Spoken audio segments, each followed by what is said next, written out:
30th of 2025. Roll call, Melissa. Here.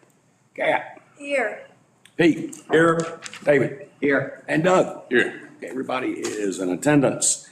If you would please stand for the Pledge of Allegiance.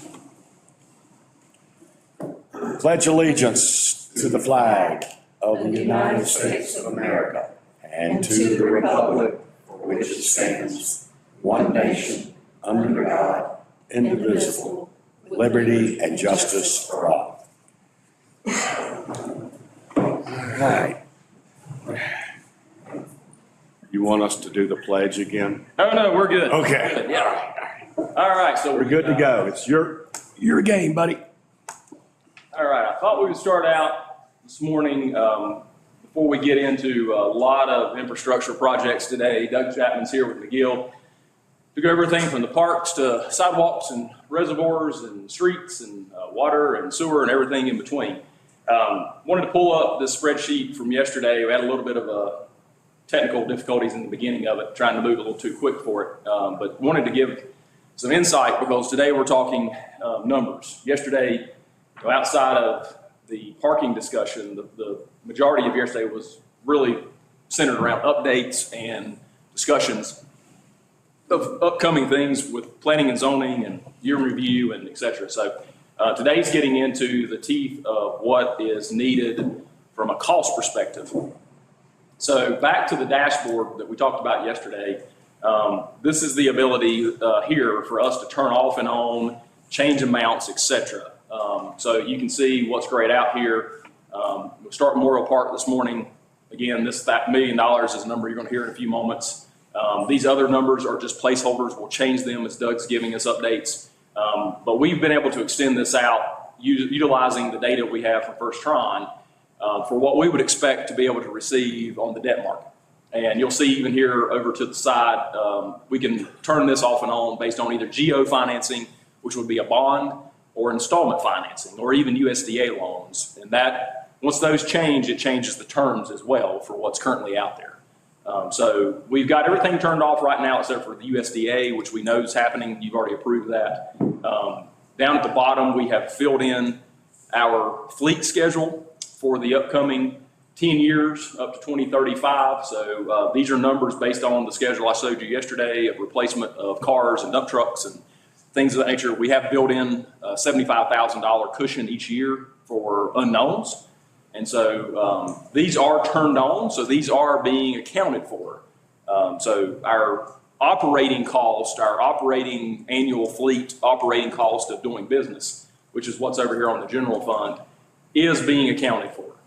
So when we look at our tax impact, again, we're looking at a 2% growth potential. We're not taking anything above and beyond that. We're not changing the tax rate. We're leaving the tax rate where it is today. And we're not taking into account this 2027 revalve year. Historically, our revalve years, other than one a long time ago because of the timing of it, have always gone up. Now, that then gives you decisions whether or not you want to stay revenue neutral, do you want to change the tax rate, a lot of different decisions. But just want to point out, typically this yellow highlighted year is a positive thing for us to be able to make decisions on. I did not change that. We left it the same. We did not want to take into account things we didn't know for sure. So what we have here on the screen is a very conservative model that takes 2% base growth each year, but does not change anything beyond that. Here in the middle on number 6, it takes our existing, what we have currently debt service, and then 7 is taking into account these new fleet contracts that we're talking about, or fleet agreements. So everything is built in that we would typically have in any annual year. So what's left is what we're talking about today. That's what's left. That being said, you go over here to column 9, it tells you what cent of our tax rate is dedicated to debt. Today, that's right at 11 cents. You get to 2027, that drops down to 7.7 cents because we know we have the Buxton property and we know we have Fire Station 1 and eventually Public Works rolling off. What I put to the right here is capacity 11 cents. If we wanted to keep our debt portfolio roughly worth 11 cents of our tax rate. These positive numbers indicate each year what we have that we could potentially spend on debt.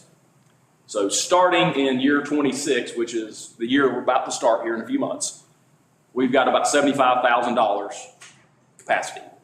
You go the next year, 2027, which is really the first year that we can really start talking about tonight or today. And those are debt payments? These will be debt payments, annual debt payments. Yes. So this is all based on annual debt payments. This is not based on total debt. This is annual debt payments. This is for budgetary purposes. Again, you see right here highlighted in 2027, that's the year that we really drop off. That $200,000 in the Buxton property and $250,000 for the fire station 1 or 235, that's what's represented here. Quick question for you. Certainly. Okay, we know this park, the park, Memorial Park's going to be brought up later.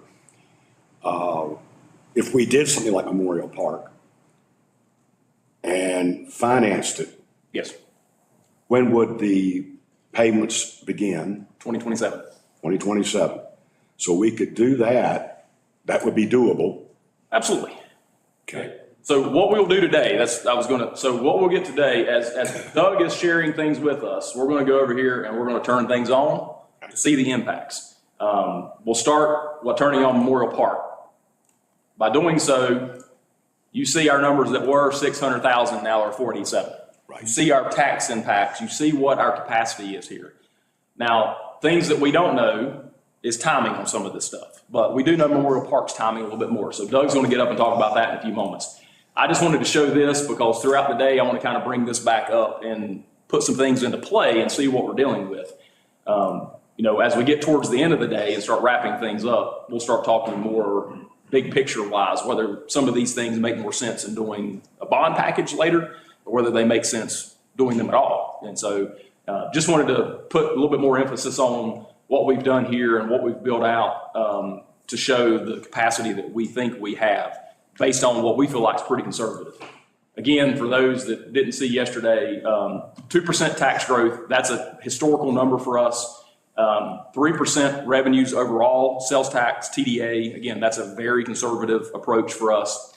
And then we also have included a 3% increase for salaries and benefits and a 3% overall other expenditures. Again, these are numbers That's already included in these are all the included. spreadsheet. Yes, these are all included in the spreadsheet. So when we start looking at 2025, 26 and beyond, you see these numbers, those are based on our assumptions here. And again, we'll keep referring back as we do the tax input. Also, again, these numbers here will change. These numbers will change. And then our overall available fund balance numbers will change, which is something that we keep bringing up. This dotted line across here indicates our 50% target. So from a assumptions and projection standpoint, we feel like we've done the very best we can to give you all some information that as we're making decisions, it helps you have a better understanding for it. Did you put this together? Oh, First Tron assisted. Yeah. This is good. Yeah. Tasha, everybody. I mean, I'll again, go back to saying thank you to Tasha for feeding the information. Thank you for First Tron to put together the details of this thing. Again, we have taken historical averages of audits. This is our audited numbers here, and we've expanded these out utilizing these assumptions here. So we feel like this is. What would be an impact that would greatly change these numbers, either positive or negative, other than a decision made, for additional? Historically, even during the Great Recession, the town has been pretty conservative for the most part. And we've been not weathered or sheltered, but we've not had huge dips in our revenues or expenditures over the years. The unknown of the federal government and their global economy could have some impact on this. We feel like we made a really conservative approach. What you see here is audited numbers for the last 3 years, but the numbers on the right side actually indicate a 5-year average. So we went back and grabbed 5 years. The unknowns are always the unknowns if something changes. But what we attempt. What I can remember is over there next to Chip Perry's when that went, and then we had to wait so long to collect money back out of FEMA, but we had to get the road fixed and get it back open. First time. Yeah. Yeah. Natural disasters, I mean, the things that we know potentially, What we did, again, up here at the top, you'll see kind of grayed out here. We did not change the tax rate again. So what we're trying to do is show you if everything historically stays the same, growth, expenses, tax rate, all this other stuff, what capacity do you have? And you'll see though, even though this over here to the right is positive, as we start throwing in some of these bigger things, you'll start seeing these go away. And we'll start needing to make some decisions as we move into it. But in the next couple years, we've really got ourselves to this point where I keep calling that this transition period right here between that 10.65 and the 7.7. That's the biggest and most significant debt we've had to roll off here in the last 10 years.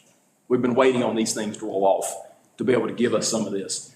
The good news is, based on this dashboard, you'll see, again, not jumping too far ahead, if we were to go forward with Memorial Park, which Doug's going to talk about in a few moments, and we move forward in 2025 into 2026, our timing really doesn't start to 2027. Always think about a year ahead for when we start making payments on these things. So we'll bring this up throughout the day, but I don't want to go back on it too much right now. I just wanted to kind of summarize yesterday in the midst of trying to show it to you. We had a little bit of delays, so just wanted to kind of get you a little bit more summarized back up before we get into the numbers today of what we're talking about. Any questions on this? I have a question. Certainly. Okay, so a lot runs out, and we go to 7.73 and then 6.92. And what makes it jump back up a little bit to 7.15? Different years here within the fleet. So Okay. You'll see we've got some years more than likely, right here in 2027 is a bigger number.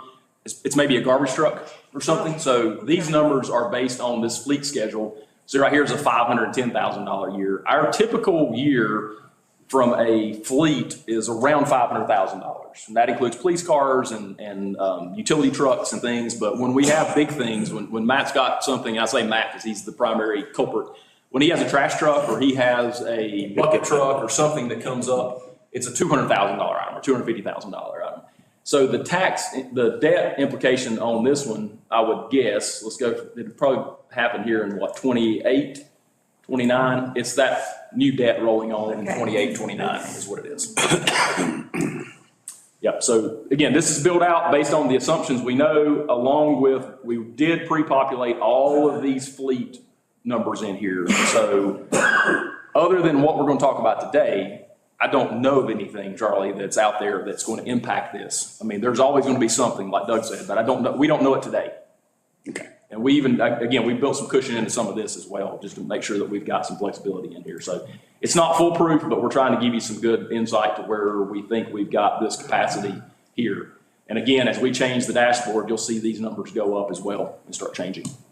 So the debt, is that the principal and interest? Yes, annual debt service. So we can get into a little bit more. We haven't done it yet, but again, so we talked yesterday, I showed the graphs of total debt at $10 billion in the general fund. But really, when we get down to it, as much as that's extremely important, because it's always important, the annual debt service to us means more, if that makes sense, because we operate on an annual budget every year. And debt, we try to make debt as smooth as possible, is what we try to do. We don't want to have these big increases or big decreases necessarily. We want to try to even it out as much as we can. So total debt is extremely important, don't get me wrong, but yeah, the annual debt service is really what we focus on each time we meet here and talk about the upcoming year, because that's what dictates the tax rate, or what dictates what we can and can't do on the expenditure side. So this does incorporate total debt, and we can get into that as well, but and we've got some peer charts, et cetera, but this is really focused on the annual debt service. Super helpful.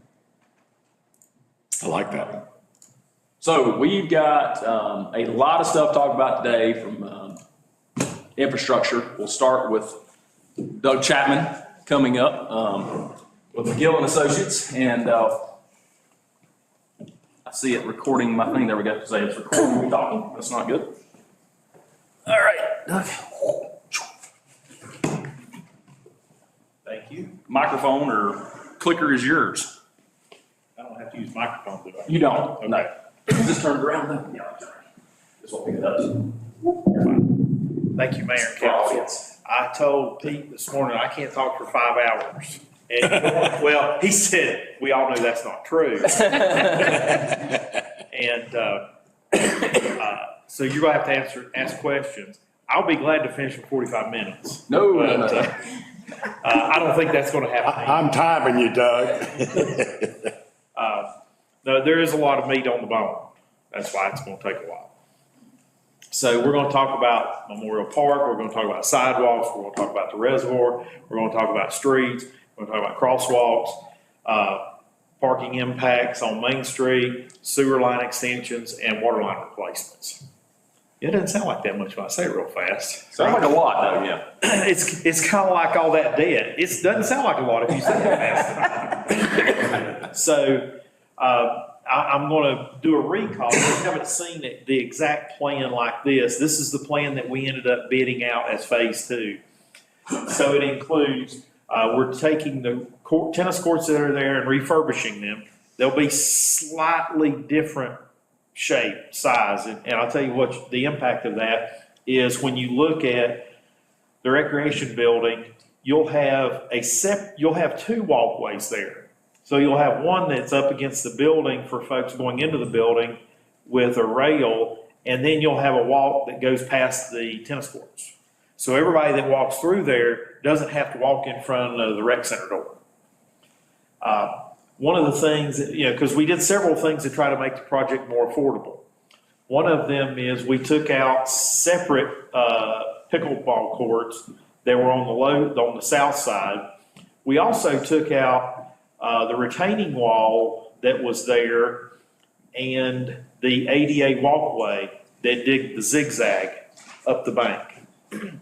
Because those were both high cost impact items. Now there will be a small section of retaining wall right on the corner of the tennis courts. I mean, because they're not changing a whole lot. You know how steep that bank is now. But in also changing that, another big change that we made was in Wallingford.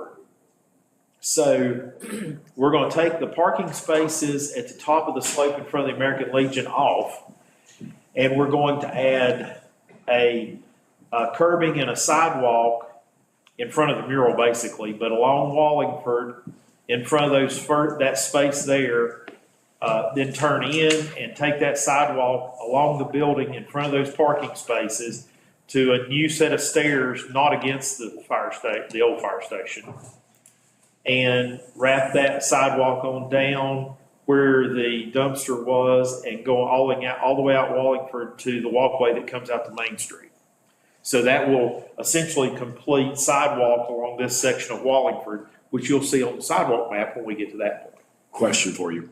Since we're removing the ADA accessibility at that point, does that affect our points that we've got for this grant money? The points for the grant wasn't related to it being ADA accessible. It was related to a length of what they call trailer walkway, I believe. Is that correct, Jennifer? Does that sound right? So that does not hurt us along that route. The other thing I will say, as far as access to the park, if you're at this point here, and really, I mean, anywhere along here, if you're on the south end, your access is along the walk that's already there.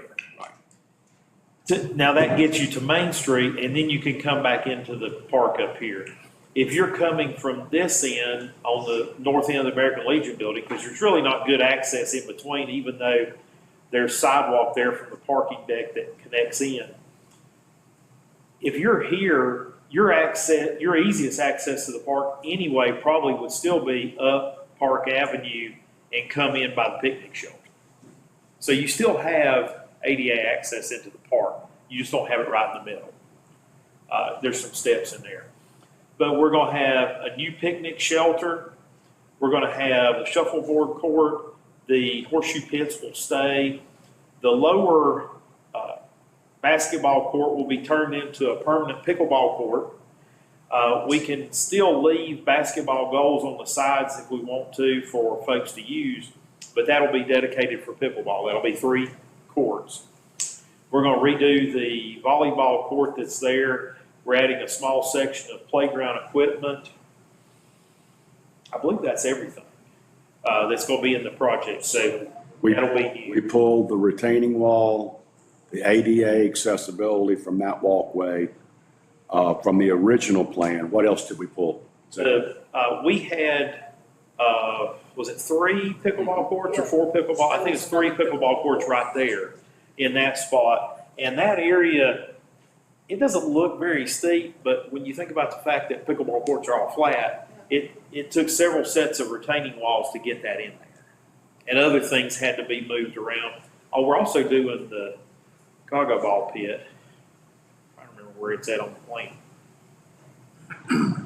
I don't think it's labeled. It's still where it's at. It's down there in the bottom right Yeah. corner, southeast corner. So that's the new project, yes.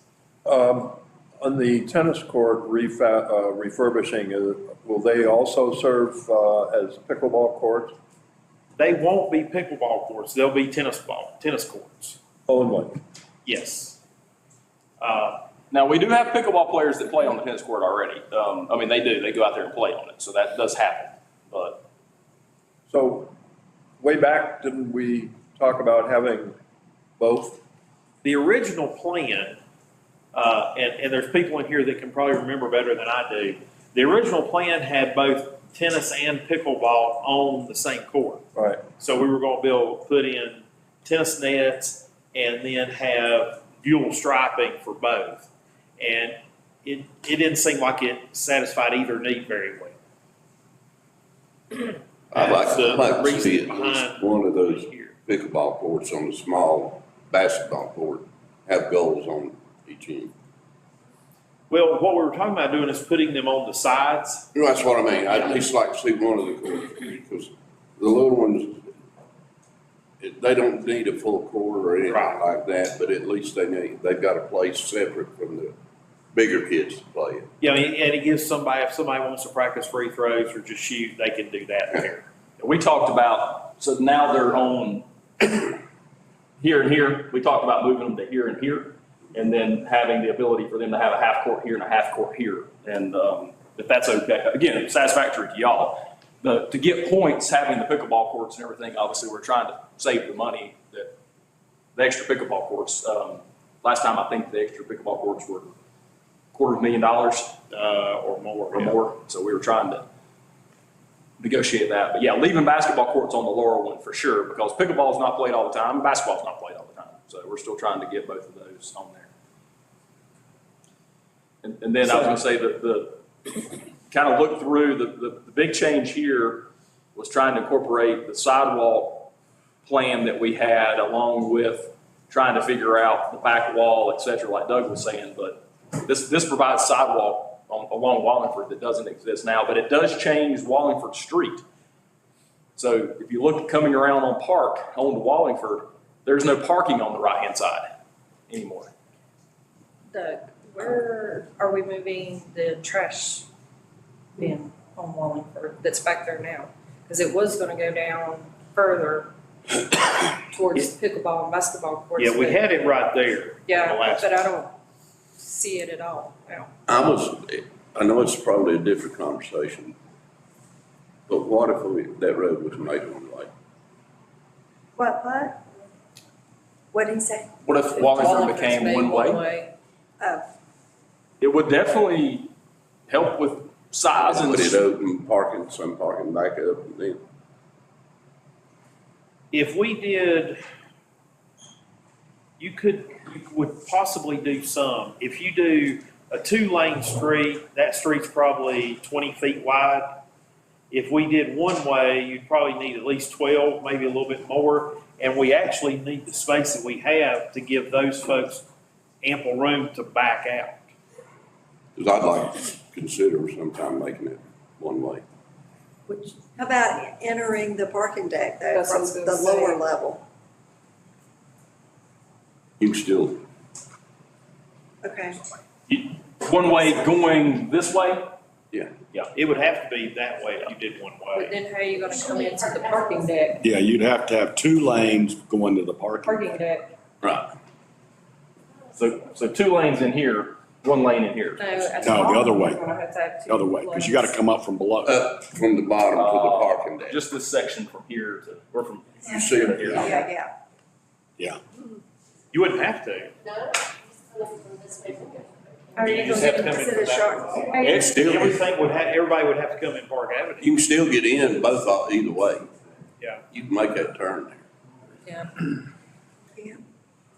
To I answer the think- question so here's something we haven't talked about. So I know some of this is new. The goal of this was this meets all the points to get the 500,000. So we're trying to start there.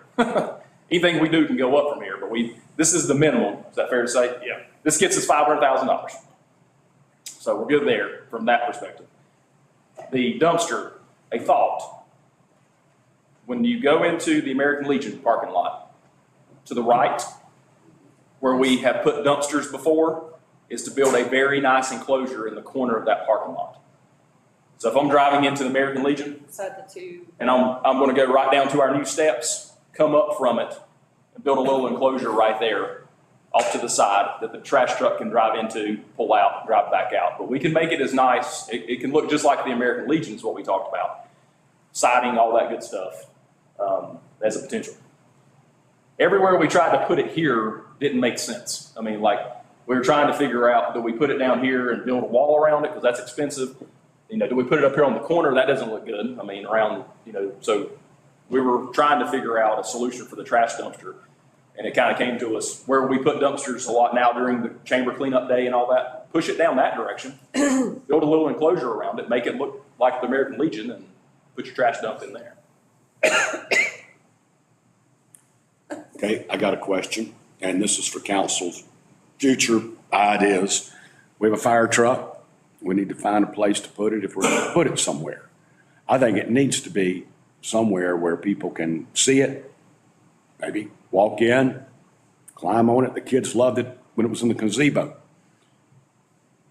Do you put it in the park? Do you put it, David had a good point, along with a few others. If we put it in the park, our park already is kind of overwhelmed with stuff.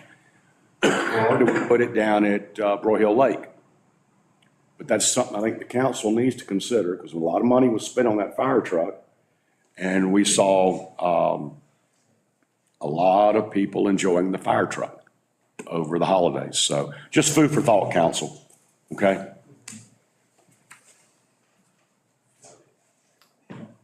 So this gets points, keeps the added features, shuffle ball. What kind of playground was this addition? It's a rock climbing. Rock climbing wall. We're getting the rock climbing We're wall getting and stuff like back. climbing wall stuff. Pickleball goes here, new surface, but we still have basketball, sidewalk, and safer on Wallingford, retaining wall, walkway here, tennis courts. Where did you say the Gaga ball pit went? Yeah, where is that? It's right here, right now. And it's gonna stay there as far as I know, right down here in this corner. It's already built. We're just gonna redo it, I think, or put a bottom into it. We need like astroturf underneath it so it doesn't turn into. So it's not. Right there. But It's not moving? no, we'll leave it in that same spot. Yeah. And where's the new picnic? We're adding the picnic. Okay, good. Yep. Yeah. Kind of off to the side here.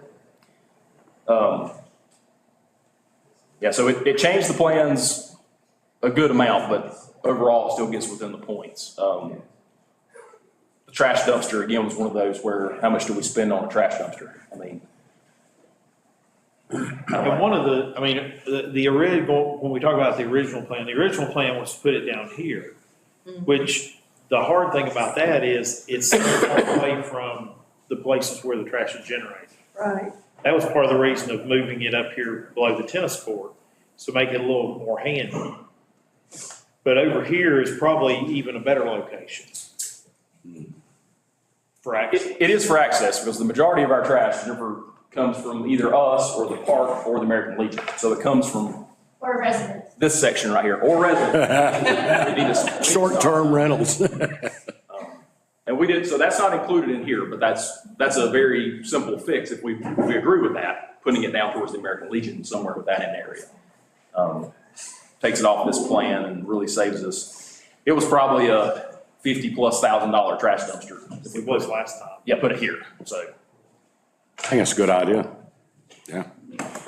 So we took bids on the project last Thursday.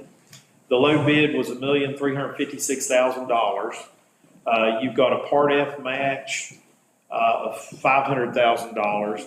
And with having some contingency and the engineering fees, we're talking about a total balance of about $1 million, maybe a little less, maybe a little more, to fund, whether that's loan or fund balance. And what we would like to do, if we could proceed, would be to award the project at the February Town Council meeting so we can start construction, hopefully by March, hopefully early March, so that we can get everything built this construction season to finish in '25. That means the parks will be a mess through the summer, but it's going to be a mess whenever we do it. I mean, it just is. At least pieces of it will be.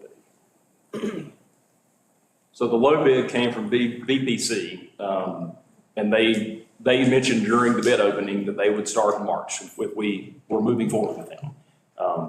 We're going to have to work with them logistically, and they know that, on keeping the playground open, we can't close the entire park down. They're going to have to figure out some way to work in some kind of pieces to be able to keep open the playground. Can't they phase it? Yes, I'm saying we're going to work with them. They understand the difficulties of it. It can only be phased so much within and still get it done in 9 months, though. If that makes sense. And we still have a deadline for Part F, and I'm not exactly sure how long our extension was. Did it go February through of the 26. beginning of '26? Yeah, February of '26. Now, does that not extend it once the work begins? That's to spend the money. Has to be finished. That's to be finished. So we've got a $500,000 Part F grant sitting on the table that has to be fully expended by February of 2026. So we've got 12 months to expend the $500,000 or lose the $500,000. So our net difference is about $1 million is what we're looking like here. And I didn't mention it, but we did receive 4 bids.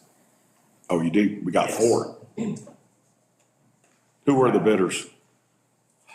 You should have asked me that.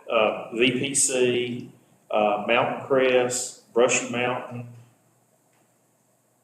and, The Greens didn't put one in, didn't they? wait, no, I'm wrong. We had 3 Greens, bids. the Greens. Yeah. Yeah. Yeah, there was 3 bids. All 3 were significantly less than last time. Of course, we have cut some stuff out of it as well, but all 3 were significantly. The other 2 was like, they were in 500 range. Council, do you want it to come up February? Okay.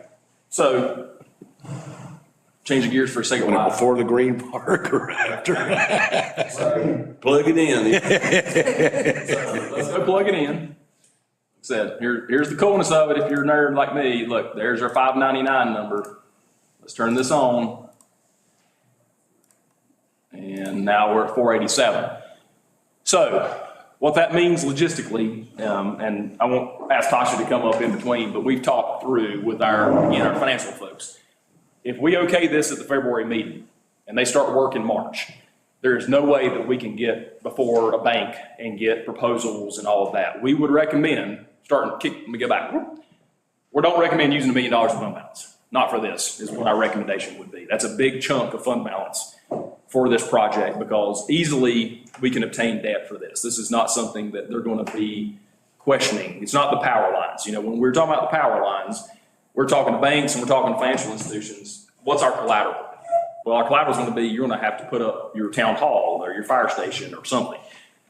This is going to be the work that's being done. It's going to be collateral, the park, et cetera, which we've done this type of thing before.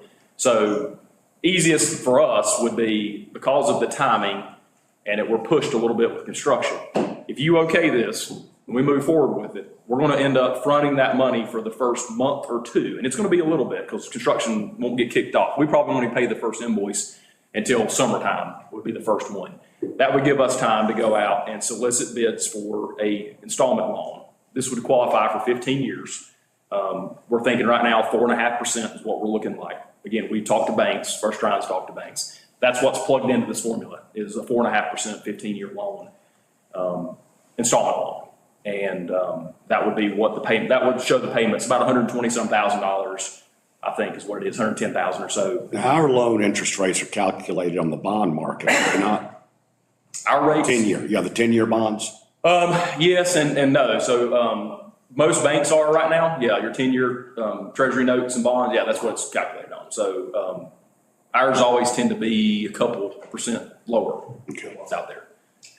So So What we- Shane, you said 4.5% that's what we plugged in. at how many years? 15. 15.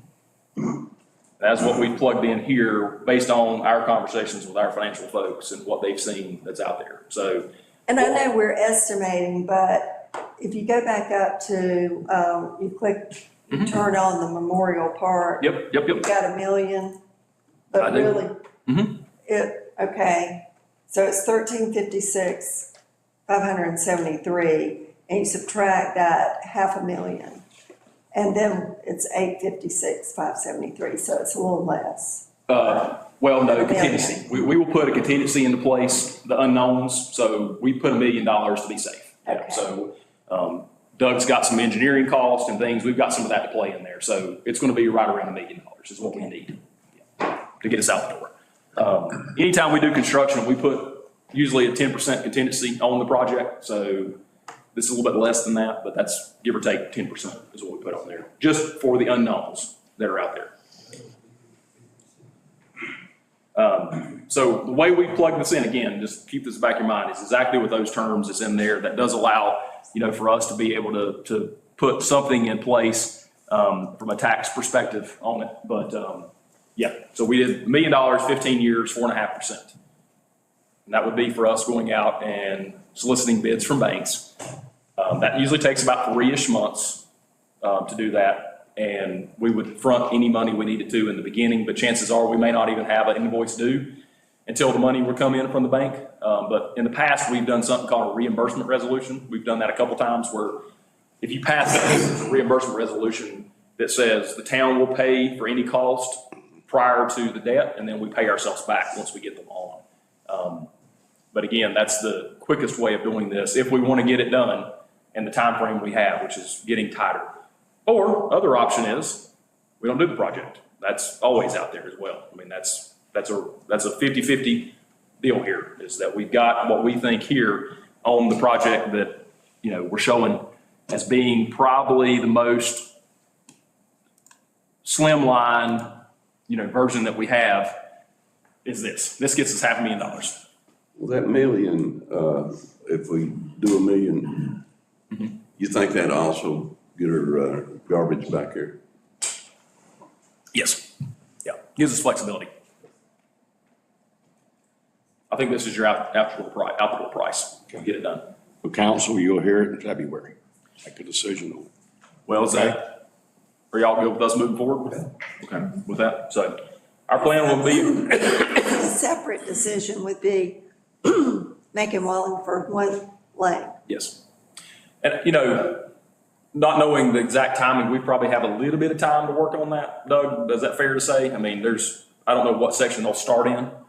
I don't know if that makes any sense to start in the park and work your way back towards the back, or if it was a combination of both, but, we'd have to get out there and just get a feeling for turning this one way and if there's any changes that could be made to it. Yeah, I think that could probably be done separately. I mean, not separately, but later in the process. The only problem with making it one way, coming down onto Laurel Lane, is the Art in the Park. You would not be able to bring it down one way with Art in the Park Can, Bring that up to, unless you reverse it. you want to talk about Art and Park? Yeah. can I make a suggestion that we talk about crosswalks before we talk about making it one way? Yes. Okay, fair enough. What's your rationale for making it one way? Drive. It's tight through there as it is right now. I mean, especially Park Avenue down through there.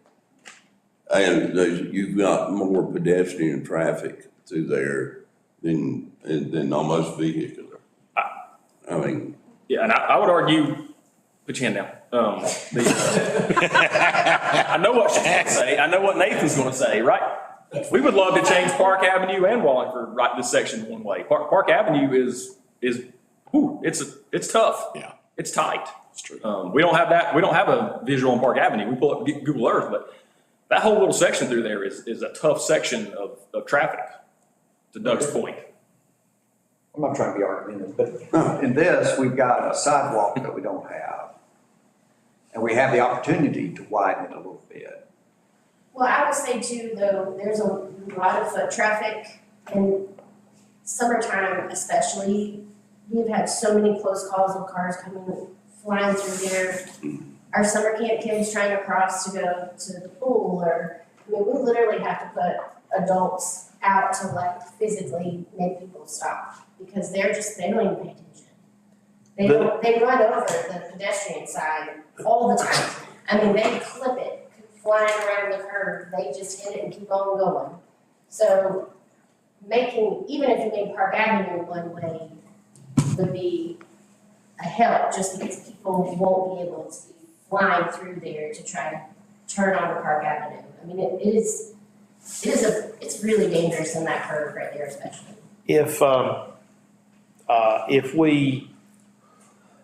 It depends, I mean, if our priority is safety, there's one thing. If our priority is, can we get more parking spaces, we make it one way. I think the answer on the parking space is probably no. Because if you look at, you need this space of Wallingford to build back to get these cars out and let them pull out. They need the space, because if you think about a parking lot, you've got 24 feet. I believe that's what the code is, between parking spaces for parking cars to pull in and out. If you, do what? Yeah, for two-way, but even with one-way, with parallels, with perpendicular 90-degree spaces, you need that space to come in and out. You could maybe do it at 20. One way we can angle them. We could angle them. We could, if they were one-way, we could do parallel on both sides or something. I mean, there's some different things that we could do, but I don't know that it nets more spaces than we have right here, unless we go back to putting walls in them. And part of what we're trying to do is save money. And what you may find is, yeah, we can get a couple more spaces for $100,000, but they're $30,000, $40,000 of space, may not be beneficial. From listening to Jennifer, speed and traffic is a problem. And the wider we make a road, the faster people travel. So if you neck down a road, people drive slower. That's why they call it traffic calm. When we did downtown Lenoir, if you're going up towards City Hall to the square, the road was 5 lanes wide, and we put in curb extensions and necked it down to 2 lanes, and everybody's like, this is impossible. There's no way you can't even drive 2 cars through there, because they've been used to this. So they literally took 2 fire trucks and parked them side by side between those curves and took pictures to show people, yeah, you can really drive through there. Because when I'm used to driving in 50-foot asphalt and now I'm driving in 25, it just feels tighter, I slow down. So, I mean, if we want people to slow down, we could think about doing some things on Park Avenue to try to slow them down if one way's not a thing. One way is a possibility. Park Avenue would make more sense because of trying to pull out on the main. It's as difficult as it can be. But if you made Park Avenue one way down and left Wallingford 2-way, it helps with your circulation for the parking. Because you eliminated, said you're going to come one way out and can't really get into the lower parking. Every idea. It's still slow traffic down in Wallingford because they can't go around the curve back up Park Avenue. They will have to turn into the Legion parking lot to circle back around. Every idea causes a ripple to something else. Sure. Kevin's right. I mean, I'll be honest, in my car, if I pull up from Park Avenue and turn onto Main Street, I can't see until I'm partly out on the road. And at some point, you just pull out in front of somebody. One of the questions that I would ask, I mean, we might as well debate this while we're here debating it, is does making Park or Wallingford affect the police department when it comes to responding. We have blue lights and sirens. I mean, if we got to go out that way. Typical police officer.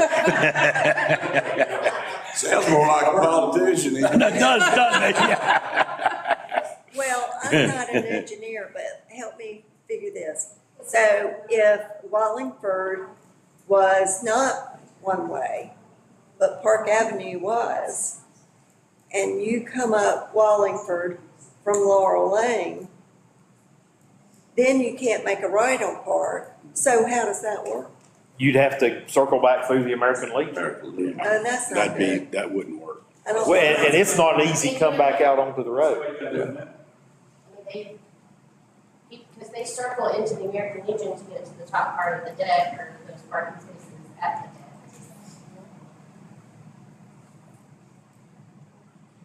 But it was food for thought for, just something to think about. That's something that we could look at later, you know. I mean, and what I mean by, and I don't mean to open a can of worms, but you guys started You already it, so.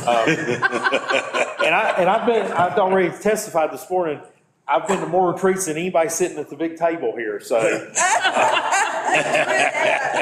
And I have other jobs, but, Do you so I'm just really? gonna stick it out there. But you've got a big giant spot of asphalt right here that people see, I can drive fast because I got plenty of room. Should have parking right there. Oh, I'm not. we all can testify.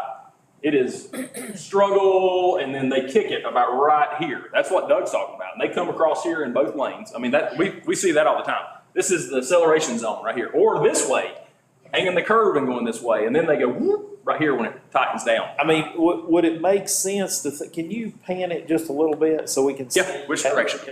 So we can see more to the left or the west? I always say up and down, left and right, wrong. So, Little grainy, sorry. so if you could take this intersection and bottle it up so that it's tied off, so that you did a curb extension somewhere to close it up some and did a three-way stop, would that help? That might be. I mean, people are going to still run a stop sign. We know that, but they're not going to run as fast as if there's not one there. You're talking putting a stop bar in here and here and doing a three-way stop. Yeah, you would have a stop bar here, stop bar, coming up Wallingford, coming across Wallingford, you'd stop, and coming down Park, you'd stop. Isn't there a stop sign coming from the dead end side of From what? Wallingford already? No, there's not. Yeah. It took it down. Sign right It took it there. A no outlet sign that's basically covered up by. Coming towards town, there's not a stop sign? Oh, I thought there was. Stop signs would help us out. If there is out garage. But you still got that bottleneck up here by the chamber down through there. Did we ever find out if that last section of Park Avenue that is where there's no parking? Here? No, the other end. Here? Yes. Is that town property or is that private property? That has been a debate that's been up for a long time. I know. I know. The Townsends will tell you how far their property goes out in front of that fence. And I don't think it's been proven either way, I was just curious. A lot of it, yeah. Well, I just find it odd that we can have public parking down Park Avenue until we get to that house. I'm curious how that works. There's a difference of opinion on the prescriptive easement there at the old property lines going to the middle of the road. So that's just Jan and the legacy of Ruth Townsend, so. Because, that's what slows the traffic down further up on Park Avenue is the fact that there's parking there and the cars there. That's what slows everything down. Well, then you get down there and there's no parking. But if we had parking all the way down, not only do we gain parking spots in town, we also slow the traffic down. But it's just even hard to get by right through there. I like the idea of stop signs. I do too. So you mean getting by through here? Yeah. Oh, it's tough. We know that. It's tough. if you're gonna go one way, obviously you're gonna go one way this direction, come off of Main, because everybody knows turning right here, this is complicated about 6 months out of the year for sure, 8 months out of the year. You can't see until you get out to the highway because of the way we've got the parking coming down Main Street. Is that gonna be, any of that gonna be solved though with the paving of DOT? Is any of those spaces going Until we away? get to that? Let's come back to this intersection. Because somebody's gonna tell you, somebody's gonna tell you that these 2 parking spaces are gonna go away. That's true, yeah. So that changes that visibility, On because this that's side. where the issue is. Yeah, those 2. But it doesn't change Doug's Doesn't point. change. It doesn't Doesn't change change this. any of that. This section right here from here to here is tough. This 200 feet or whatever that is a tough section right there. Real Particularly tough. when that one car didn't pull up far enough. Yeah. Yeah, Well, it's a big pickup, it's a big pickup truck. That's Doug Matheson. Yeah. And, it's tough. We can definitely come back to it, but I think it's worth the conversation at some point if y'all feel like it is, about trying to do something different here. If we go back to the park, Uh-huh. talking about the park, I like what you're showing. I want to talk about pickleball. Okay. Because, and it's seasonal, but there are so many people who play pickleball in Blowing Rock during the season. And I don't know if we've done any counts to see like when day, is there more Jennifer. demand? Do you have information like that, Jennifer? Don't have exact numbers, but I will say there is a group that will be there at 9 o'clock every morning. They keep their own bin out there with a lock on it. So they don't have to haul stuff currently, because there's no permanent nets. But I would say probably from 9 to 11:30, they're out there about every morning. And I know they want more courts. You probably couldn't build enough courts for them. But the way that we've discussed it and looked at it is, this is a public park for everyone. And so to be able to at least give everyone options of things to play. It's not we're not a club or, Right. we don't charge a membership. And we do have we have visitors who will come at night and, get a net and play pickleball. So it's for everyone. So I don't think that adding 2 is necessarily going to, it would help them in the mornings, but it's not necessarily gonna help, I don't think that's our goal for the park. If you wanted to do like a whole pickleball venue, we would probably have to go find somewhere else to put it. Yeah, You know what I mean? and that's kind of where I was going with it. I don't If that think is- Memorial Park is the place for a pickleball venue, but I think you could, if that's where the council wanted to do something like that, I think you would have to find somewhere else to put it. A few years ago, we looked at the section beside Devan Field. Remember that? As we were looking at, 3 or 4 pickleball courts down there, Maybe more. maybe more. So that was looked at one time. And then COVID hit and we tabled it. the rec center open, they've got indoor, outdoor. Yeah, and a lot more have been built since then. That's when we was trying to work on a public-private partnership there. That's what I was thinking. Yeah. Yeah, To Jennifer's point, They it's, didn't want to put anything into it.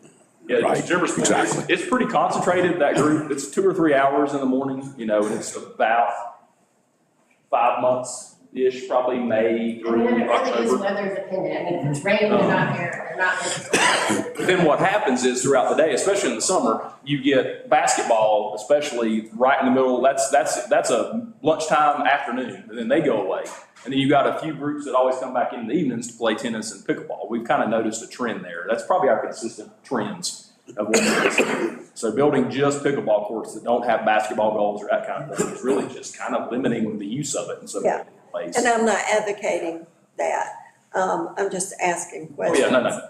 And it's like, so if some children want to play basketball, they just wait until And pickleball it's- people leave?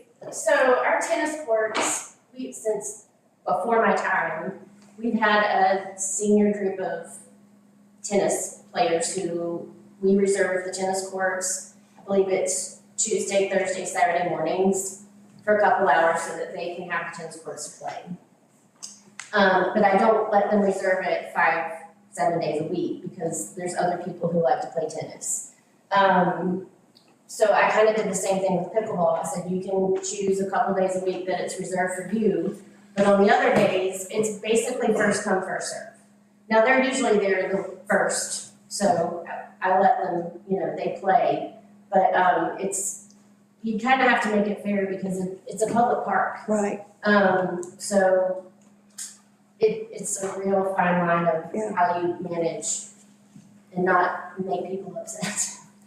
But yeah, if they wanna play basketball down there, they have to wait, or they just use the upper basketball court, until they're done. I mean, because I think basketball is just as important as Yeah. pickleball. Because as a kid, I played basketball all the time. So I'm just trying to understand logistics and how it works and to be fair. That's why we didn't. I think this is the fairest way you can be. This gives us two tennis courts, 3 pickleball courts, and 4 basketball goals.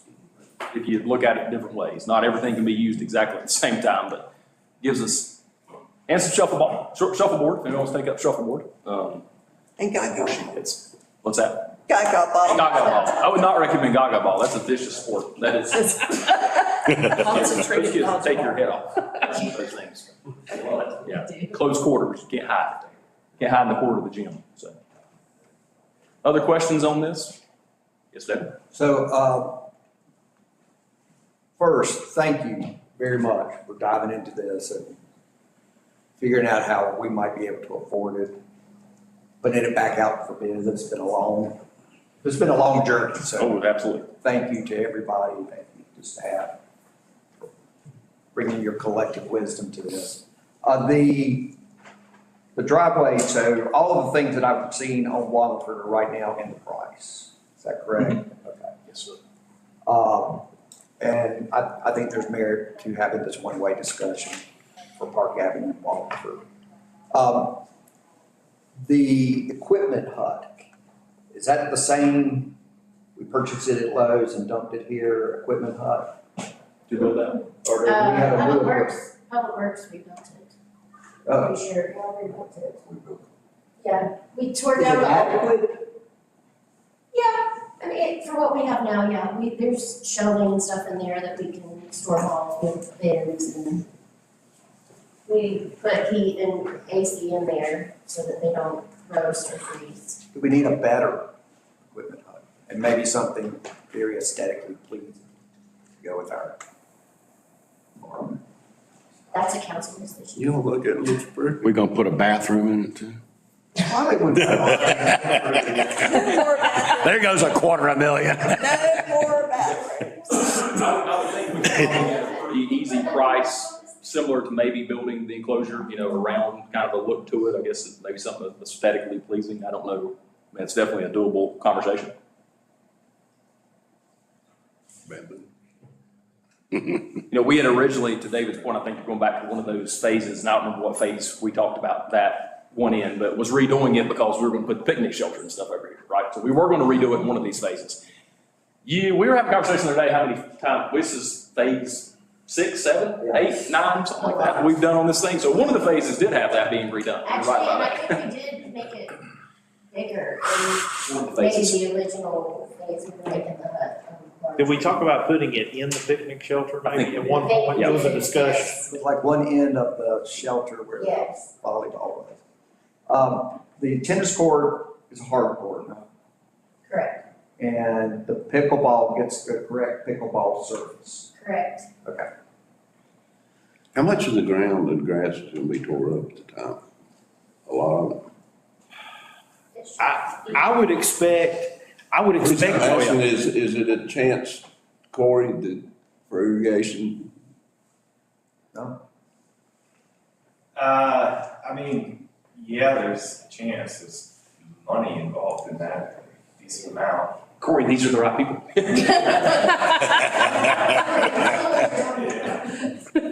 Absolutely there is. Yeah. I don't Kid's been around longer than Corey.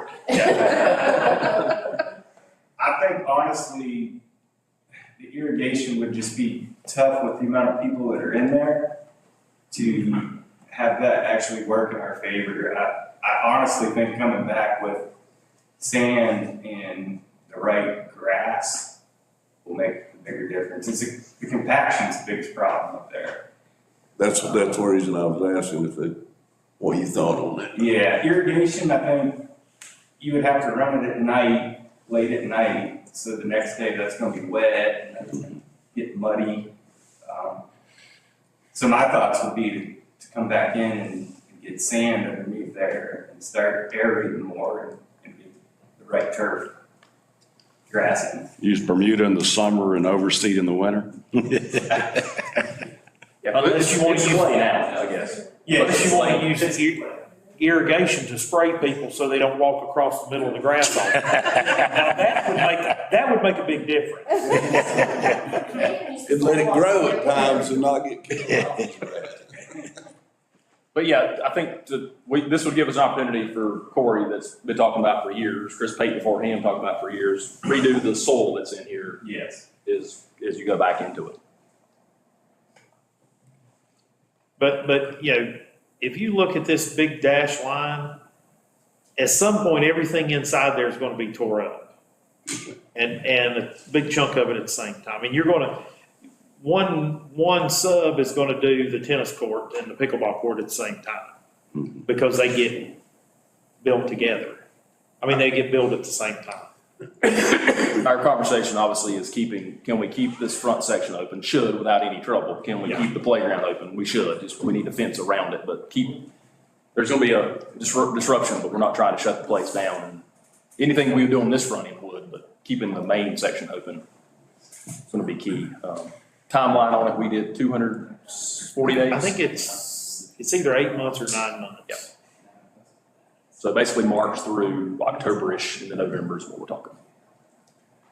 And again, BPC, low bid, at the bid opening, did confirm that they're the winning bidder, which they were, but if you approve it in February, they're starting pretty much end of March, 1st of February timeframe, so pretty quick.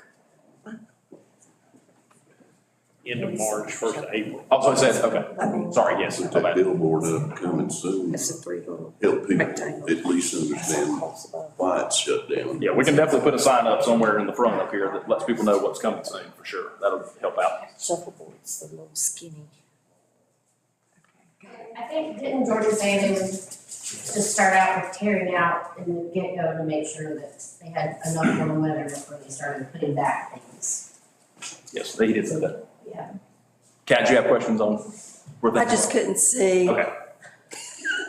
Yeah, museum stays, horseshoe stays, shuffleboard goes in new, picnic shelter goes in new, everything here stays. This corner of the playground, that grass has been dead from the get-go, that becomes a climbing wall area. And then nothing around here until you get over to the Yeah. tennis courts and stuff. So the picnics, I'll be able to stay in Yes. the whole construction period. Oh, yeah, this up here? Right. Yeah, bathrooms, all that stuff, yes. I can envision, Doug, you tell me otherwise, we're basically gonna have at some point, we're gonna do this, we'll have kind of a fence around the rest of this. Yeah. And everything else will just be blocked off. We won't have any kids hanging on the fence like we did during COVID. Y'all remember that picture? Most perfect picture ever, playground being built, kids hanging on the fence. Wasn't one of them your son? No, it was not mine. Yeah, Okay, all right. So that's perfect, but the plan right now, what I'm hearing, we'll bring this to you all in February, council meeting. Yep. I say it in February, that's in, what, 10 days? 11 days, 12 days? So, Okay, good job. Dave, thanks to your group. 5-hour thing, just to let you guys know. You said ask questions. That's true. We prepared a sidewalk master plan, and that sidewalk master plan has two components. One of those components is was an evaluation of the existing sidewalks in town. This is map from GIS data. All the green lines show sidewalks as they are shown in GIS. Well, the North Main piece that was just finished wasn't in GIS, but we've added it. Doug, got a question for you Yes. before you go further. On the agenda, we have town reservoir survey results next. Is it okay if we go with this one? I mean, I can jump. Let's do ahead. reservoir in Okay. case somebody's watching for that. Okay. Sorry, Yeah. sorry. Sorry about Don't look, I everybody didn't close catch your that. eyes. No, okay. Okay.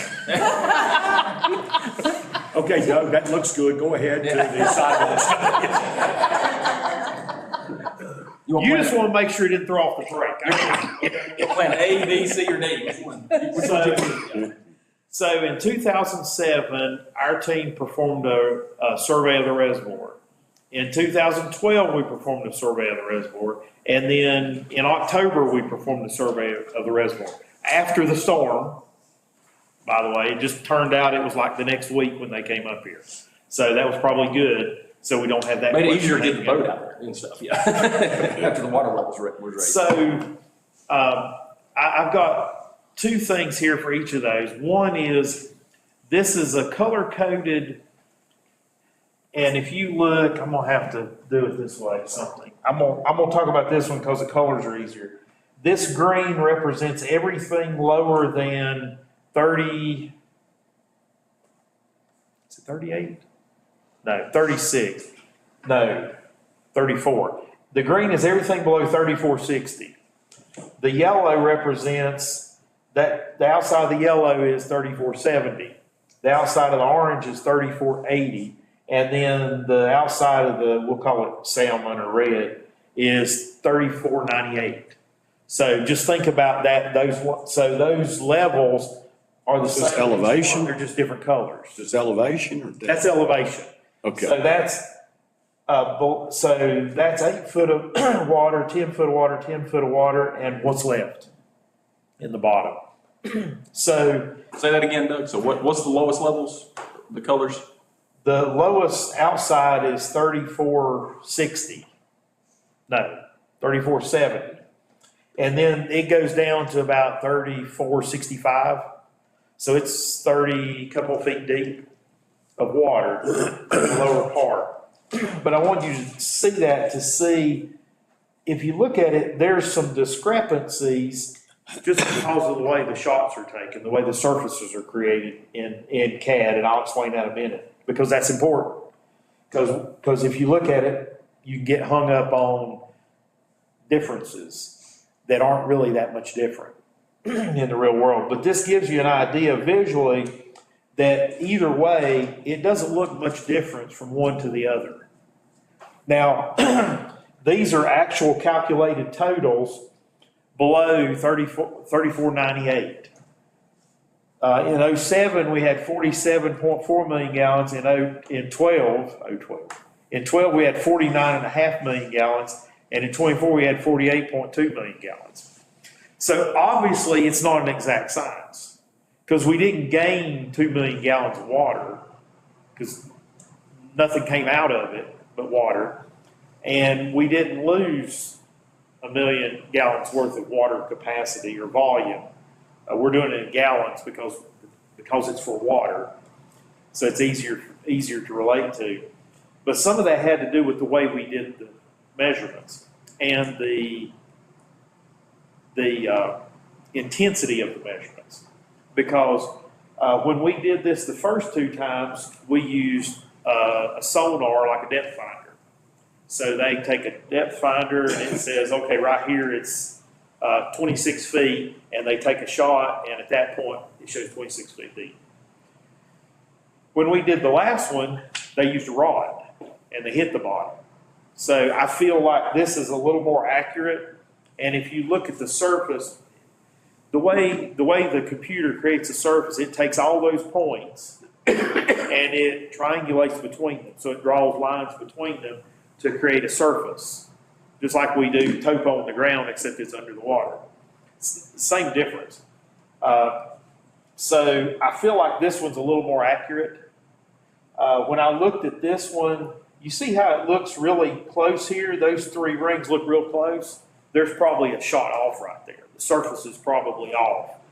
That's why, because this one doesn't look like that and this one doesn't look like that. So that tells me that there's probably something like that why there was 49 million gallons. So I want to give you the history because that's a good thing about having history. I mean, when we talked about this almost 20 years ago, we didn't have anything to compare it to. So now we have something to compare it to. We have a baseline. Because we've had this discussion at different times. I'm guessing in 2007, we talked about this because that's when we had a drought.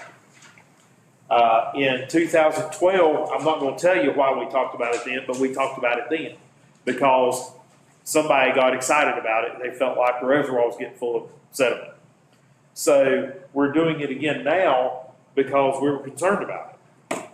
It's been a while, and we want to make sure that it doesn't fill up with sediment.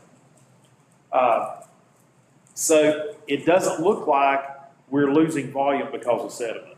Now, if you were out there, I wasn't, but I've heard if you were out there when the reservoir was at the lowest level back in the dry fall, you saw sediment because this back end was exposed, and you're going to see dirt. I mean, if you look at this, everything in this purple, if the water level is down 8 feet, everything in that light purple right there is going to be exposed. That's what that means. So when the level was down, I don't know, how low did it get? About 8 feet. So when the level was down, all that back end would have been dry. Not dry, but you would have been able to see the bottom because it's not very deep. But the interesting thing is the water's so clear you can see the bottom because it's good water. So a couple of things to talk about is following the storms, the state came in and inspected all the dams, and they've inspected all dams. And there's a lot of dams that weren't really on their radar that they're requiring emergency action plans for, farm ponds and everything else. And some of them have been reclassified. And I think this dam was high hazard before, but it's definitely classified as high hazard now. And as part of that inspection, they required a new emergency action plan. The last one was done in 2016. So you're not behind, but they're going to start requiring them more often now. And they require a more detailed breach analysis. So we do hydraulic calculations of what happens if the dam breaks. What's downstream, what's going to be impacted. So it's more detailed and it looks farther down. So that's one of the things that's what the state's requiring is emergency action plan. There's some trees on the dam that need to be removed. There was some that fell down. Some of that's been done. On the south side of the dam, near the fence, on the Chatola side, there's a wash down there that needs to be repaired. And then there's a seep in the dam. It's not very bad, but it has been identified that would need some attention. So those are things that are going to need to be done to the dam over the net in different periods of time. So Can I pull up the dam on here real quick? Yeah. Just to show them. So has everybody been to the reservoir? Yeah. Okay, so we just pull up kind of what we're talking about here. This is something in the last just little bit, I guess, so to speak, has come up since the storm. They came out and visited the dam, and these couple things we're talking about again are not major things, but they do want us to go ahead and make a plan and address them. Here's where we're talking. This area. No, wrong lake. Oh, we take that one too. Here we go. This one. We'll do this one. This is ours. We take the other one. So here is the reservoir. Here's our entry road. Spillway is here. Our trees that we lost were all these. These are all now gone. And Public Works has removed the trees that have fallen from here. So that's one piece of it. The slope, or what would you call it? I call it a wash. It's down here in this area, correct? Yeah. It's closer over here to the edge. That comes from up above the hill right there, that wash, does it not? I think so. Yeah. I noticed that when I rode up there and, yeah, like you said, it comes from the Chatola side. In this area, give or take, in this area. So one of the things, because this is a cost number, is that we're going to have McGill put together a new EAP for us that includes the updated terminology, updated requirements, The breach analysis. the breach analysis that's on there because of the fact of where this is. So we're going to have to move forward. That's a requirement that I've got it, the paperwork on my desk. So I need to share that with y'all as well. I haven't looked at it fully yet, but that's something that's going to have to come because of what took place with the hurricane. I guess all over the state, they're going to have that. This Army Corps, are they involved?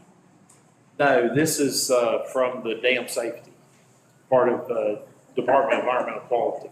Doug? DAM. I didn't name the organization. Doug, if you were going to expand the capacity of this, how would that look, or how would you do it? We were the town engineers when the town acquired that property. But all the work had been done previously, so I can't tell you a ton of information. But it was my understanding that when the town purchased that property, the expectation was there's enough room to raise the water level some. I don't know how much that is. So expand the footprint of it.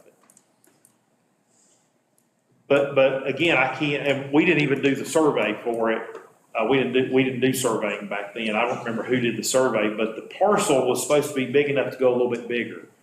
So to increase the footprint, you've got to raise the dam. So that's a significant action. I mean, that's going to be a very expensive proposition. I wouldn't even make up a number of what that would be at this point. And that's a long process. Another avenue to create more volume is to try to remove any material out of the reservoir, which whether that's sediment or whether that's just, let's try to get down deeper into the water.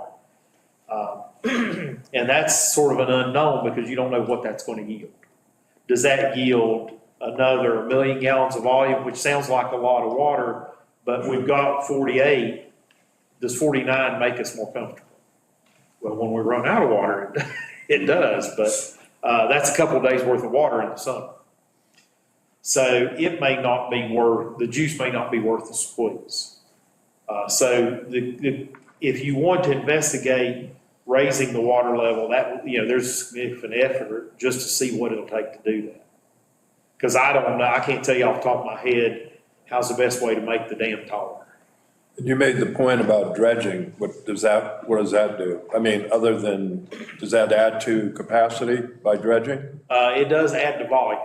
Volume. Now, capacity I believe in 04 or whenever it was, maybe earlier, there was a stream study done to develop what the safe yield of the reservoir was, and I think it was 400,000 gallons a day or some small number like that. And that's based on a study, I didn't do it, it's been a long time ago, based on what comes in and what the volume is. So it's a function of what the stream flow is coming in and the volume.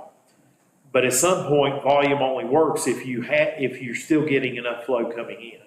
And probably the limiting factor for the reservoir is what flow comes in. So having more storage volume helps, but it's not going to drastically change that number. So we couldn't dig off one of those little areas like you and I talked about, Shane, right in there without raising the dam. You may be able to. That's what I'm talking about. One thing would be, can we get more volume without raising the dam? Right. I don't know that anybody's done any geotechnical evaluations to see, is all this dirt or is that rock? If it's rock, what does it mean if we try to take it out?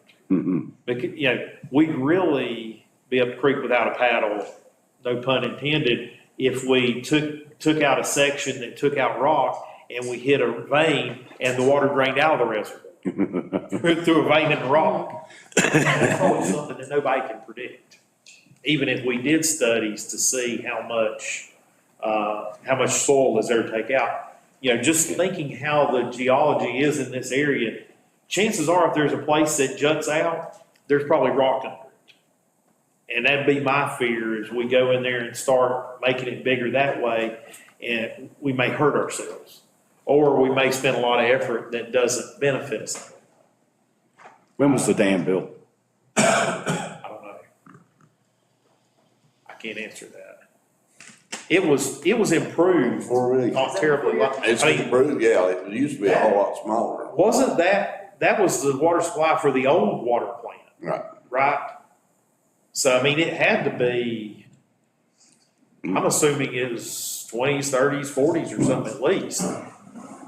But then, I mean, this new spillway, I think, was built later. But I can't, unfortunately, that's something I can't tell you. Taking the boat out, dumping alum and stuff when I worked for the town. Dumping alum? Was that when it flipped? But I mean, if you want to go in here and I mean, theoretically, the biggest buildup of sediment would be where the stream comes in. But if you zoom out just a little bit. Zoom out a little bit more. Okay.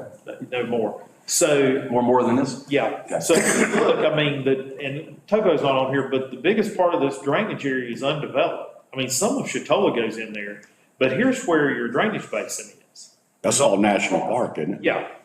I mean, the property came from the Park Service. Mm-hmm.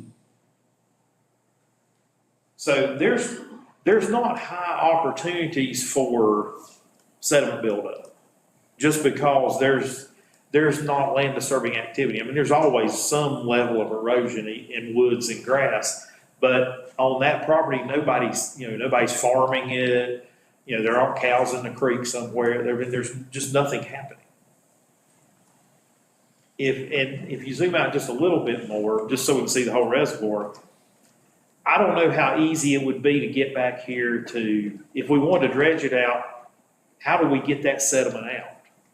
Do we, hydraulically pump it out over here over the dam? Because you got to put one of those big silt bags to pump it into, like we had at Broyhill. So where do you put that? So there's lots of things. I mean, if the best way to get to this area is right there, what's it gonna take to get that to happen? And you got to go into the Park Service property then. Yeah, I mean, unless you do all your work right here. There's a road. Yeah. You're gonna be on Park Service property. Isn't that the road that comes in from old Camp Catawba? Camp Catawba Road, yeah. So your general feeling is we're pretty good, we're pretty secure with our current reservoir, with some requests from the state of things we have to take care of. Is that correct? Yes. So can we go back to the list for dam safety, or what needs to be done with the dam? Yes, so the first step, we'll do the emergency action plan, and I would recommend you do that, this year. I would recommend doing the removal of the trees. In any of this work. Have the trees not been removed yet? They have. The trees have been removed, but you have to address the stumps and everything, and that has to happen. All of that is supposed to happen with approval from dam safety. So there has to be plans prepared, and some of that is supposed to be done with an engineer present. Okay, so we're looking at removing those trees from the dam, moving forward with your guidance. Yeah. Okay, good. And that may be something you do in the 25-26 budget year. The wash, you may want to do these in a couple of years. I mean, do them on several budget years or do them in one. That's an operational, that's a cash flow. Well, and that, like I said, that seeping, that's not coming from the dam, that's coming from the property above the dam, is it not? That's what I saw. I can't tell you off the top of my head. Okay. For sure, but, because our dam expert came out here and looked at it. I wish you wouldn't cuss in these meetings. You guys do realize that I don't do all this, right? Yeah, we thought you did.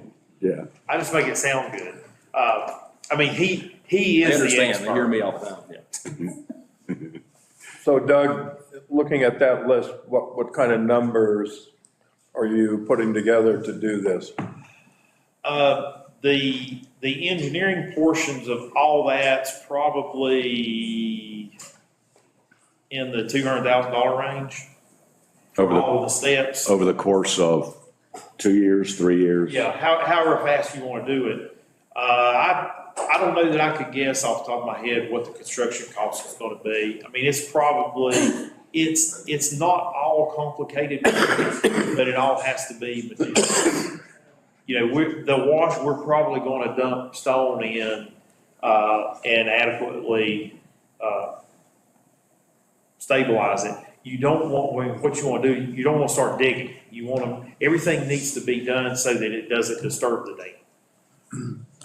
So Shane, how do you want to proceed and calculate with a year or two, and when do we start it?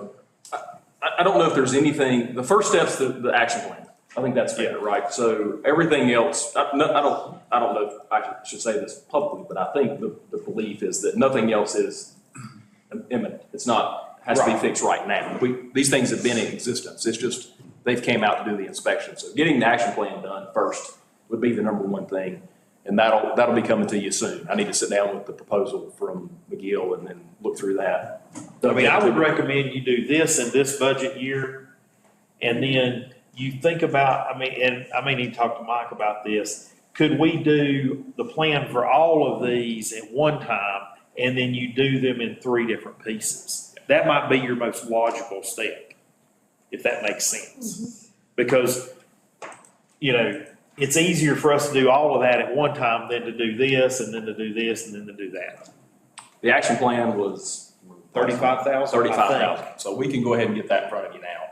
The others is gonna be a little bit more expensive. I mean, we're not talking, 7 figures, but it's gonna be a little more expensive. We just have to figure out how to break that out moving forward. And even in the proposal that I gave Shane that had the first, I think it had the first 2 pieces, a piece of that is survey, which catches the other.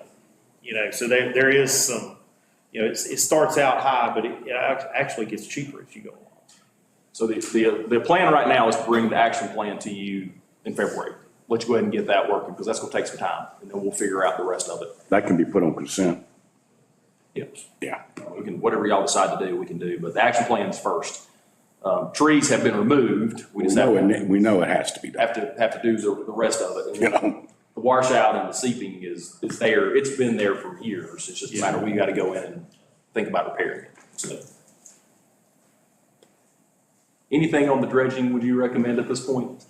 Any type of assessment or? I mean, the thing about, what we did was we measured the bottom of the reservoir.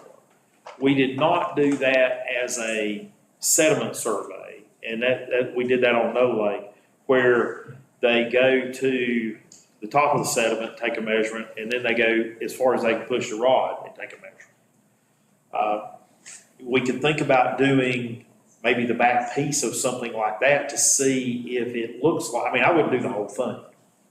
I don't think, because I just can't imagine that whole thing's going to work. If we wanted to try to do that in the back, we could do that and try to get an idea of what amount may be in a piece of it.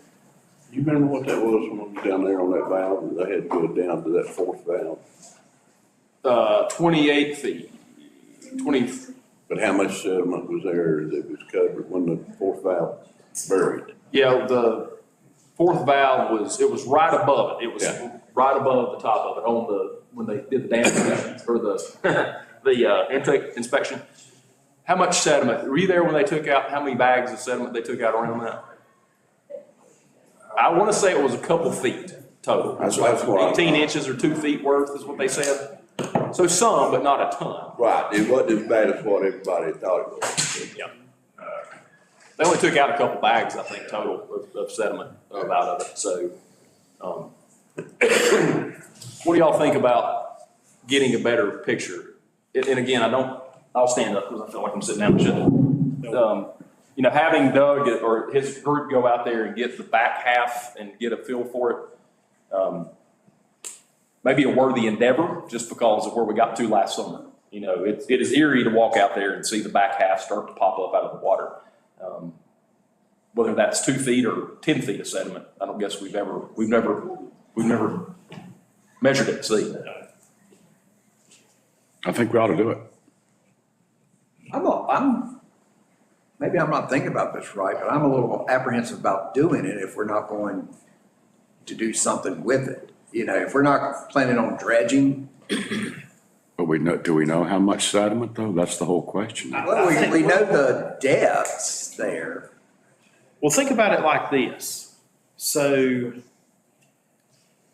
and I can't remember who it was I told. I guess it was another client they were talking about. I said, well, what if your project's, so if you found out you needed to remove half a $1,000,000 worth of sediment, and that gets you another, we'll say 500,000 gallons worth of volume, would you do it?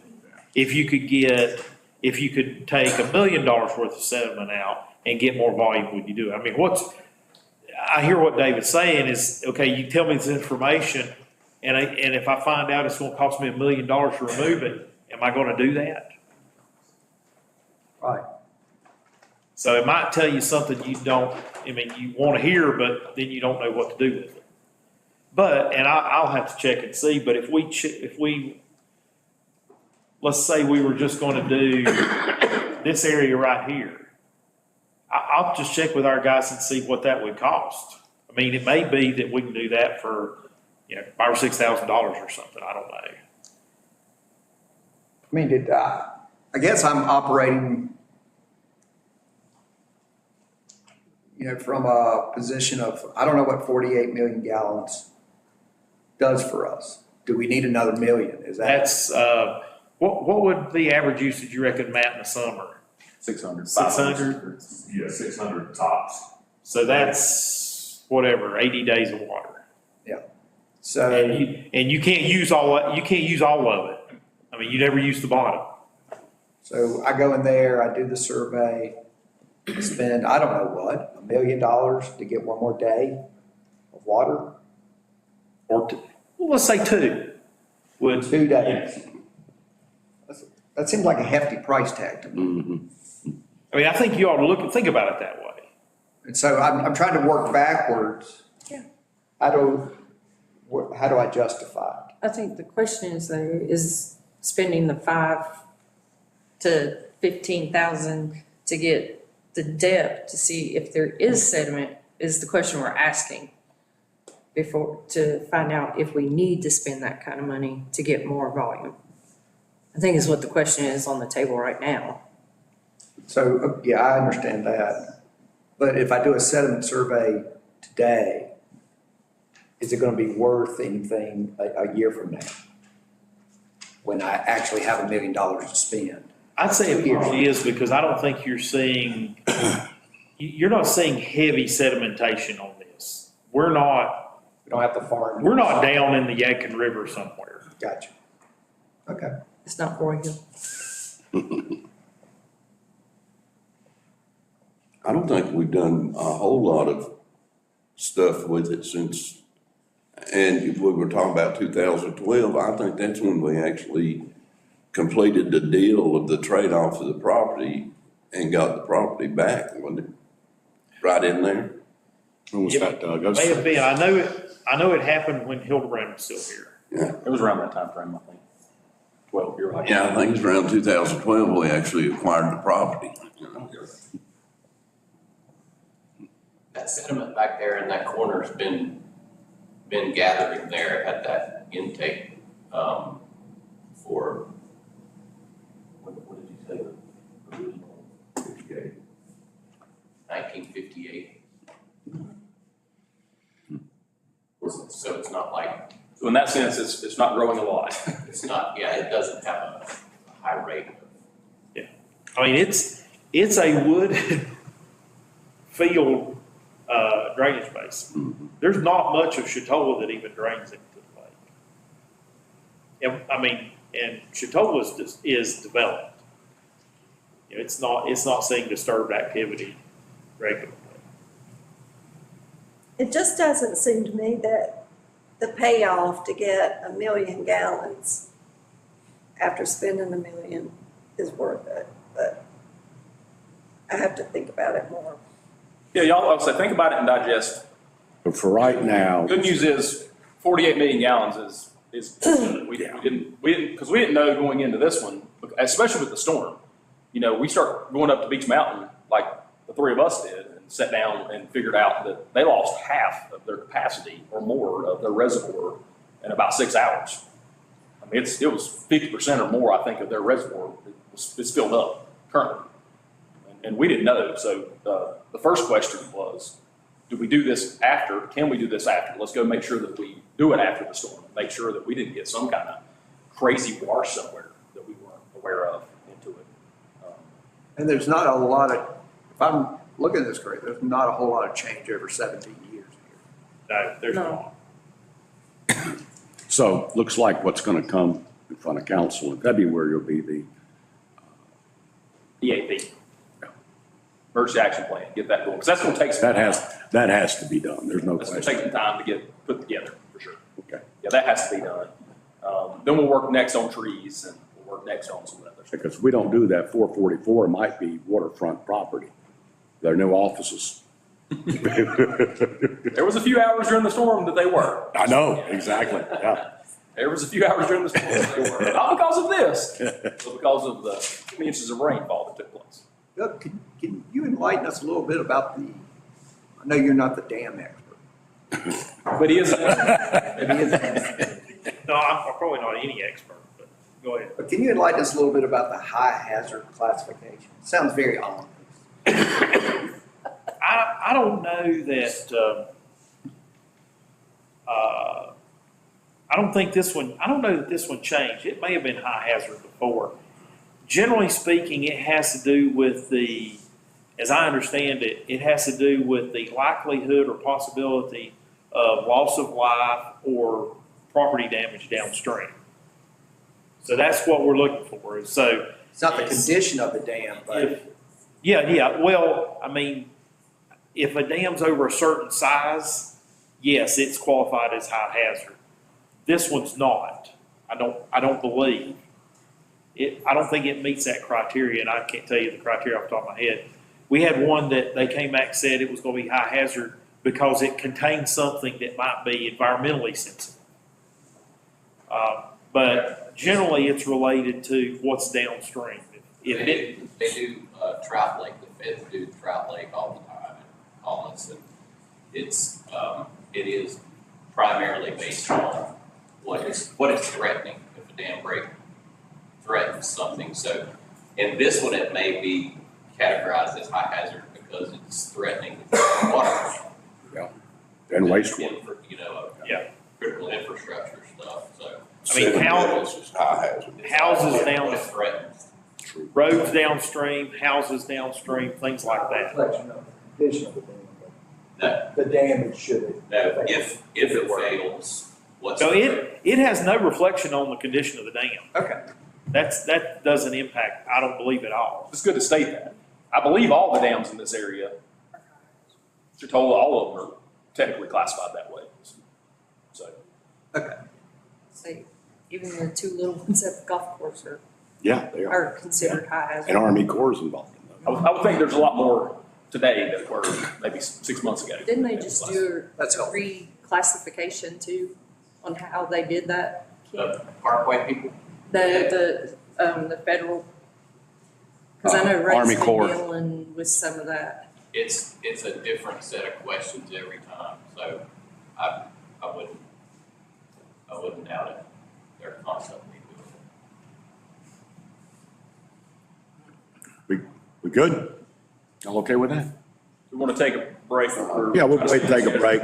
See, you're gonna get into sidewalks. I mean, Here all day. It'll take a minute. Yeah. Then he's gonna be a damn sidewalk expert.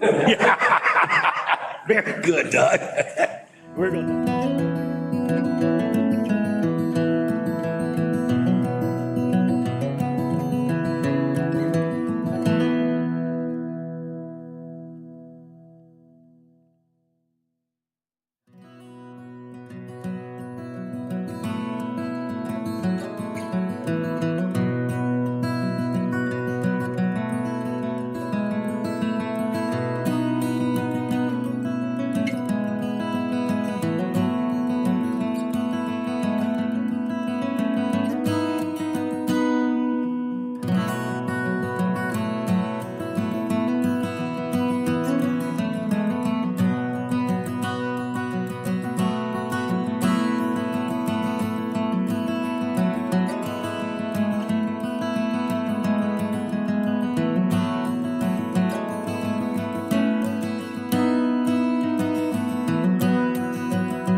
let me find the agenda. So we are about 15 minutes ahead of schedule.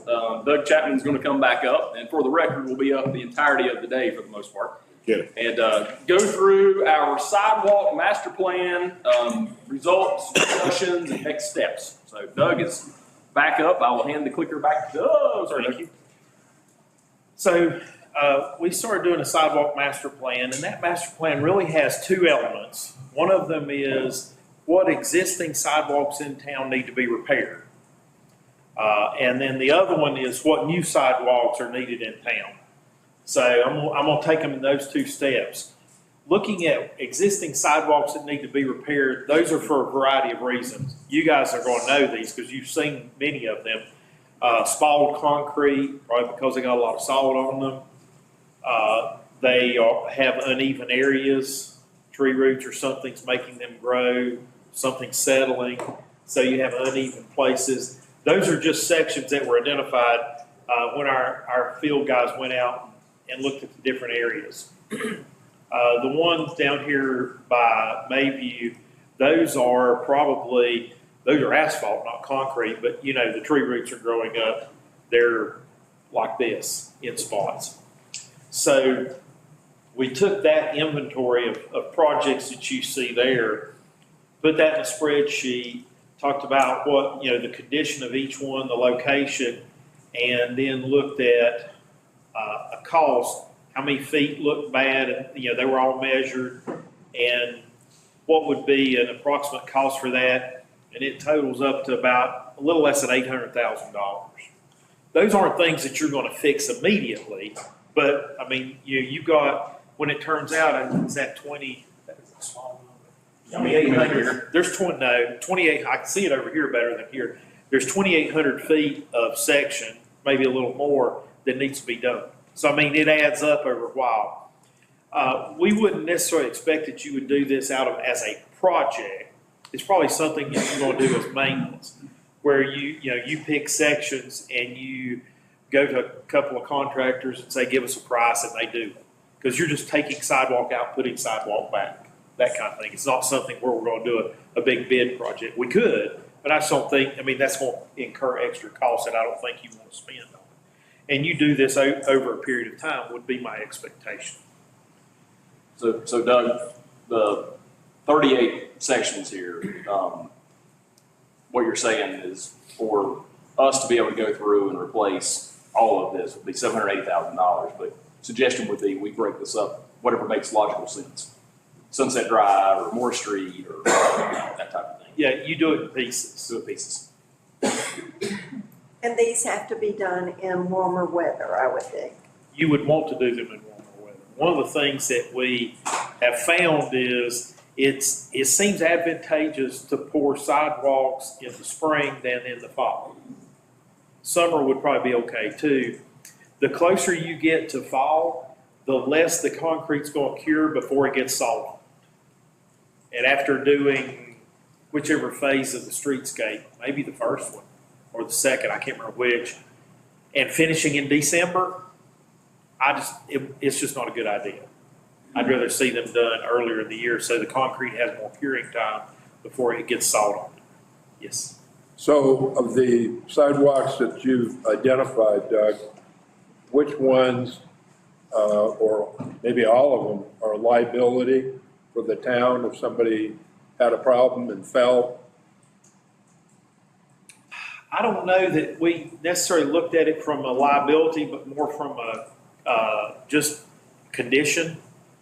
A spalled concrete looks really bad, but it's not necessarily a trip hazard as a section of asphalt by the lake where the tree roots grown up and you've got a hump that's this high. So, I mean, some of that's 6, 1/2 dozen the other. So should we identify those potential trip kind of things where somebody could fall and hurt themselves? Yeah, I think as you decide how you want to approach the project, or approach the effort, is that if that's where your priority is, you start with those first. I think that we need that prioritized. I mean, we had, and this is we've got, there's a report that that I haven't sent yet, but you can see there are short-term priorities and midterm priorities. So they are prioritized in which ones ought to be first, if you were going to do it in stages. I'd like to see a dollar amount of those, Okay. okay? Because I think that, like Pete was saying, that's something that, depending on the severity, something that does need to be addressed. And how the council wants to move forward with that, addressing it, no. But it, And level of liability can be dependent on who you're dealing with. So when we go beyond that, we talked about, let's see, I put them individually. We talked about a series of sidewalks. I'm gonna back up. When we looked at new sidewalks, we had a work session with staff to talk about areas where we've looked at sidewalks before. So we look at where are areas where people are walking now. I mean, there's a lot of areas in Blowing Rock that you're not going to put sidewalks on, particularly in residential areas that are steep, that are narrow, and there are areas where people aren't walking. But generally speaking, your walking activities are centered somewhere more around downtown, Sunset, and Valley Boulevard are generally the areas where we have walking. We have walking now out to Bass Lake with the new sidewalk. But areas where we've talked about sidewalks before at various times and various reasons was along Morris Street, Chestnut. We did a Safe Route to School grant application one time in probably 2006, 2007, something like that. We looked at a sidewalk on Ransom Street pretty hard one time. I feel like we surveyed that, but I couldn't find record of that, so maybe I dreamed that. And it was going to take a significant effort. And that reminds me, I know what I forgot to put in the presentation now. I was going to do some Google Earth shots of what these streets look like, and I forgot to add that. I can pull it up. Yeah, once we get to these sections, I can pull it up. So, and we've also looked at, so we've talked about Ransom Street before, Chestnut, Morris, sections of Wallingford. We're going to have the section here by the park now. So those are areas we did a plan at one point to look at doing all of North Main Street out to Chatola. We decided to do out to Hill Street, not do, well, I say Hill Street comes out twice, but doing all the way down to Hill Street here. And that last piece in front of the 7 acres would be a future project. So I'll talk about that in a minute. So the section on Ransom Street, what I call phase 1, takes us from the apartments that has a little section of sidewalk in front of it and goes to the church, First Baptist Church. What you'll see in a number of these sidewalk projects, and you may, if you weren't driving those streets looking for where am I going to put a sidewalk, you wouldn't think about it. But if you drive through there and you think, well, where will I put a sidewalk? There's power poles in the way, there's trees in the way, there's walls, there's culverts that have to be extended. So all of these, well, I say all, pretty much all of these sections of street are going to be difficult to put sidewalks on. So when we look at, now, let's go through and then we can back up when we see ones that we think we're more interested in. So Ransom Street, that section of street, we're looking at doing the east side of the street from the same side as the apartments in the church, connecting those points. That's a pretty tight area.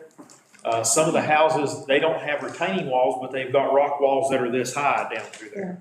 There's some trees that are close to the road. Some of that has to be removed and or moved. You're going to have to get right of way for all this. So we've got a hefty allowance in for right of ways. I'm not going to say it's hefty enough, but we've got an allowance in for that.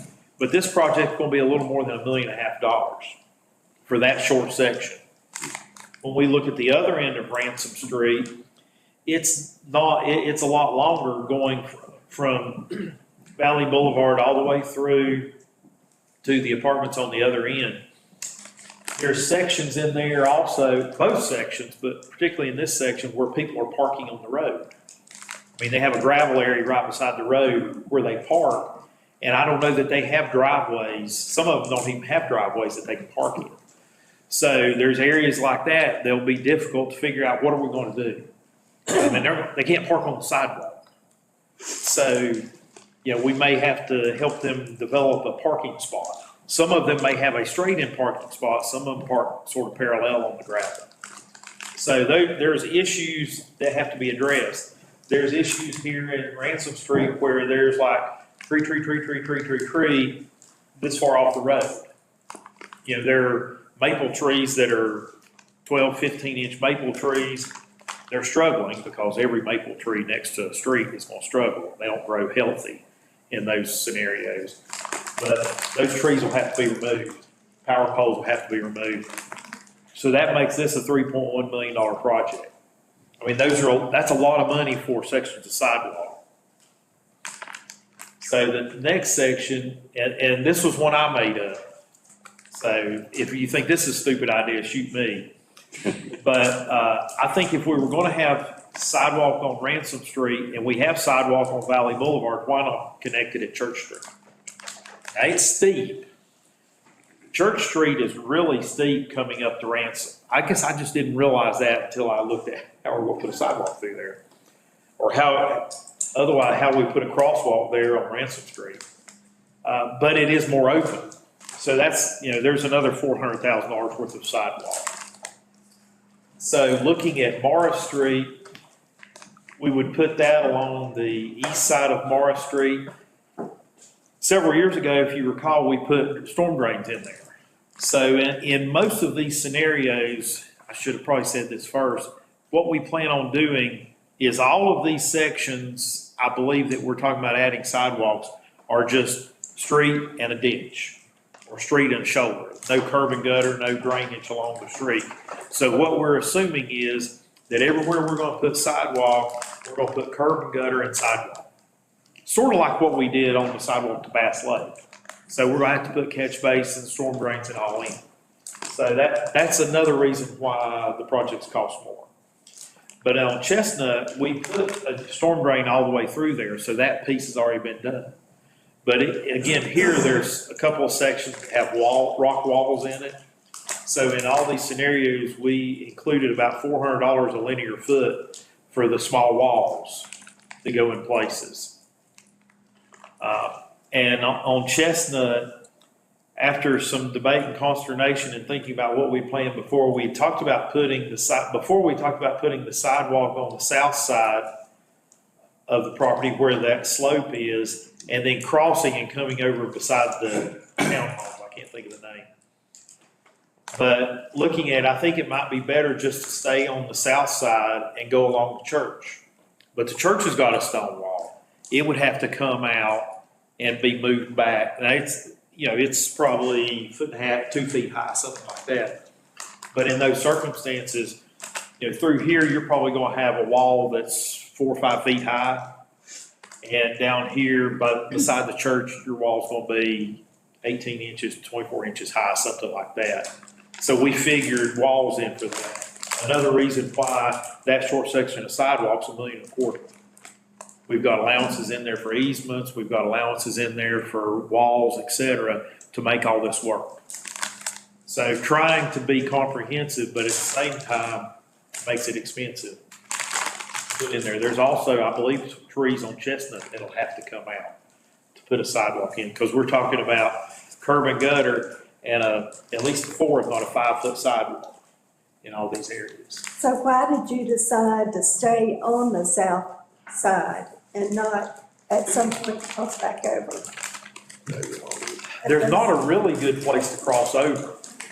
I mean, when we first looked at this, I don't know if those houses weren't there or if they were older houses then. These houses are nicer now because some of that's been redone and rebuilt since we looked at it years ago. And there's really not a great place to cross. I mean, there's a place to cross, but you're still disturbing part of it. And even when you get to the other side, you've got to move something to get it in there. Okay, so it's not less expensive to do it, crossover and go up to Main Street on the north side? It might be a little less expensive, yes. I didn't want to come out of the gate with the cheaper option. I'd rather come out of the gate with a little bit more expensive option. If you really want to pursue that and we look at it and we can save $100,000, then that's an option we'll consider. Because I don't think that there at those townhomes, you have rock walls No, that there's would not. have to be moved. You got a lot of driveways right through there too with those townhomes. Yeah, I mean, there's a solid driveway across there, I believe. Yeah. If I remember It correctly. is. And then you got a power pole right there at the parking lot, of, St. Mary's on the corner. Didn't have to.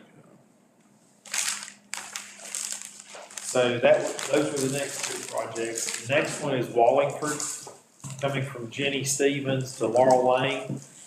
This corner at Jenny Stevens, diagonal of Doug's house, there's a lot of strange topography right there. The way it slopes around and comes around, it'll be difficult to do that corner. You've got nice landscaping in here. This area that's vacant is also nicely landscaped now. So all that, a lot of things have to be redone to squeeze in there. That project's a little less than $1 million to connect that section. You've got driveways and other things, the church driveways and all, and crossing Pine Street. The next section that we looked at was at the pool coming around, I guess I'll call that Lakeside Drive. That's what it officially is called, but I don't like to call it that, but the pool parking lot, and crossing over and going up Clark Street to 221. So really connecting a pedestrian way from the pool to 221. Now that's going to be a steep section. To do this area in here, the town owns this property. There's actually, as odd as it is, I didn't realize it until we looked at it. There's a little bit of a hole in here where Clark Street comes off before you get to the 221 slope. So we probably would fill that hole in instead of putting any high walls in there, but there's a Bayview sign there on the corner that has to be moved. And we would probably try to see if DOT would let us cross 221 there. Because if we get at the top and we're not gonna have any sidewalk along this side of 221, you're gonna have, if you walk up there, you have to cross to get somewhere anyway. So it's what we would like to do. I don't know if DOT would allow that or not officially. We've discussed Clark Street before. And I think with the Robbins Pool and the parking down there, that might be one the council ought to look at. It might be a good connectivity point. And that project's about $560,000. So I mentioned the one along the 7 acres on Main Street. That's a future project. Right now, I wouldn't think the town would pursue building that project. We did estimates on it a couple of years ago, but I don't think that's something you would do right now. I think everybody was waiting to see what was going to happen to that property. Right. I mean, when that property is Development, developed, take care of it. they'll put sidewalk through. Whether it goes through the property or along the street, they'll be required to put in sidewalks. And then the section that we just talked about earlier on Wallingford will be built as part of that project. So that gets sidewalks through Wallingford from Jenny Stevens all the way to Park Avenue. What do you think, council? So, back to the shock part of this, when you take all those projects, it adds up to a little over $8 million. So that's a lot of dollar value of projects. And I'm gonna stand here today and tell you that I think our numbers are pretty high. At least I hope they are. Mm-hmm. They've got good construction numbers, estimates on them, contingency and allowances for right of way and taking out trees, putting back trees, taking out walls, putting back walls. So all that's in there. But if the money fell out of the sky and you decide to do it tomorrow, there's a lot of things that are going to be disrupted through there. So before I would say any discussions or deliberations, our staff's thought on these expansions. So we'll start back before we get to the expansions on the repairs.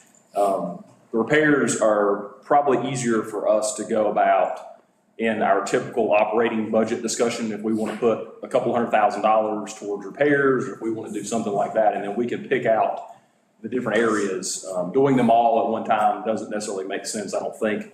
But to Pete's point, Charlie's, others, we can prioritize those and get dollar amounts to discuss during the typical budget session that's about to come up in the next month or two. That to us felt more reasonable. These numbers and expansions, to us again, talking through our folks, make more sense if we're talking a bond.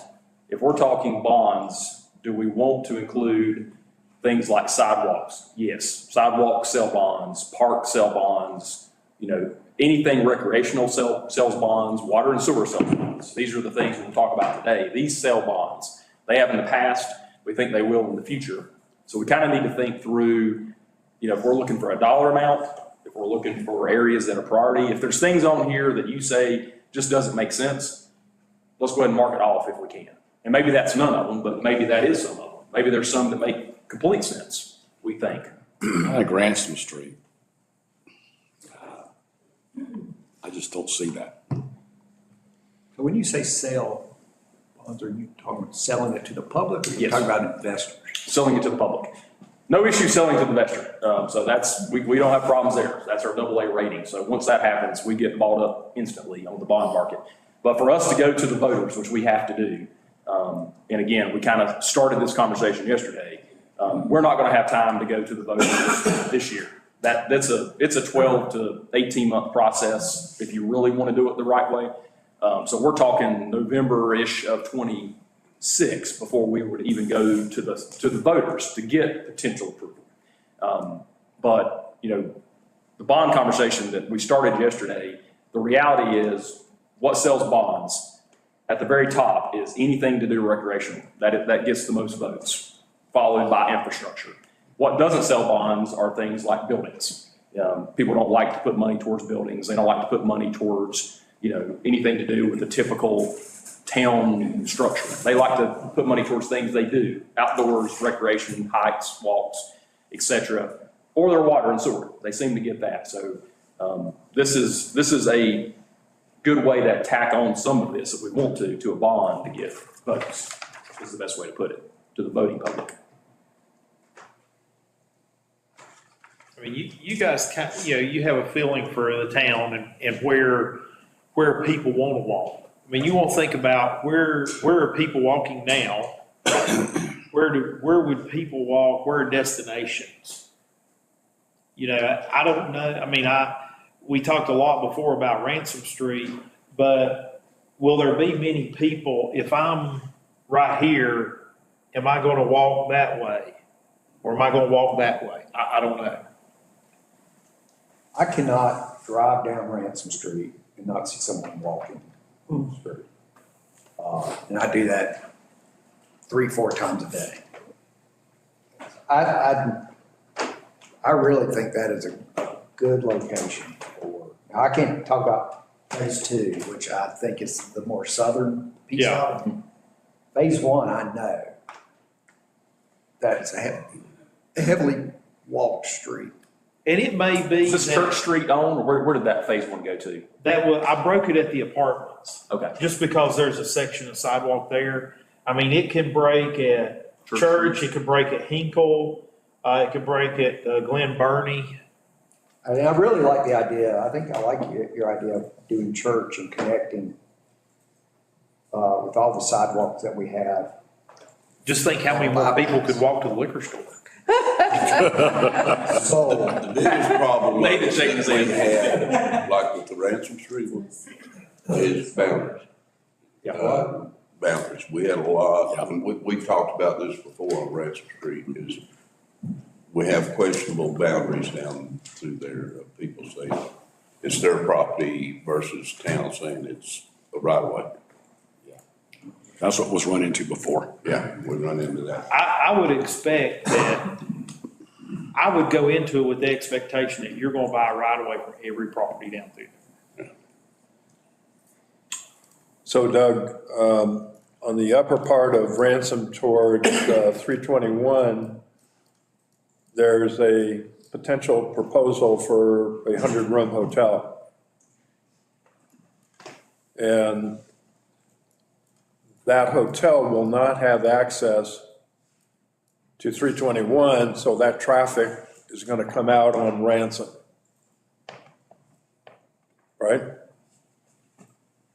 yet to be determined. So the proposed hotel that was originally discussed has never been formally submitted. Right. So that was an original plan that was discussed, but it's not ever been formally submitted to the town. But according to Kevin, it's coming. I guess they've had conversations in the last week. And so, yeah, yet to be determined, but doubtful that they can get out on 321 without some kind of manipulation. So when you talk about sidewalks, that area from 321 down Ransom to wherever, that could be an issue. I mean, if I remember correctly, this section of Ransom Street, you're gonna have a number, there's like 8 power poles that are gonna have to be relocated somehow. And you see, there's not a lot of space down through there.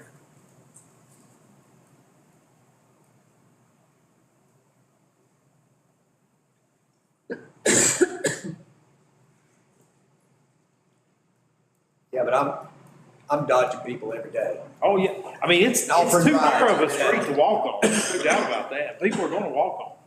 You know, I think of this list, we all drive around. That section of Ransom Street, a lot of pedestrians.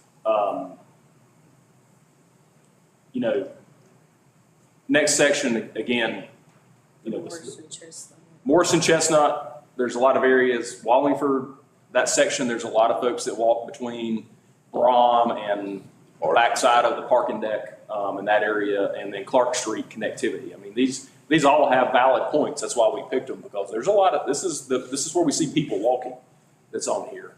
The condos were first built up top of Chestnut. There was a lot of pedestrian. That's now turned into golf cart traffic instead. Everybody got the golf. They gave up the hill. Got tired of walking up the hill. But I think if you think about Chestnut, it's really, you really got to think about all the way up the hill, I think, to be effective. Because the danger spot is the curb. And I don't think it's the highest priority on this list. Well, I mean, I'll be honest, I may have been the one that brought the Morrison Chestnut up, partly because we had talked about it before. And when we said that, some of that was related to the school. Now, I'm telling you what I was told. Obviously, I don't live there. But, you know, I've heard, well, people back up to pick up their kids, and then the kids walk up the street to meet the cars before they get there, and they're walking in the street. I don't know how much of that happens, but that's probably, you're right. I mean, if you just go to that point nobody's going to walk from Main down Morris to Chestnut. Nobody's going to make that loop. You have to be up there to walk through there. I really don't see that with students. Yeah. And Maybe in the parking lot area, but not up the street. And something that came about even after we talked about this was the school completely revamped pickup and drop off. New principal, totally. So all walkers, all pickup kids go to Sunset now. They all go out the Sunset entrance. No one goes on the backside, the Morris Street, except for car riders. So no walkers are supposed to be dismissed out the Morris Street exit any longer because of some of the concerns with the kids getting out and going in 3 different directions. So 100% of the kids are supposed to be going out the Sunset side, the auditorium. They come out the auditorium and they come out on Sunset, which is a much safer endeavor. Nathan can speak to it. He met with Principal Holler multiple times on this. So I think Morris Street, at least from a school standpoint, Morris Street, Chestnut area is not an issue anymore because they're not supposed to be over there. Parents aren't supposed to be over there. All parents, even if they walk, have to pick up on Sunset. Is that correct? Yeah. Not to dismiss this, but it has changed drastically from where it was even 6 months ago with some of the new. And then in the mornings, we don't have a lot of kids that walk. I mean, you've got some that walk in the mornings, but not a lot. So from Main Street down Morris, there's a sidewalk, how far? All the way. It goes to the school. Yeah. And so, Yeah, there's sidewalk. do we need one now? So, we all went to tracks this year. Let's see Richard out here. There we go. So we've got sidewalk all the way down this side, but we've got it all the way down this side as well. So we're talking sidewalk down around the curve. Is Yeah, what from the we were- corner up. So it goes all the way down in front of the school as well. You see that? What was going on and what was part of the conversation before was kids were walking up this ditch line, and they were. I mean, there was some walking up that way. So we're talking a sidewalk up this section that I do think, again, has drastically been reduced because of the change of the front of the school being the primary exit point. Well, if you take the sidewalk up that section, you almost have to do it on Chestnut as well. But I do tend to agree with David. I mean, I don't know if people are gonna make that loop, you know, if you don't take the sidewalk all the way up Chestnut. I don't know. And there's a lot of pedestrian traffic. There's a fair amount On Chestnut. on Chestnut in the summer, not now. But a lot of people come off Chestnut Hill, either from the condos or up in that neighborhood, and use that. And If you did it, you'd almost have, now we've got pedestrians and golf carts. do what? Golf carts. Oh, Yeah, golf but, cart. I would say on a Saturday in the summer, I bet there's back and forth, I bet there's 40, 50 people over the course of the day. If you, and I'm just spitballing this, if you went, let's see, Where you gonna go? No, go back where you're at. Chestnut? I mean, if from here to here is $1.25 million, it may be, part, 3/4 or so of that to get from here to there. Because, I mean, you're gonna put walls all the way up through there, and take back that slope that's probably rock to get it in. Hugging the same side. There's a rock wall there too, that have to be taken down. Everything's in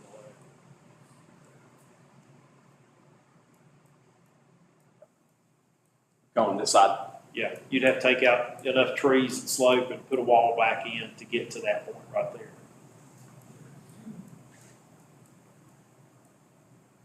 Go down to the curve.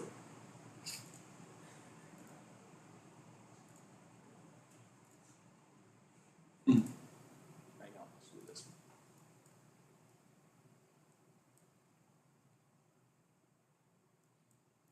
Okay, you got this wall on the side. Mm-hmm.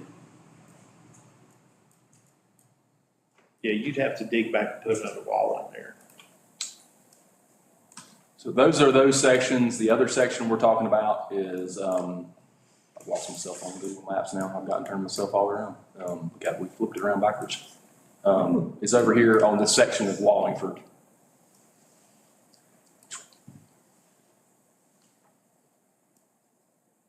Here's the church and this section. Again, kind of like everybody, a lot of traffic walking this back section between Braun and our intersection at Laurel. Of course, we're now talking of running the sidewalk down to the other sidewalk on that end of Wallingford. Yeah. Part of the park project. This section we had about 950. That takes it to Jeannie Stevens Lane, is that right, Doug? Yes. Okay. That's another heavily walked road.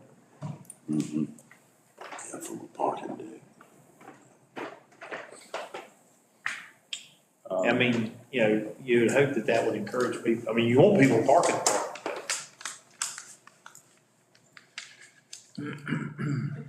This one is definitely connectivity. You see we've got sidewalks leading all over up to the intersection, and then obviously we stop here. We don't have anything beyond this direction. We do have sidewalks here, and we'll have a new sidewalk that starts here. Is that right, Doug? Yes. And goes all the way up this way as well, for connectivity. That would be super nice considering we're getting a new development in there. In here. Well, on the back side. And then we talked about, Clark Street as being another possibility. Again, a lot of folks utilizing, the parking lot in this area, so we're talking about coming up through here with it. Is that right, Doug? Yes. Hugging this curve and going up to 221. Yeah, we talked about crossing over Clark Street, and coming up this side instead of trying to build a wall on the. Sometimes this stuff does some weird stuff, huh? What are we doing? My gracious.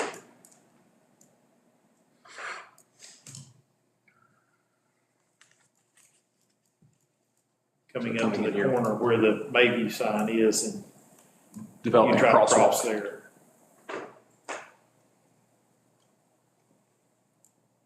I'm constantly amazed at how many people use this sidewalk in the summertime. I've been out here, you can count 25 people at one time sometimes walking on the sidewalk. Unbelievable amount.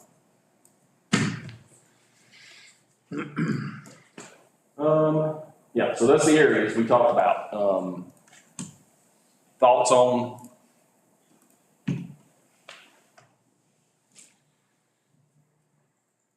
I like the bond idea.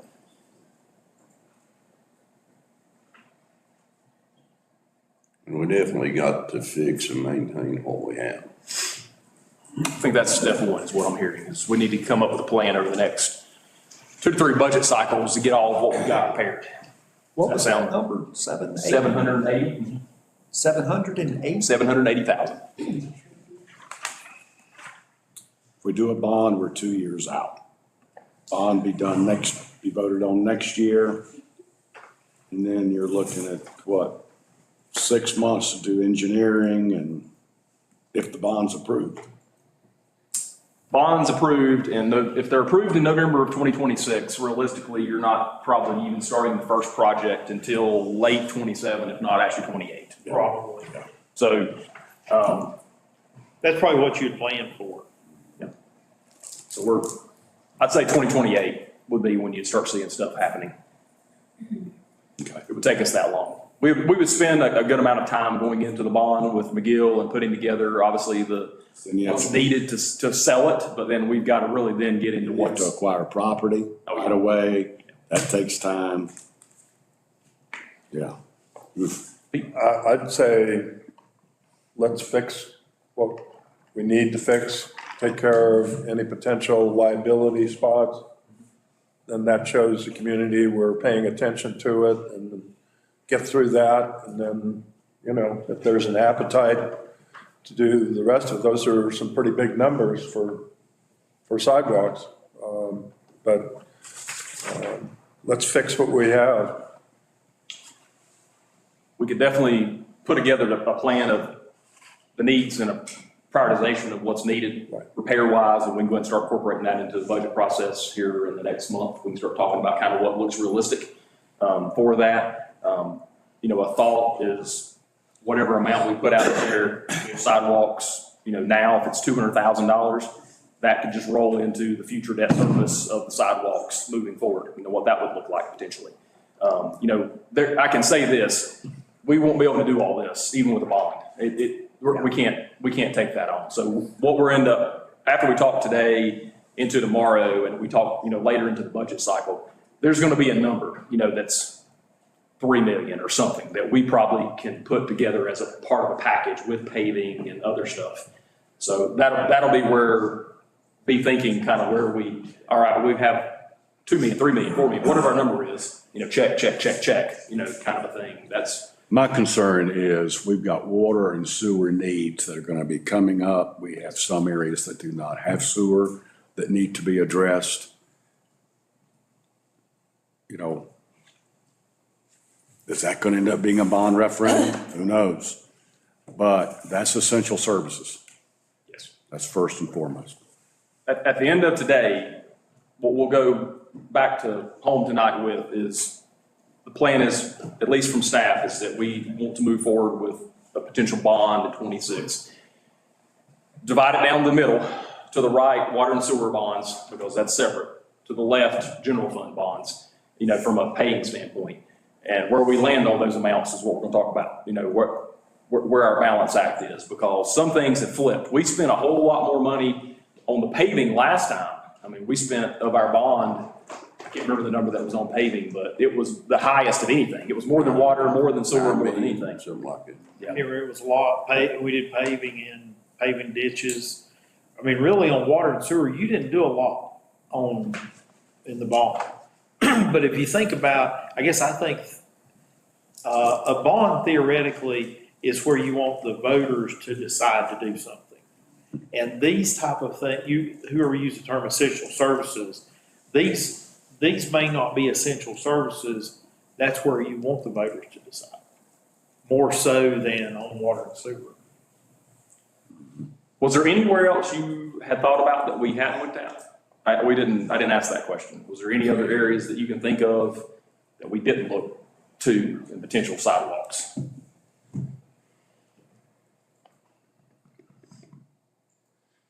I think so. Yeah. We tried to take into account future expansions in any areas. Of course, the luxury there, so to speak, is that if you've got a 7-acre property that develops, we're going to require them to put a sidewalk in. That's one of the requirements. Yeah. Everything else that's out there to be developed either has sidewalks, will be the same kind of scenario. So we're going to make them put the sidewalks in. What I don't remember, is there a piece of sidewalk between Sunset and, Ransom from Sunset, where the famous toastery is over There- the corner? You mean going south from Sunset right here to the church? Going across the street, past the toastery, down by the hemlock. There's a section at Yeah, I think- Hilllands. So just a little bitty piece, so I mean, it's not a continued piece to tie into our other sidewalk over there. You're going back towards Main Street. Right, There's just a Right little here. piece at Hilllands. Right here, you mean, Doug? yes. There's sidewalk there, and then you've got the parking lot. There may not be right there to the corner. Yeah, it's not tied in all the way over, I don't think. Mm-mm. It just the piece that, I think it goes to the end, to their cottage, and then it runs into the boxwood. Yes, you got it here. This thing does not want to go down the street. Put it here, look back that way. Yeah. So nothing there. It starts at the, Yeah, so you've got it here. Right. there's nothing on the boxwood property. That would be a good spot. Yeah, you really got this section from right there at that end of that wall back up. And I guess that's sort of like a rock ditch, isn't it? Yes. It's where the stream bed runs on that side. You want us to get pricing on that as well, this little short section? I mean, you was asking. Oh, yeah, no, that's. There's another place that's not connected. You've got sidewalk here and sidewalk here. and- That would be a good dot to connect. We'll add that. Okay. Perfect. How much pedestrian traffic is on the north end of Wallingford? Right below 221? There's You talk none. about the dead end section?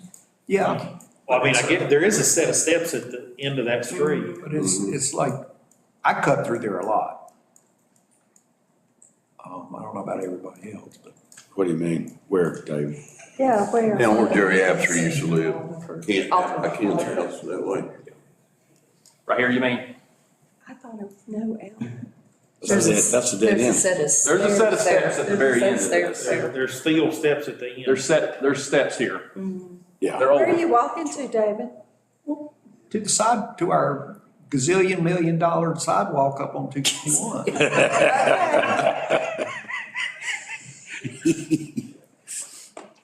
Oh, boy. I don't know if that gets. In. He went to eat lunch.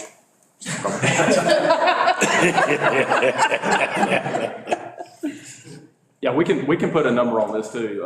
I think this, being a dead end, I don't think there's much vehicular traffic on this street. But these steps at the end, if we do need to probably make some decisions on these steps. I noticed back this summer, they're in pretty rough shape. Yep. Are there higher steps? Well, the answer, I believe, is probably yes. I'm not sure who put them in, but I'm sure that we have responsibility. If we If want they're to, anybody's, they if probably. there's anybody, they're ours. Maybe I'm the only one cutting through. Well, no, we've had some folks in the past ask about those steps. So we need to put that on our to-do list, get a price on redoing these steps. That'd be a tough place to put a sidewalk that's outside the street. Yeah, Doug, did that That road, road used to go all the way through? Yeah. That's what I thought. how long ago was that? Oh, probably 50, 60 years ago. it was. That's before they raised 221.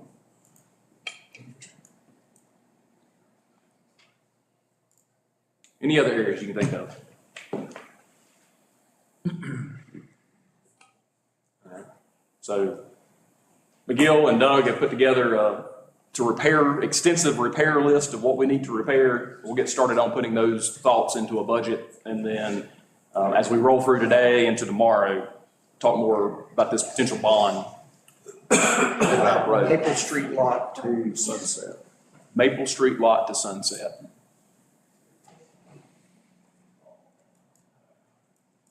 That is tight. I don't think you have enough space, do you? I'm not engineering, I'm just throwing out You're there. an architect. Would you call it one-way or two-way? That's one. It's one way. Yeah. It's two-way to the post office. And then it's one way here. But you're talking about a lot, right, David, from that lot across from Joanne's house? Well, we effectively have a city lot that doesn't have any sidewalk. Mhm. No, we do.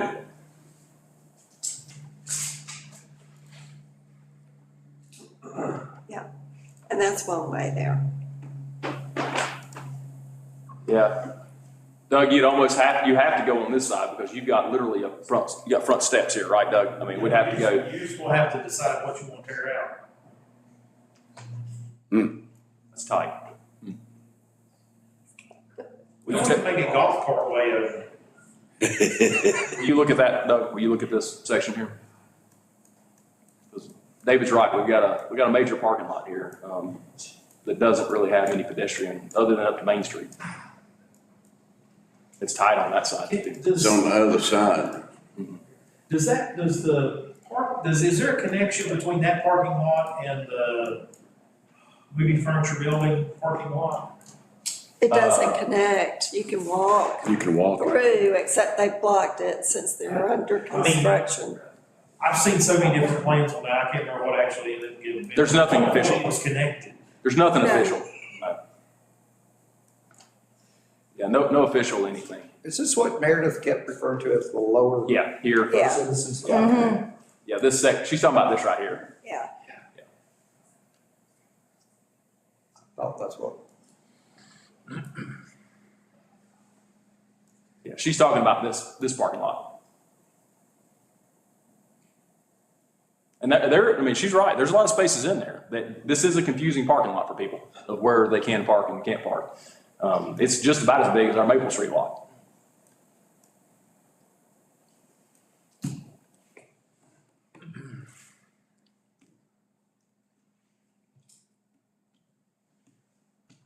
I mean, my impression was that she was calling this the upper First Citizens Lower. lot.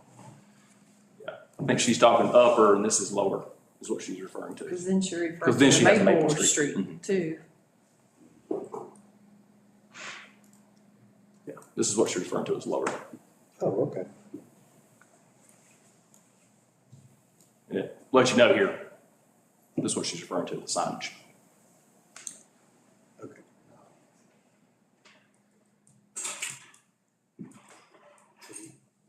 Upper First Citizens, like the 2 or 3 spaces at the 18. The handicap On and the the side. 18. Yeah. On the side, yeah. Yeah, I don't think they give up all of that parking lot. You know, Town Tavern, Justin already has talked to Rumpel. He has a little agreement with Rumpel where his employees can park there in their parking lot.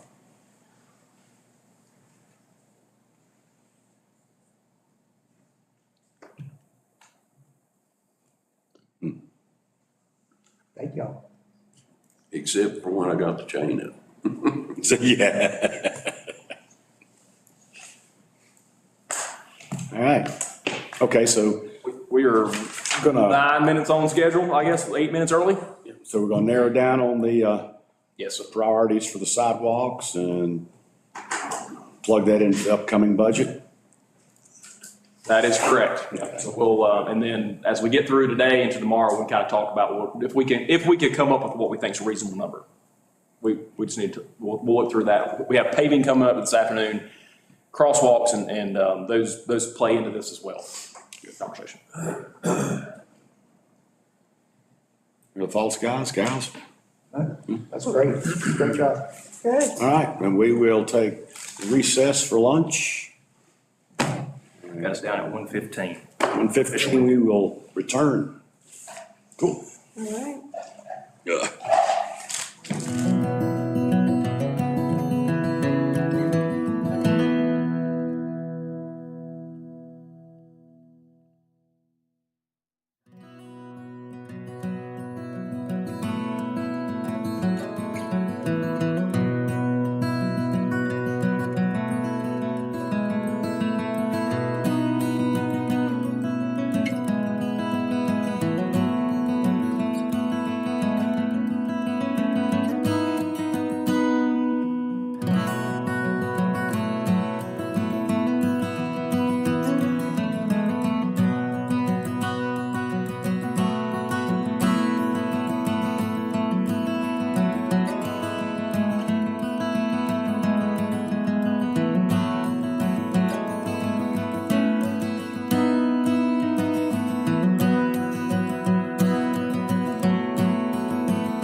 Gentlemen, we're back in session.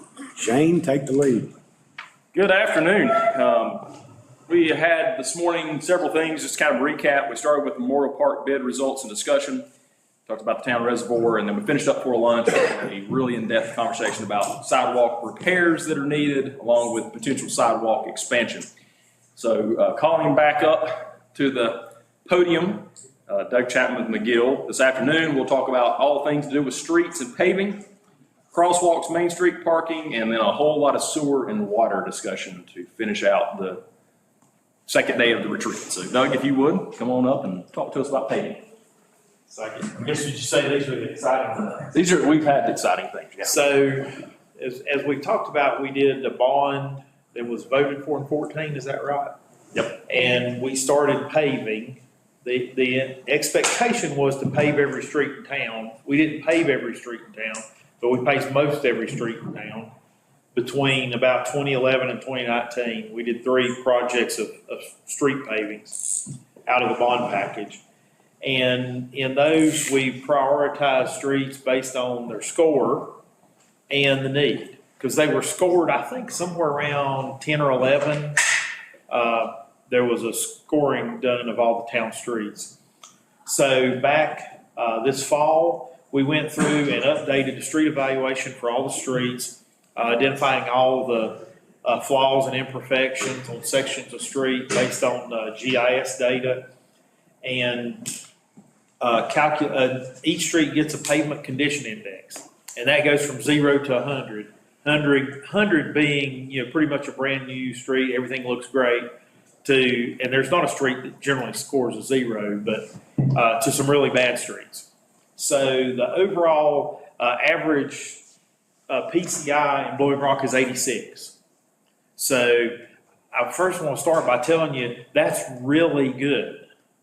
I mean, if you're a college student or a high school student and you make an 86, some of my kids would think that's great, or at least one of them would be ecstatic about that, and a couple would end up crying. But for a pavement index, 86 is really good.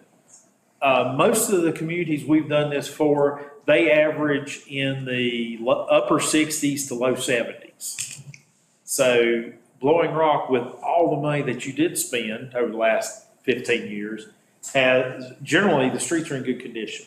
Now, there's still streets that score between the poor, very poor, and serious. Now, some of those that may have scored serious may be ones where we have failures on right now, understand. But in the 1 to 100, those categories they score 55 or less. So out of that, we have 23 segments, or about 8% of the total mileage of streets that are in that 55 or less category. So 8% is not a lot. I thought the 23 segments, to me, when I looked at it, because I saw the whole list, I thought, well, that doesn't look like a whole lot, but 23 sounds like a big number. So I looked at the percentage. But the GIS data breaks streets down sometimes, not necessarily every block, but in sections.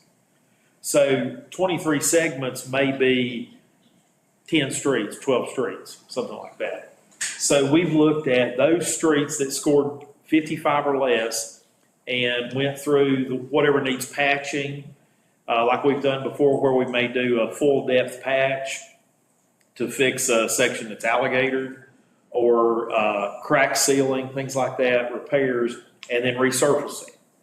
And when we look at that, and that includes, one of those segments is on Green Hill where the road's cracked and it's sort of settled on the edge, and it's going to need, more than just a cut and patch. It needs some subgrade repair. The overall cost of that is $1.7 million, about $1.7 million. So here's a map showing those sections that would be paved. I mean, I don't have the DOT streets highlighted, Valley Boulevard and 321 and 221, but you can see of all the streets in town, that's still small segments in some isolated places. So that's pretty good. And that includes Valley View, where we're doing going to have slide repair. And then That Valley View is not included in the dollar amount. Gonna be the That's next what I question. say. It is on the map, but it's not in the dollar amount. About Wonderland. Wonderland is not in the dollar amount because that street is a good street except for that spot. We got a hole in it. Hole. You got a hole in it, yeah. Except for the hole in it. Yeah, we got a hole in it. We'll patch the hole. And I don't think Green Hill shows up on the map. That spot's right in here, I believe, just past Green Hill Circle. That's right. So that's a map that shows you where those are at. So that's generally where we're at as far as looking at, and the purpose of this is to identify what are the capital needs. And talking about, it would the plan be to do another bond going forward? I mean, I think you need to go back and look at where you are overall. The town's in good shape on the streets. But if you were going to look at doing more paving, more streets, this is where we're at. You talk about kind of we talked about the next steps, maybe when we would reassess that type of thing. The 1.7 gets us, in your opinion, how far down the road? And when would we need to reassess? Well, and I'm trying to remember, I don't remember who all was in the discussions we had, some years ago about the asphalt doesn't last like it used to.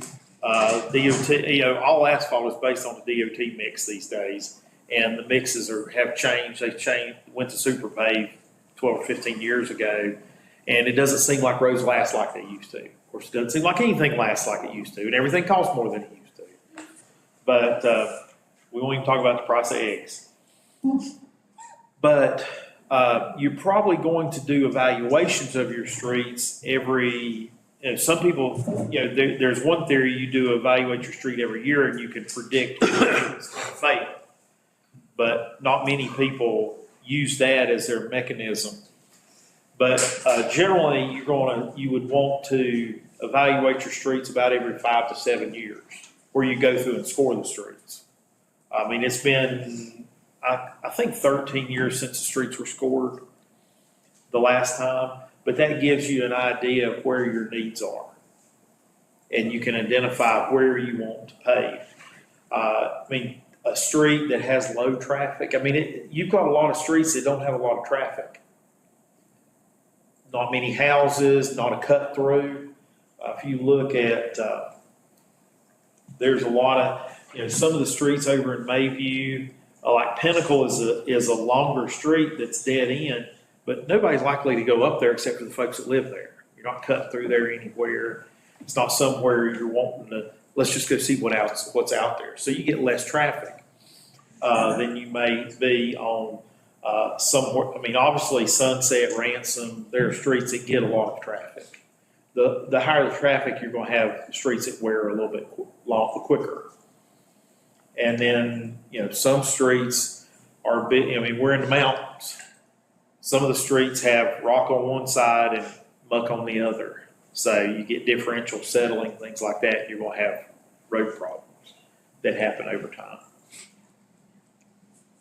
I'd like to see a listing of, in severity, list of the ones that are most likely to give out or in the next year or two versus the ones that are, okay, a little bumpy or whatever.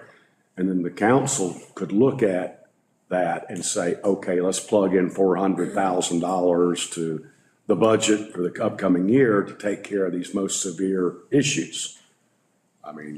Well, one of the things that, how to best describe this, when a street, if the surface is wearing off a street, the street's still in good shape. Right. It may not be as black because the liquid asphalt wears off the surface, but once it starts to crack, water gets into it, it freezes and thaws, it freezes, it thaws, and the deterioration goes down like that. The curve for road failure is like this. It does pretty good for a period of time, and then once it starts failing a lot quicker. And it's hard, sometimes it's hard to determine that tipping point. That's where, they make programs to sort of predict that. But to predict that, you've got to have long-term data. But we can, I mean, every one of the streets that, I mean, we scored every street, and they all have what the identified problems are. So that would give you an indication, the street that has more, if it has alligator cracking, one of those where do I stop between what they call mansplaining? And I don't know that, apparently I don't know how to stop that. But when I assume that when I say it's alligator, everybody knows what I'm talking about, but maybe you don't. But when the road is all cracked in pieces, it looks like the back of an alligator, that's what I'm talking about. Because typically, it's breaking a lot and it's starting to settle. So once that happens, every time it rains, it's going downhill. You know, a few small cracks isn't going to be a worse problem.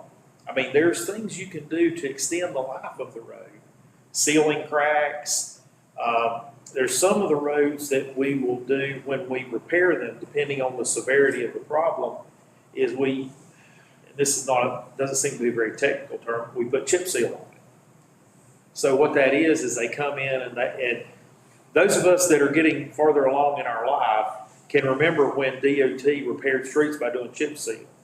You go out and the street's covered in all these little tiny gravels, and that's all you see, gravels everywhere. That basically they come through and they spray tar on it and then spread those gravels out, and it just sort of sets up over time. The reason we use that when we're repaving streets is it creates a layer between the old asphalt and the new asphalt to seal the cracks. Because asphalt is just like paint. When you paint a wall, if there's a crack or an imperfection, you're just putting a new coat of paint over a crack or imperfection, it's still going to reflect through. If you have a crack in asphalt and you pave over it, at some point it's going to reflect back through. So we try to do some things in between. The problem with using chip seal on your streets is nobody likes to see that. If you did that, no offense, but if we did that in Blowing Rock, some people are going to complain, what'd they come in and do that to my street for? They I did. want my street paid. They did it to go forth, and we had a fair number of complaints. Yeah, DOT. so. DOT did. That's right. And, you know, years ago, a lot of communities used crack sealer heavily. I believe, am I right to assume that the tank that used to be over the Shaw property was an asphalt tank? It was. Yeah. I mean, it's a pretty big tank. I think it's gone now. But they use that to store tar in to go out and spray on the cracks to seal the cracks. But people don't do that a lot anymore. Well, I guess the reason I mentioned that, council, is I've seen 3 roads that are starting to give. Zag on the low end, low side, which they will give. And I'm sure you all have noted that. Yeah. That's why I mentioned that. So I think that, and this is Shane's comment, but I'm gonna make it, we'll see if he thinks I'm right. And if not, that's okay too. Is the decision to pave a street or two every year, or to put, you know, just like fixing sidewalks, or do you want to put some of this in a bond package? And then in 28, 29, something like that, you go out and you pave $1.5 million worth of streets. Well, is there a list of the ones that are Yeah. serious, very poor? Yeah, I mean, I it's can hard to see see from the map, Yeah. but yeah, I mean, there's a list. Okay, And I mean, it's these streets, and every one of them has a score. so, I mean, those need to be taken care of, I would think, sooner than later. I don't know the traffic on the streets, but if it's serious or poor or very poor, seems like to me we wouldn't want to wait 3 years for a bond referendum or. I agree with you, Kat. So to throw a little bit of a wrench into this, that's a little tricky financing. It's doable, completely doable. But in the past, our paving, like last time, we did $9 million in transportation bonds. So paving is not something, especially when we're talking this amount, that we're going to want to pay cash for. We need to borrow money. We're not going to be able to pay $1.7 million, I think is what the number was, to be able to put out there. So it's a doable conversation, but it means that we would need to have some level of collateral, which we've not done in the past. put something up that's currently not borrowed against as part of a collateral. So that's a very doable thing. I'm sure Doug's worked with places in the past that have done installment type financing for streets. But typically streets in the past are either paid for out of reserves or they're paid for through a bond. That's a very typical way of doing it. It's a little bit unusual to get into an installment. So my thought was getting a list of exactly, because I'm assuming we've got dollar amounts assigned to these. Yeah. So starting with the worst, which is serious, and working our way up to see that mix and that ratio of what we're talking about. So maybe there's the ability for us to start at the bottom and chip off the worst. And that could be plugged into this year, upcoming year's budget, next year's budget. Right. $200,000 or $300,000 at a hit. Right. Well, if you look at, and I know the map's kind of hard to see how the colors come out, but if you look at, the red ones are serious that score from 10 to 25. Well, there's not many red ones on here. Here's Garden Circle, 5, which is the dead-end street there that goes into the back of the school, or get to the cafeteria, wherever that is. Maple Street, and I don't know if that was before or after we patched. I mean, we pretty much patched the whole thing, putting water and sewer in there. But now Maple will be repaved though. Yeah.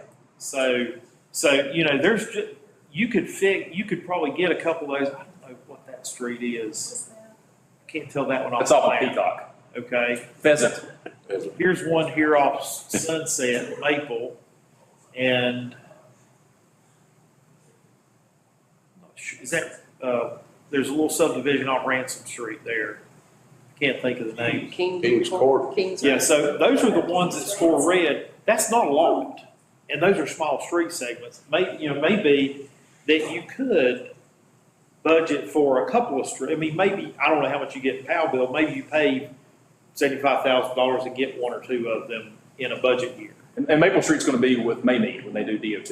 We've talked with them on that, so that's going to check that one off. But I think that's where we start. We're trying to figure out dollar assignments to the worst and work their way up, because it does get in. It's doable, but it's not something we've done with installment financing. It's a little bit weird, if that makes sense, because there's no collateral. They're not going to give us money on streets. They're going to want something. They're going to want town hall or something like that. And that's done. We just haven't gone down that road in the past. We've let the voters help decide. And that's what's gotten us to the 86. I mean, truly, the voters voting on it, you all voting on moving forward with it. Doug told me the highest that you know of that you've done during this. Yeah, we've never evaluated a streets where the average score is 86. I mean, so we're in great shape. I want that to be on the record. Great shape. We've got some things we need to fix here, but overall, an 86 is as high as McGill's ever seen. So really, really good job. I mean, because you spent so much money paving in the last 10 years, that's why it's like that. Well, I think I agree with Kat, and I think that we ought to look at the ones that are most severe, address those as soon as possible, and move forward from there. Well, I like what we've done or tried to do before too, is incorporate, if we're getting ready to do a street, is that also a street we need to do a sidewalk on? If that's a street we need to do a sidewalk on, is it a street that we need to do stormwater? Water line. That if it's something that we're gonna be tying it all in together, that we try and do all at one time and not go back and get it paved, you're digging it right back up again. Right. That's a good point, Doug. So somewhere on here is probably Pine Street, thanks to Mark Preston. He tore up Pine Street, was it 2 years ago? I think that's on here right there. That was Mark Preston Street. We can name that Mark Preston Street. But we looked all night. We looked all night. We found it, but it took us until we got to the other end of the street. This map here is 1.7. Yes. And, what was it, 9 million? 17, 19, maybe, which is probably 18 million now. Probably. So, and when we talk about this, when you say this map is 1.7, 300,000 of that is we've allocated for Greenhill. For the slope cover.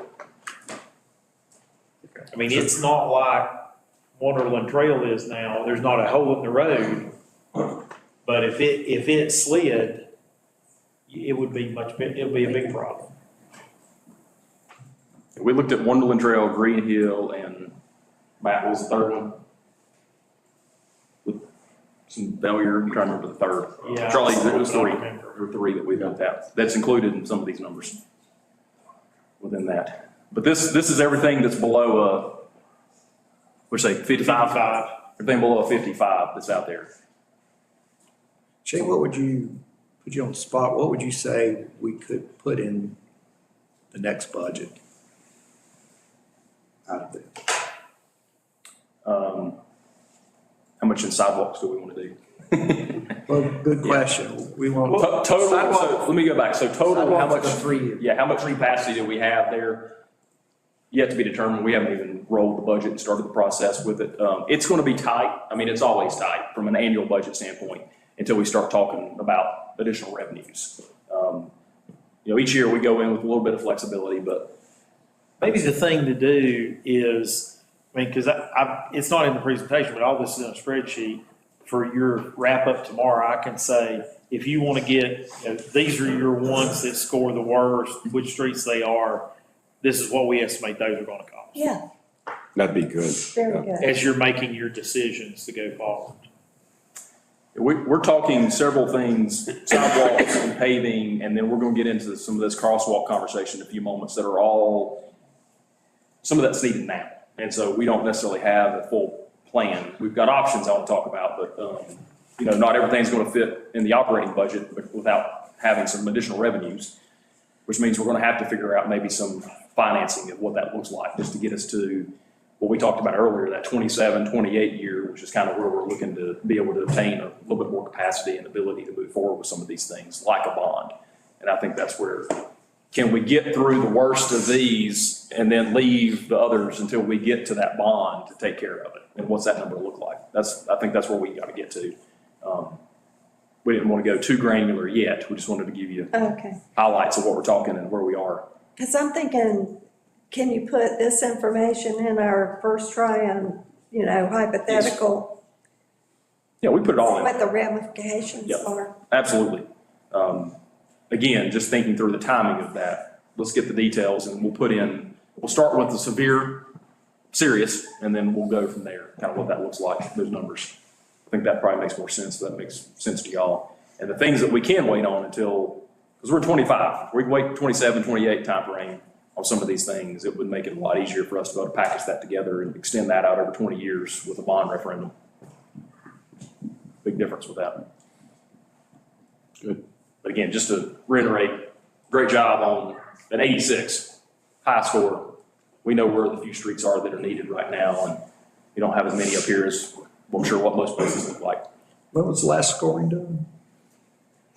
I don't know if Kevin or Matt, We done it was done by NC State. NC State. Was it 9? I was going to say Around it's 11. 2009, It was 11 or 12. Yeah. I think it was, in my head, it's 11, but I could be wrong. It was my first year, Doug. I can picture the CD that it's on. So, Maybe it's time what's that? maybe it's time to do that again. That's what this is. That's what this is. Yeah, that's what this is. I thought you said 11. No, before, the last time all the streets were scored was in 2011. We just went through now and rescored all the streets. Okay. That's all right. He's going to be able to provide us, and he has, this is just we've got the granular of all the streets and the scoring and assessments and stuff on that as part of the study that we had McGill do for us. That's the results of it. So we've got that. What we've talked about, Doug and I have talked about, is how often do we need to redo this so we don't get behind? Is that something we need to do every, 5 years is kind of where we've talked back and forth. Does this make sense to do? We don't want to go too far down the road and let that 86 become a 66. Did an NC State grad do it? Did an NC State grad do it? This time, Yeah. actually, no. What are we talking about? It's DCU? Yeah.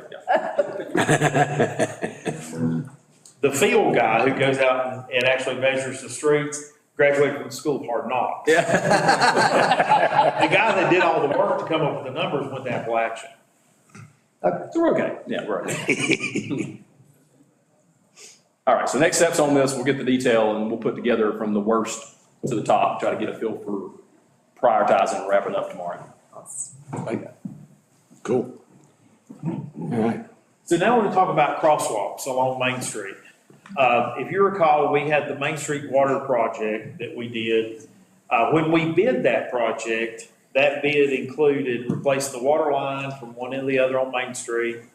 Then we got the state funding for, and replacing sections of sewer line on Main Street. And we bid the duct banks for the underground utilities. We also bid the paving of all the streets, which now DOT's going to do directly. And the sidewalk on North Main Street from 221 down to Hill Street, which we built, actually which was built. And then we bid redoing the crosswalks with stamped concrete. And because we weren't doing the paving and we weren't doing the underground utilities, we decided not to award the crosswalks. But as we're getting to the point where the paving is going to be done, the question becomes, what kind of crosswalks do we want to put back? When we've done the past streetscape projects, we've done the stamped asphalt. We started that in 07, maybe, something like that. First streetscape project.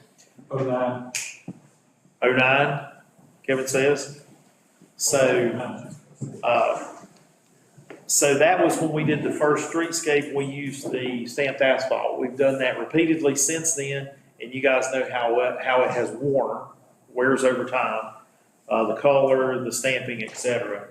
So we wanted to talk about the options being stamped asphalt, which has the lowest cost, and stamped concrete, which, if you'll recall, the concrete around, not the gazebo, I don't think, maybe the gazebo, but behind the gazebo where the two big maples were, that was stamped concrete that was done, I don't know, 12, 15 years ago. There's different kinds of different patterns of stamped concrete, I guess I would say. And then the third being pavers, brick pavers, more like what was done at Laurel Lane. So we wanted to talk about the three options. And here are, now you'll see Laurel Lane's highlighted, but I didn't have him take that off but it's already done because there's pavers there. But these are all the crosswalks that we had bid with the Main Street project. So everything at Sunset, everything at Park, everything at 221, those two, one here. Is that the one at Kilwins Which one? crosswalk? No, there's not one shown at Kilwins. This is the one at 221. No, I'm sorry, that's at Laurel Lane. This is at Morris Street, and then these two are Chestnut and then Jenny Stevens. We did not have one here. Wait, I'm crossed up. Come on up. Oh, Kilwins doesn't show up on the map. Yeah. I had him redo the map so that it wouldn't be pixelated. Okay. And it's chalked off because there's not a crosswalk at Kilwins. Okay. So to that point, where are we at? Sunset? Where's Sunset? It's Here's Sunset. So right Between about there. this one and then we're gonna go over to this one, right, at Laurel. DOT is not gonna let us do one in between those two, Okay. proximity wise. Now I didn't ask the question whether or not can we trade one for another.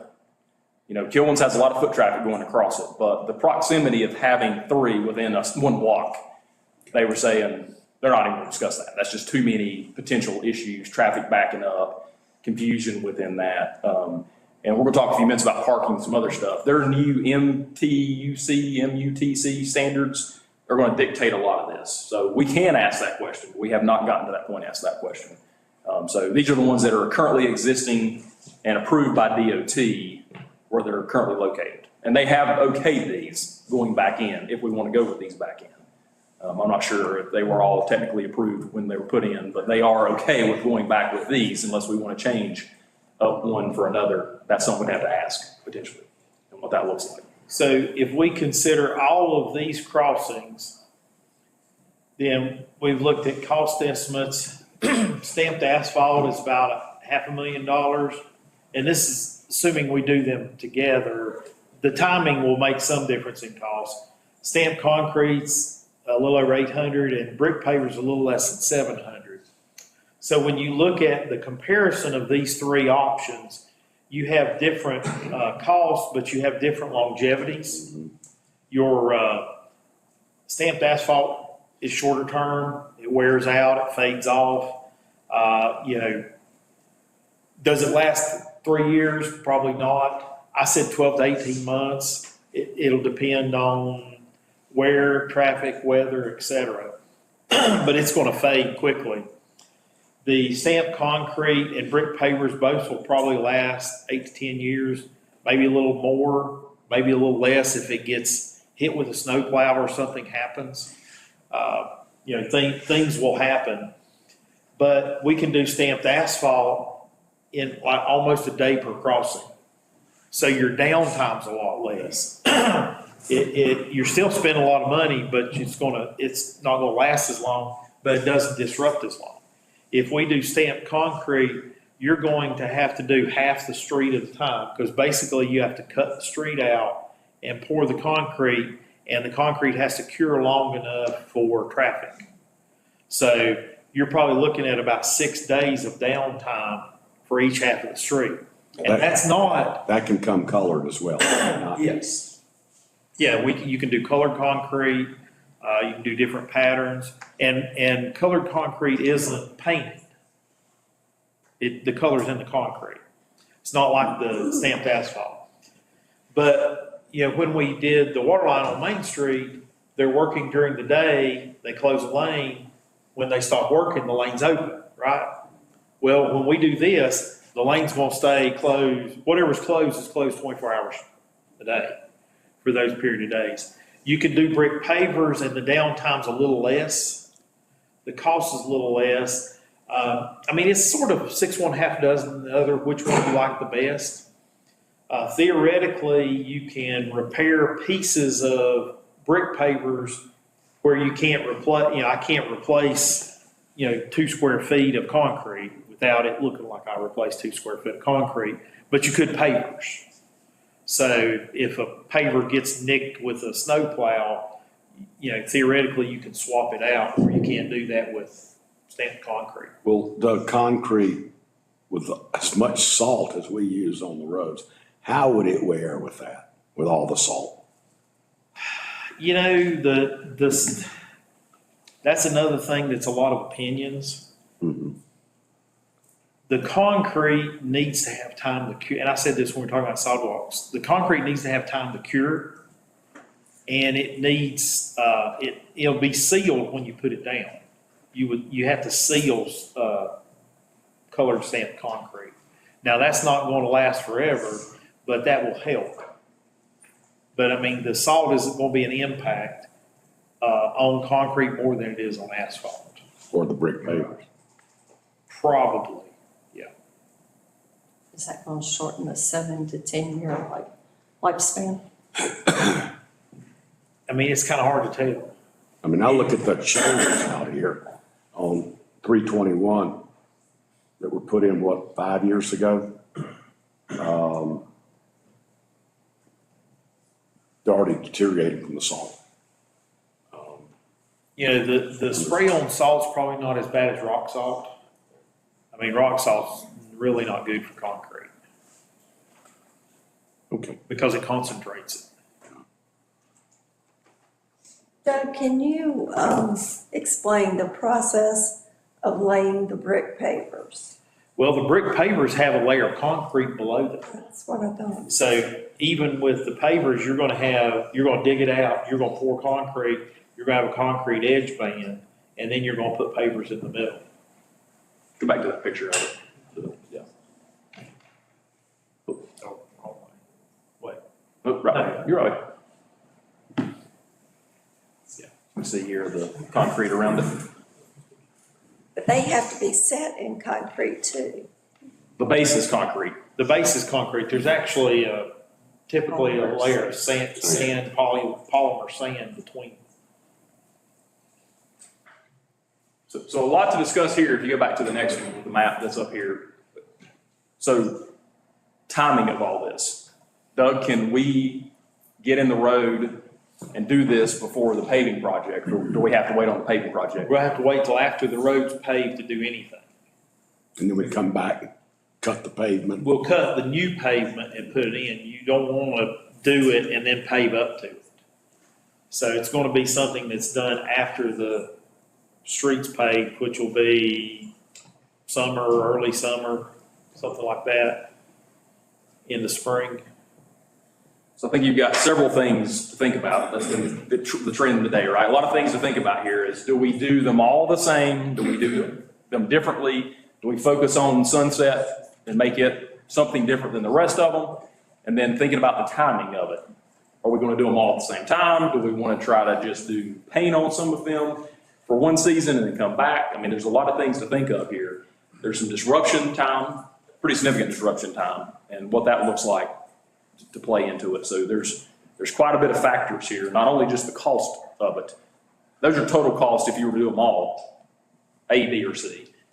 But there's a lot of timing here that's going to have to be considered. We talked a little bit yesterday about DOT and Maymead. We know Maymead's a little bit behind. We don't know exactly when they're going to start on Main Street. We know they're trying to finish up the work they're doing with the hurricane relief, and we understand that. So are they going to be in the roadway as summer approaches? More than likely. I mean, not at the end of the day, it's nighttime paving, but we're talking, this is best case scenario, summer at the earliest, I would say, is what we're talking here of doing this work. I can foresee maybe council considering looking at this next winter Next spring. or next spring, because like you said, we don't know when Maymead's going to come in. The last thing we want to be doing is blocking the streets on July 4th. Well, I think I would consider, and I know we've talked about, I mean, we've had stamped asphalt, but everything's going to be changed now, right? So would it be horrible on some of these crossings just to have the big white stripe on both sides?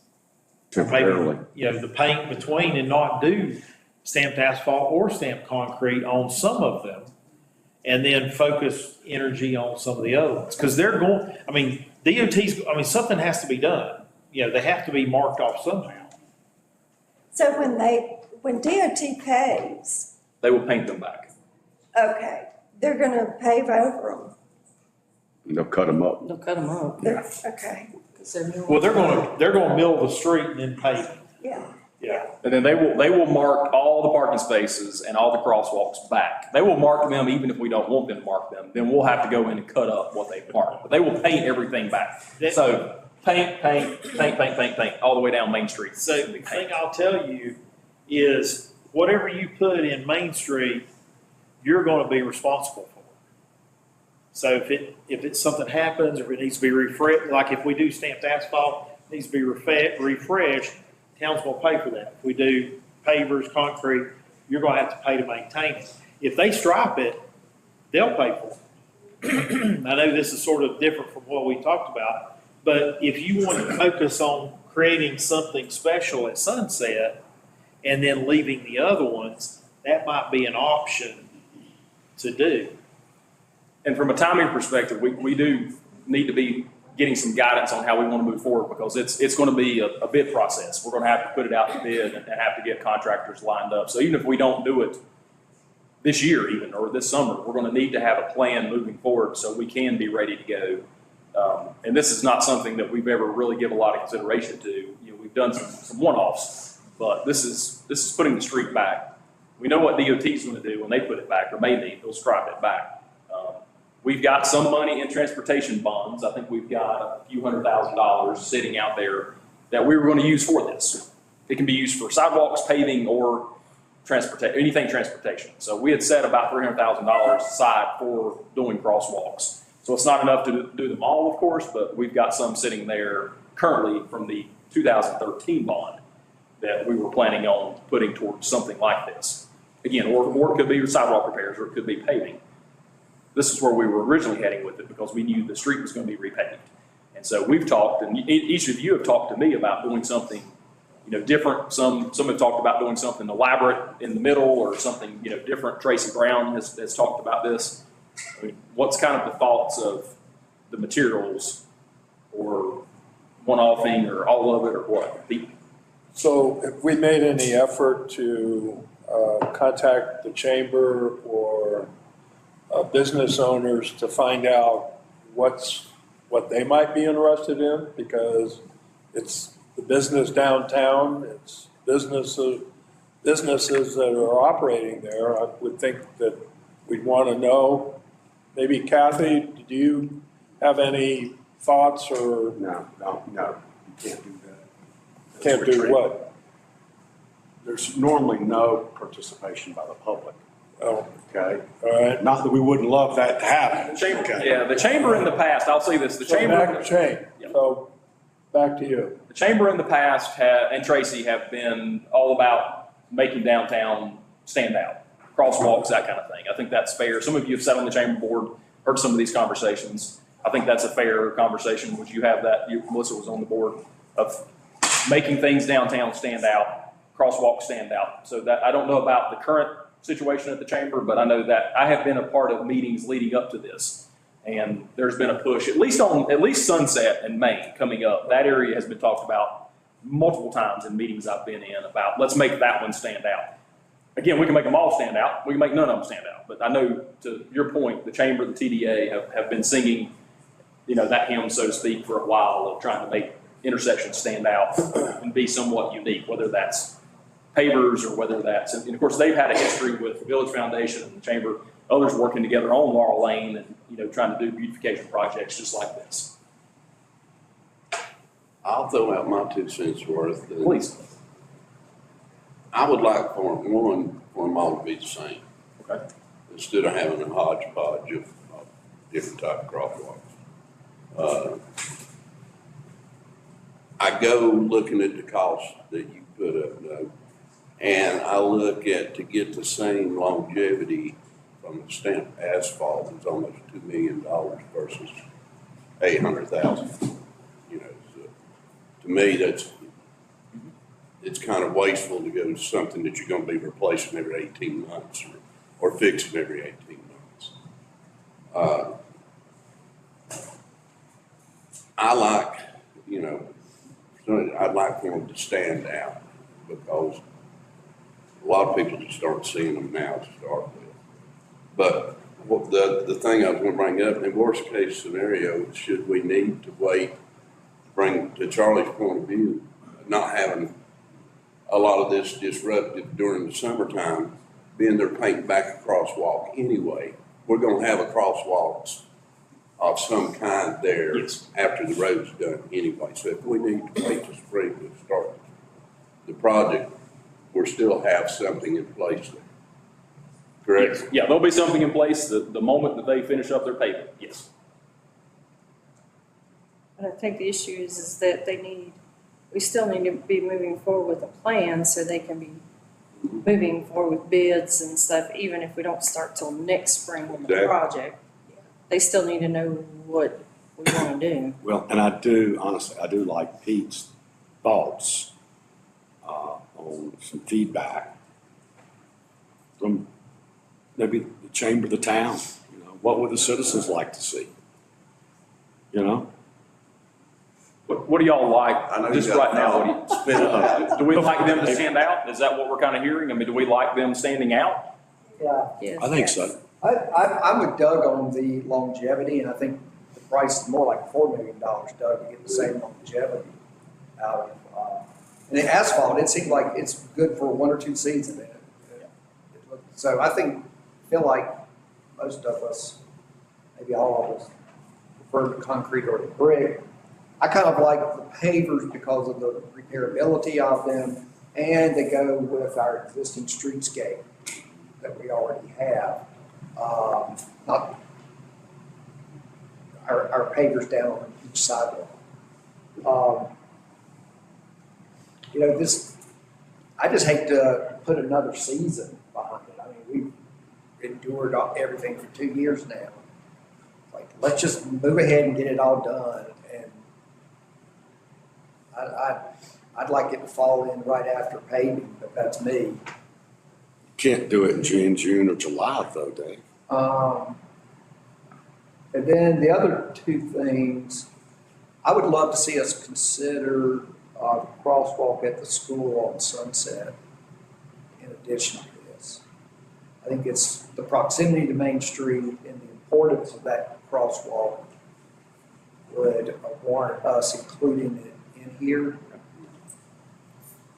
And then I think we need to talk a little bit about, we do get a lot of people crossing at Kilwins.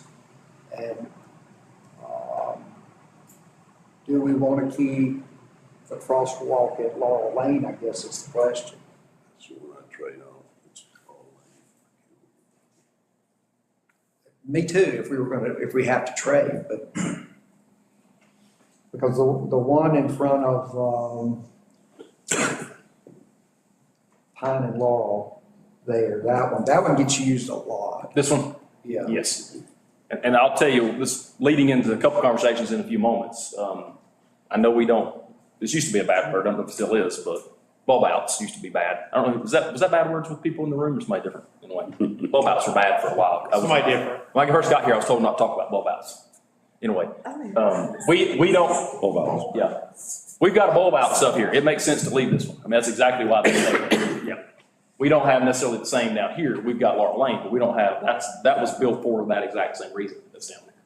So, question, Yes. if you move the crosswalk from Laurel Lane down to Kilwins, what does that do with the parking in that section? Because they're not gonna let you put a crosswalk between two parking spots. You're gonna lose. At least 4 spots? You're gonna lose 2, maybe 3 on the Kilwin side. On the other side, I don't know. There's one on that corner we'll Maybe lose. one. Because there's a Because you bulb out don't- there. Because you don't have, They pull it up. wait, let's do this, hold on. Okay. Oh, you got it. Oh, there we go. So, just don't pay attention to all the red spots. Well, yeah. But, if you cross somewhere right here, this end's clear. So you're not gonna lose anything there. You would, I don't know if you lose any on the downstream side, but you're gonna lose probably, I would assume you're gonna lose 3 on this side somewhere. Because what DOT's gonna say is, or what they're saying is, if there's a stop bar for a light, it has to be clear for 30 feet. If there's a crosswalk, it has to be clear for, like that crosswalk needs to be clear for 20 feet. When we've done streetscape phases 1, 2, 3, 4, 3 and 4, and then 5 and 6. Through that whole process, DOT we started to change parking. And DOT said, well, if you change the parking, you're gonna have to meet all the traffic guidelines, which is clearance from stop bars and clearance from crosswalks. We said, we'll just leave them all the way they are, and they let us do that. So all of the parking spaces have stayed the way they were for the last 20 years until now, when they're planning on coming through and paving the road. They're planning on, their intention is we're only gonna put parking spaces that meet the traffic criteria. Okay, what happens to those 2.5 spaces in front of Kilwins? Well, one of them, you're gonna put a curb extension there.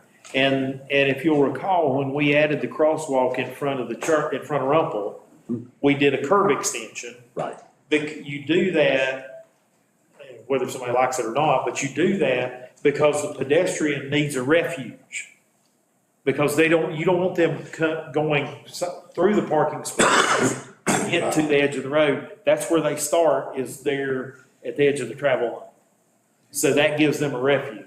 If that's the case, Doug, and at Laurel Lane, we're gonna lose 2 or 3 with the existing crosswalk, or 4. Do we want to talk about that? Yes, that's fine. Yeah.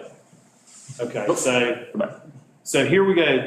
All the red spots per DOT is what is going to have to come out. So you've got one here at the crosswalk at Rumpel. Wait. We didn't say this. This is what DOT said. Yeah, they gave this to us. I'm not taking any credit for this. It's just on the presentation, okay? This one that we talked about at Pine will come out because of its distance from the crosswalk. The same across the street at Morris. That's not Pine, that's Pine. They're, in front of 1155 Main or whatever that's called. Then you're gonna lose one at Laurel on both sides of that crosswalk. Then up here in front of the park, we're gonna lose two there from that crosswalk, and I believe that's two there also. Then one on the north side of Sunset, and two on the north side of Sunset on the park side. Then at the corner of Park Avenue, as we talked about, those two end parking spaces come out. And then one across in front of the crosswalk there. And none on 221. None on 221. So there's a number of spaces that are gonna be lost So when 15. it's I thought it restriped. was 12. Okay, I got a stupid question. I got Which- 15 out of that. Those areas we're losing, can they be concreted? Can they be concreted above street level? You mean a curb extension? Yes, They could be. yes, for seating, whatever. For example, a conversation we've had is if we're gonna lose this one, whoop, let's go back to nope, right here. If we're gonna lose this one here at Sunset, then we probably wanna try to add a curb extension or something here, because this is the tightest sidewalk corner we have in town. Yeah. So we have talked, that was gonna come up in a minute, we're gonna lose these spaces. DOT has said to us, and that's above our head. I mean, if it goes above us, it goes above us. These are the they gave us these red dots. These are the spaces they said they're not gonna go back in. What you do in those places, if you wanna do curb extensions, that kind of thing, widen the sidewalks, absolutely, and that's a possibility we can do as well. If we wanna look at doing a loading zone or a couple loading zones, we don't have any loading zones currently in town. Doug and I have talked about that, numerous times. Does it make sense to do a loading zone here or something? I don't know. We don't have designated areas for a truck to go into, or two trucks. It gives us, it's a fresh slate. It's a clean slate for us to put Main Street back together. We do have some limitations that we haven't had before, but it does open up a lot of possibilities here, from crosswalks to loading zones to curb extensions to all of the above. But now's the time to start really thinking about it, talking about it.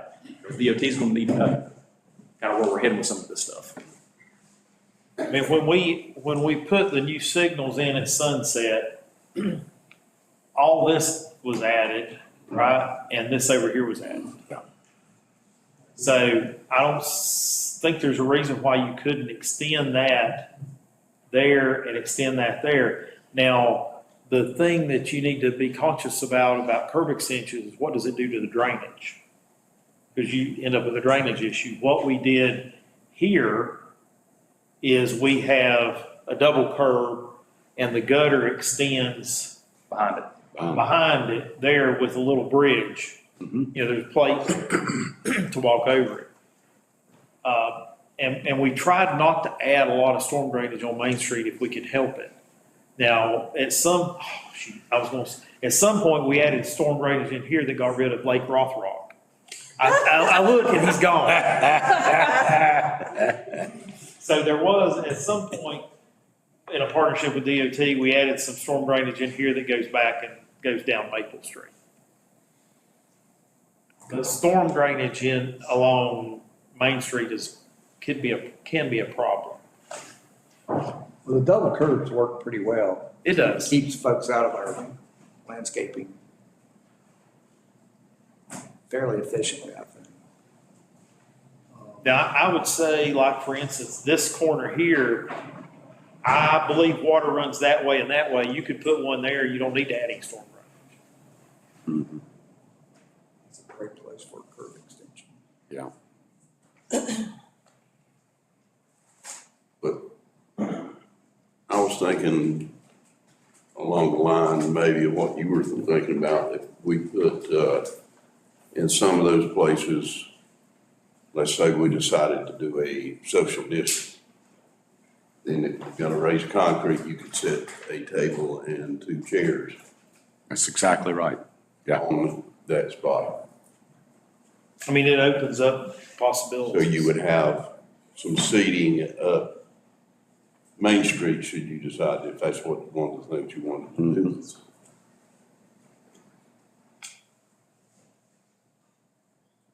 It's a lot. I mean, I know we're not gonna try to solve it all today, but we do want feedback today. So we went back to the crosswalks, and we're heading towards paint is gonna be put down, but we don't want paint to be the permanent thing. Is that fair to say? Correct. Yes. And we don't necessarily want stamped asphalt, is what I'm hearing. I think David's got a good point when he says the pavers are replaceable. You know, you break one, you replace it. So that requires, and all this requires a lot of, so this requires concrete. So curb extensions, concrete, I mean, it makes sense to me, Doug, if we're gonna do pavers or stamped concrete, either one, we're gonna try to do this probably within the same bid or same contract. Yeah. I would It's say a Greens construction kind of a thing, more than likely, or something very similar, to be able to do a lot of this work, through the same timeframe. It makes complete sense to do so. If we're gonna do one curb extension or two or three or four, or a whole sidewalk extension, to put this in here. But I mean, and the question then becomes from an implementation plan standpoint, do you want to do all of it at once, which I heard, or do you want to do it in pieces? So, okay, we're going to make this, we're going to spend, a couple months making this being difficult to make that look nice, but we're not going to do all of it at once. So how does it get implemented? I think you do it all at once, but you don't do the whole street. Kind of march down the street like we've done with our streetscape, like we've done with other things in the past. That's me. One of the, an off-the-wall idea, and I alluded to this earlier when we were talking about one-way streets, is we've got to do this intersection, we're going to close this side, close this side, close this side, close this side, close this side, close this side. What if we just close the whole intersection for 2 weeks? DOT won't let us. We're done. Good try. 2 weeks, the first 2 weeks in July. I'm not completely stupid.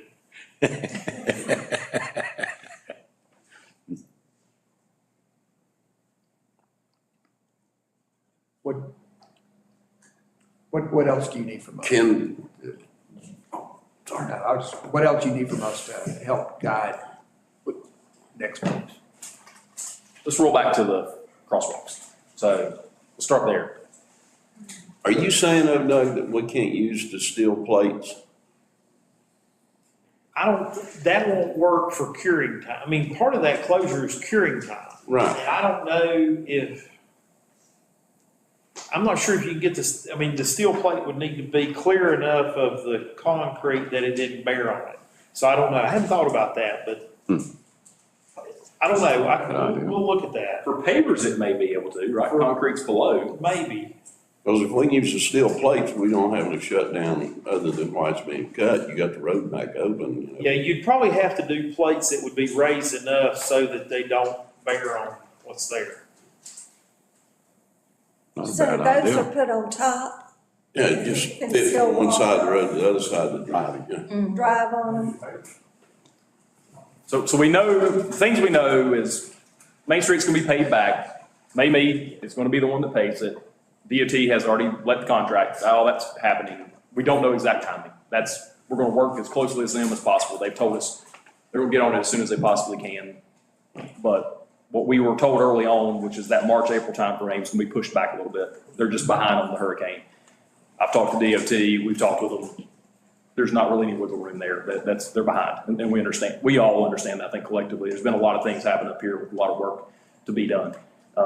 Our next steps is getting ready for our plans, which is crosswalks and anything to do with any flat work on Main Street, flat work, concrete work, curb extensions, et cetera.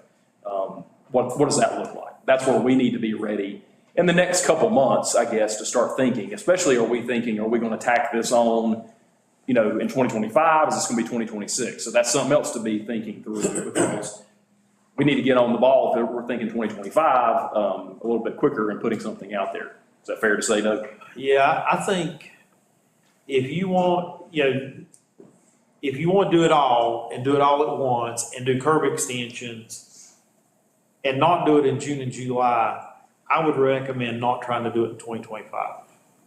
The I think curb, that's a recipe for one thing goes wrong and it's gonna be a painful process. If we want to do all of that in one project, let's make it a 2026 project. That gives us time to make sure we've got everything the way we want it, and you can start in the spring and try to do the critical pieces that are going to disrupt the most in your April, May timeframe, not June and July. curb extensions, can those be laid on top of the new pavement, or do we have to cut into the new pavement to lay them They would do better in the pavement. in the pavement? Now, if you recall, when they built the bypass, Valley Boulevard, the little concrete curbs that they put in, they poured on top of the asphalt. That's right. Yeah. But I don't think that's what, I mean, to do curb and gutter, you can't do that. And curb and, I mean, we're doing this so it looks nice. Curb and gutter just looks nicer. Yeah, true. So we need to be thinking through, we got a little time, it sounds like, if this is the direction we're heading. Pavers, hearing that more than I am stamped concrete. And then, do we want to change up potential crosswalks? Do we want to lose the one at Laurel, Laurel, and flop that out for something different towards Kilman's? And then, do we want to do any additional work while we're out there? I think for me, we've talked about it, there's a couple places. Number one comes to mind is the intersection down at Sunset. You know, that area needs to be extended if we can. We're losing parking already. We might as well extend out there. DOT and their loading zones, we can hash off some areas, you know, with where these parking spaces are being lost.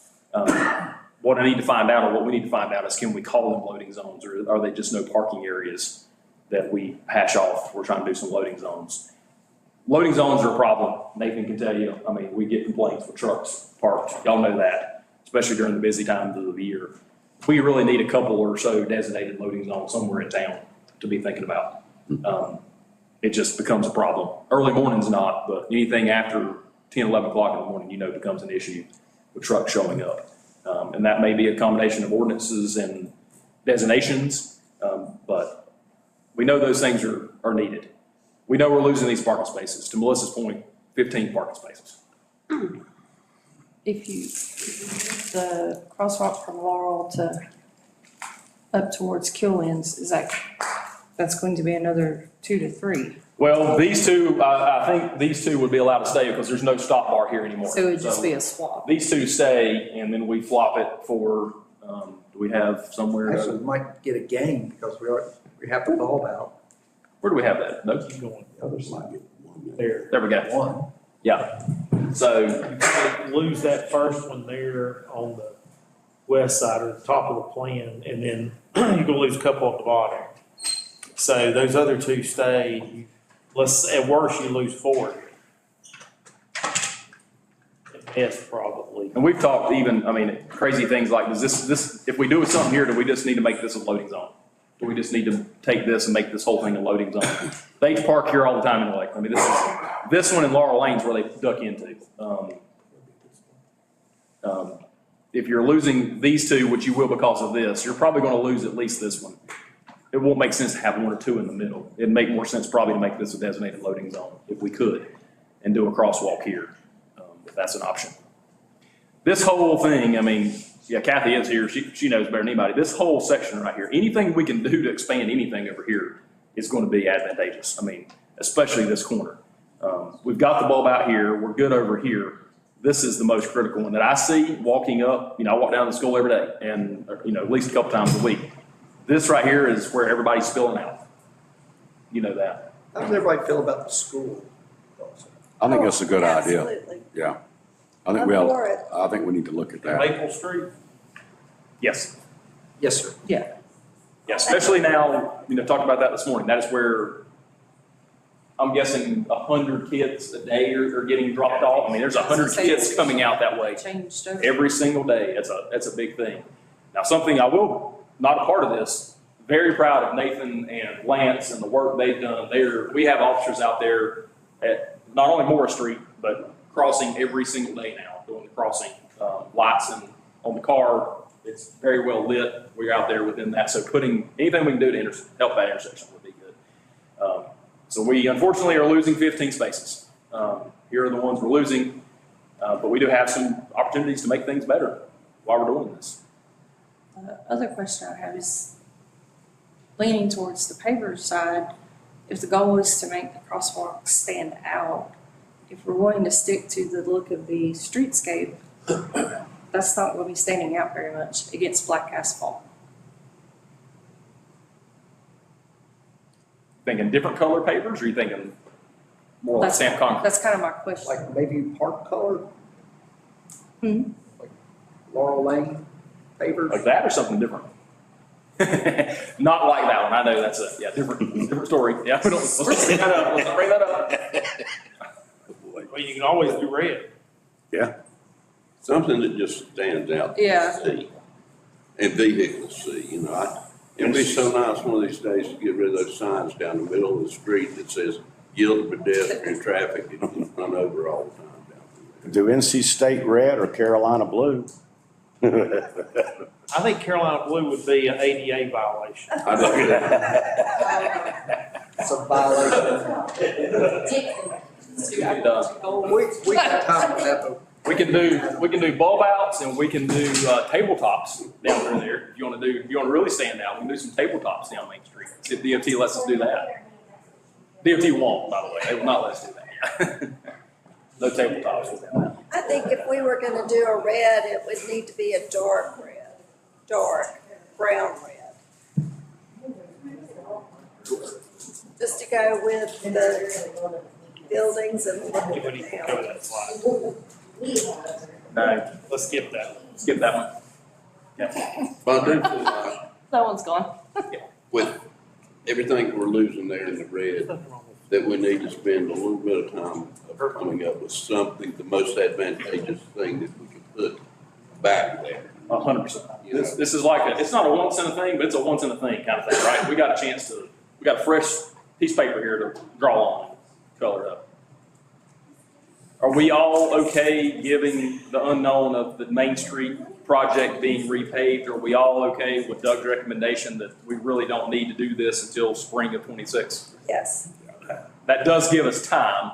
And what we need to do is maybe we just have a special meeting or we have a workshop or something. We just talk about, we'll put up all these graphics, all these streets and talk through what that looks like with curb extensions, bulb outs, whatever we want to call them, extra streets. Doug's point, do we have areas in which we can enlarge the sidewalks and do some things outside that we haven't done before?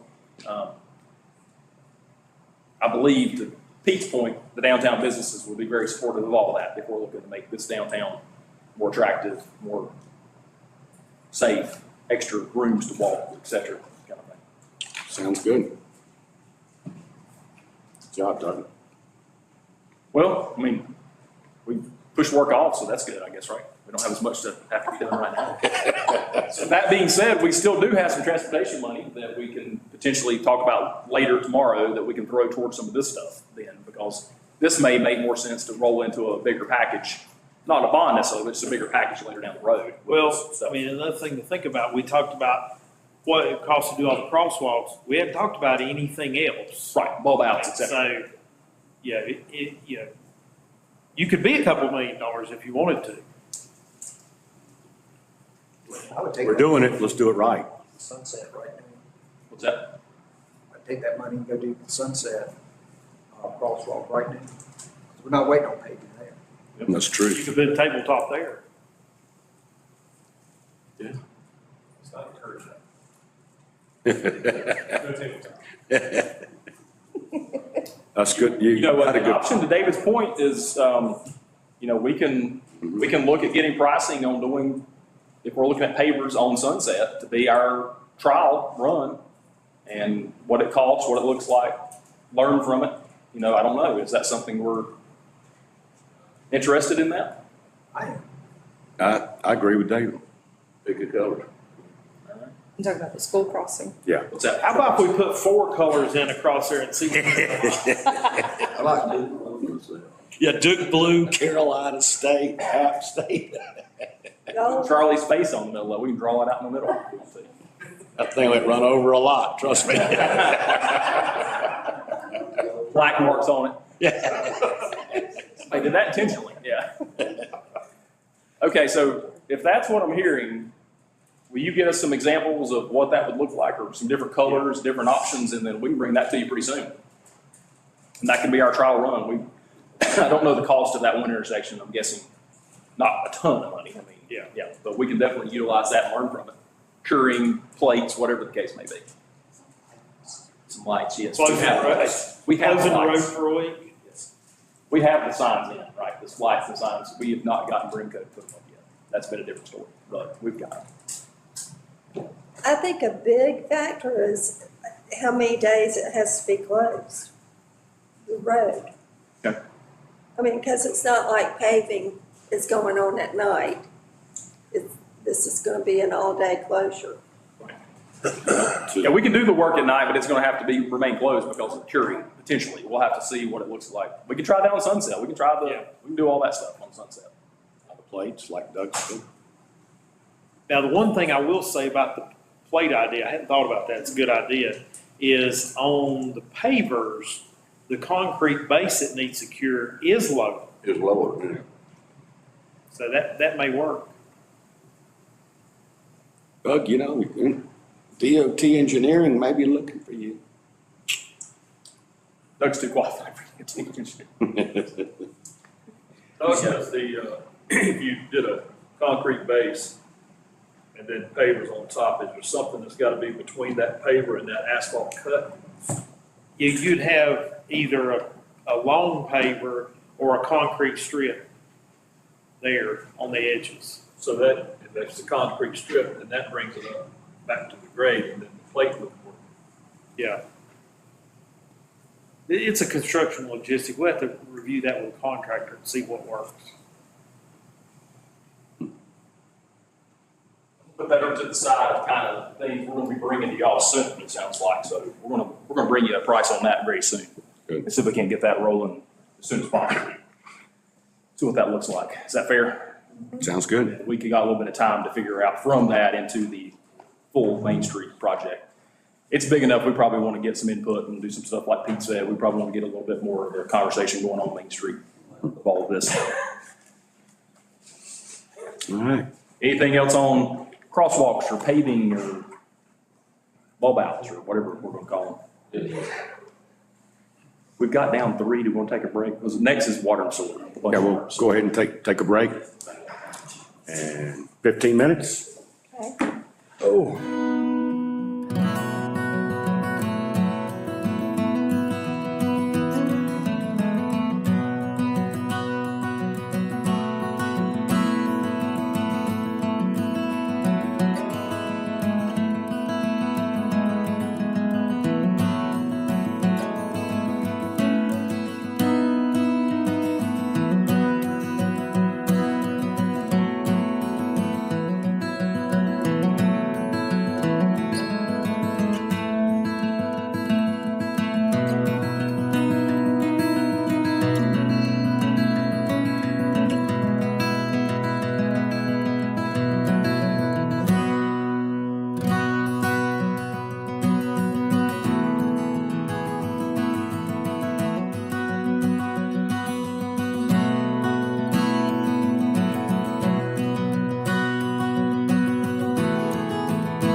Okay, so we are about 7 minutes ahead of schedule. We have down to finish out Thursday's retreat, the sewer and water line replacements and expansion. So Doug is coming back up again to join us, and he's going to talk about the sewer system expansion. Just so you know, we're planning on finishing this section by 4. Okay, go quick. This is easy. This is the fun stuff, but this will be easy. So this is a map that you guys have seen before, that we used before, actually last year, I think. The yellow parcels are ones that were identified as not having sewer. That's kind of odd to see. And when we talked about it, we met with SF and we talked about what areas should we prioritize, where should be the easiest place to pick up customers. So we looked at the Mayview area, we looked at Chestnut, and we looked at Country Club Drive as areas being a good target. So here in the Mayview area, there's a spattering of sewer lines, but there are sections, significant sections in the middle that doesn't have sewer. This area on Wonderland Trail shows as not having sewer, but there's a pressure sewer line that wraps all the way around that, and I believe goes up to the last house before the condos. So I believe these houses may have sewer availability, and it doesn't show that way. So we tried to focus on the houses in the middle, off of some off Wonderland, a couple on Valley View, up here on the end, and then is that Edgewood, Meadow Lane, back over towards Laurel. So focusing on those in the middle, there we can pick up 32 customers, and we're looking at approximately $3.6 million. Now that's assuming all the sewer lines are going to be in the street, so we're patching all those streets as we lay those sewer lines, and most of that is in the street right away, so we're not expecting a lot of easement costs. All of those will be gravity sewer lines, no pressure sewer lines, though there will be spots where houses will be lower than the road. They may have to pump up to the gravity sewer line, depending on their individual lot layout. And we expect there'll be some rock in there. So these don't turn out to be cheap sewer lines, but that's the first area that we looked at. The second area that we looked at was along Country Club Drive, past the clubhouse. There's no sewer really past the clubhouse on Country Club Drive till you get to the T, and then there's not any right there. The houses to the straight and right have sewer behind them, and then around to the left, there's not sewer until you get around the curve. So we would take at the top of the break and split gravity sewer to the north, and gravity sewer back by the clubhouse, and that's a new cart barn? Or is that, back to the existing sewer line in one of these locations, whichever is the easiest. And that again would be in the street. We can pick up approximately 19 new customers, and that's about $1.85 million to do that. In the last area we looked at it, and the colors make this one a little bit hard to see. I realize that now. These are purple lines that are dashed in here are pressure sewers. The green lines are gravity sewers here. There's actually a new section of gravity sewer that we installed there back in the summer. But we're looking at bringing pressure sewer around Chestnut. That's dry. No, that's Chestnut Circle. So Chestnut Circle from that existing sewer around to Grandfather, and enough to catch all those houses right in there that are unserved. That picks up about 13 customers, and it's $450,000 is the estimate. That again is in the street, so there's no easements. And all of this would be pressure sewer, so every customer will have to have a pump to take those back. There's really no easy way to get those by gravity. I think the low point is right here in the corner of Chestnut, and it would be difficult. It's possible, but difficult to get it down to Main Street and then down Main Street to where the gravity sewer is. Probably cost prohibitive going across the Legacy Trail and everything I don't think that's feasible. So those are the three areas that were identified to consider for sewer. We talked about, I'll back up. We talked about the Laurel Park area. There's always interest about sewer in there, but the road, there's a lot of varying topography. A lot of it's steep. The roads are narrow. There's not a lot of place to get from one street down to the next. And a chunk of that will have to be pressure sewer, and there would have to be multiple pump stations to serve it. It's going to be much less cost effective, dollars per customer. So it sounds like the one that's most cost effective right now is Chestnut and Country Club. Yeah, Chestnut on a dollar per customer is much less because it's pressure sewer. It will cost them more, but it will be less per customer. But I think any of those would probably, you would want to look at them being driven by customer demand. You wouldn't want to put sewers in unless you were going to get a number of customers. So you wouldn't want to do it just for the availability fee. Doug, when you said Chestnut, crossing the trail was difficult, did you mean from a financial or just a physical? Well, those two things are tied together. If it's difficult physically, it's going to cost a lot. So, yes. I get that. Well, I'm looking at, if Bayview is $112,000 a customer, and Country Club is $97,000 a customer, and Chestnut is $34,000 a customer, then I could see comparatively maybe spending the money to cross the trail. Well, but if we, every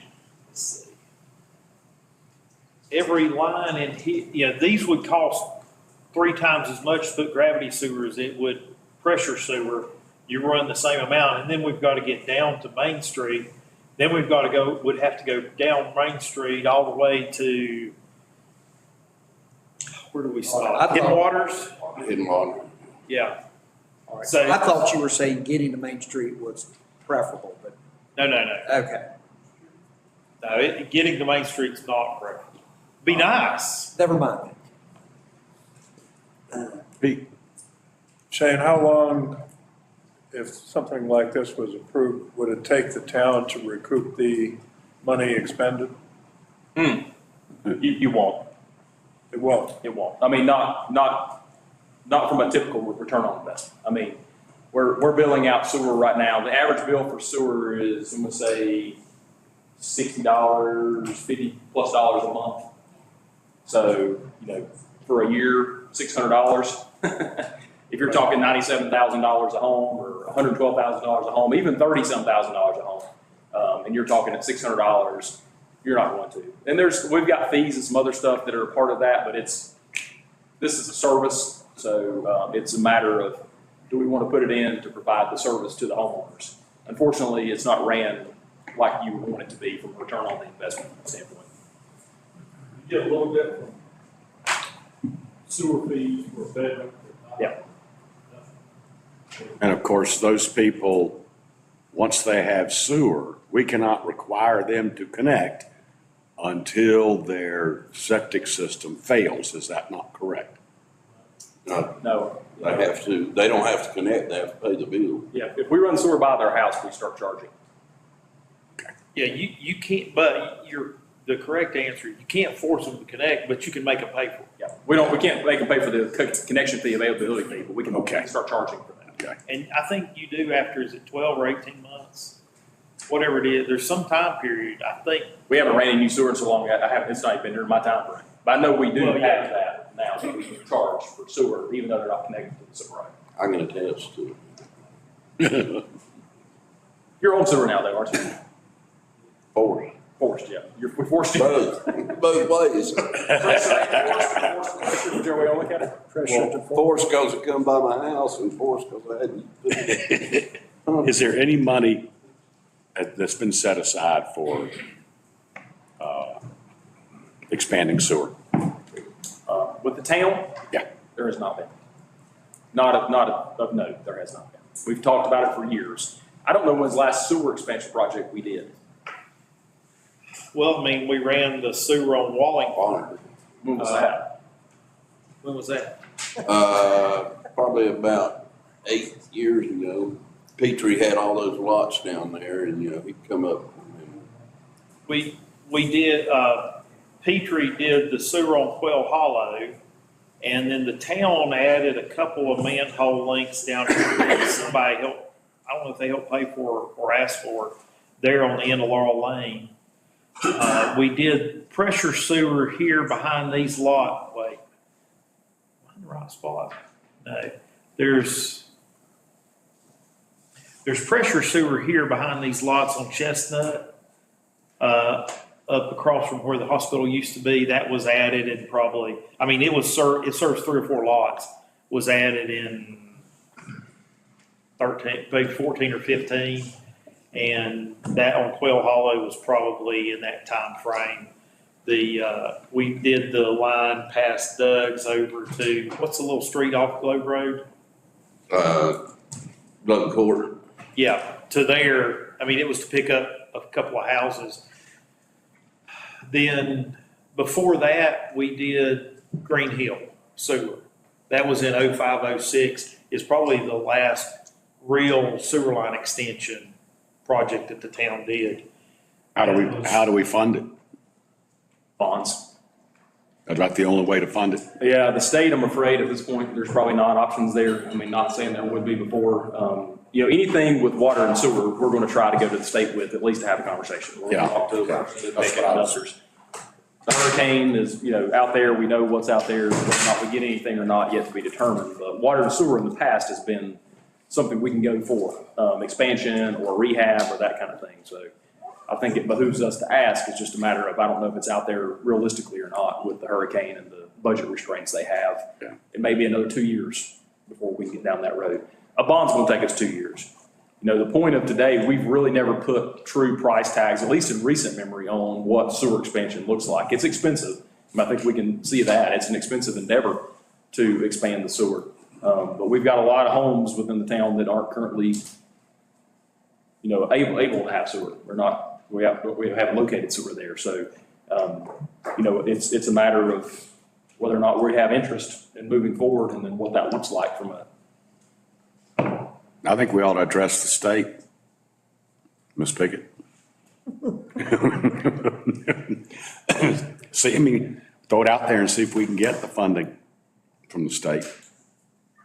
If not, are we interested in pursuing this further with sewer expansion? Is it, we want to start with the biggest bang for our buck and work our way up, or how does that want to? Well, do these customers, who would be new customers, do they want it? Do they want it? We have not asked. We get complaints from time to time in various areas. Since I've been here, we've heard from Country Club, we've heard from Bayview, we've heard from Laurel Lane, we've heard from some sporadic places in town. Chestnut Circle, we've maybe heard, I think, once or so up there when we did the work this summer. We had a couple folks reach out to us about maybe hooking up to it if we were able to do so. But no, not formally, we have not. Would that be beneficial for us to know? Like, if you approach Absolutely, yep. 32 customers in Mayview and said, this is, we're considering it, this is what it would mean to you, would you want it? Well, Kat, normally they don't want it until their septic system malfunctions. Right. And then it can be a hell of an expense. If even possible. If possible. The other trigger is, I've got a 3-bedroom house and I want to add on to it, make it a 5-bedroom, and That's I true. need sewer. Yep. Good point. Or I'm tearing down a 3-bedroom house, I'm building a 5-bedroom house. And it But will- did you want it, Doug?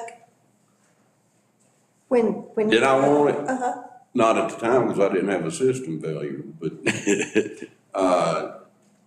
after the system did fail, yes. So I paid for a little while before I ever hooked on. There is there's not an indefinite timeline on sewer systems. I mean, septic systems. At some point, they're going to fail more than likely. So maybe it's somewhere we hear quite often, whether it's causal failures of systems. Matt can attest to this, or Kevin, because I know they've handled these conversations. A lot of it's, to Doug's points, about people wanting to do expansion and finding out they can't because they don't have the ability that their septic system doesn't allow for it. I mean, those are the areas, did you hear what I was saying, the areas we've heard from, Mayview, Country Club, Laurel Park, people that have asked for potential sewer. My experience has been Country Club, Laurel Park, have been the most limited. I mean, there's only, maybe you hadn't, just in the permits that we received, those are the two that have been most hindered by not having. I would think that Country Club and Chestnut, both of those would actually have sewer permits that had designated repair areas. Whereas Mayview, there's no septic permit at all. Right. And on this kind of thing, I would rather do the hardest task first, instead of picking the low fruit.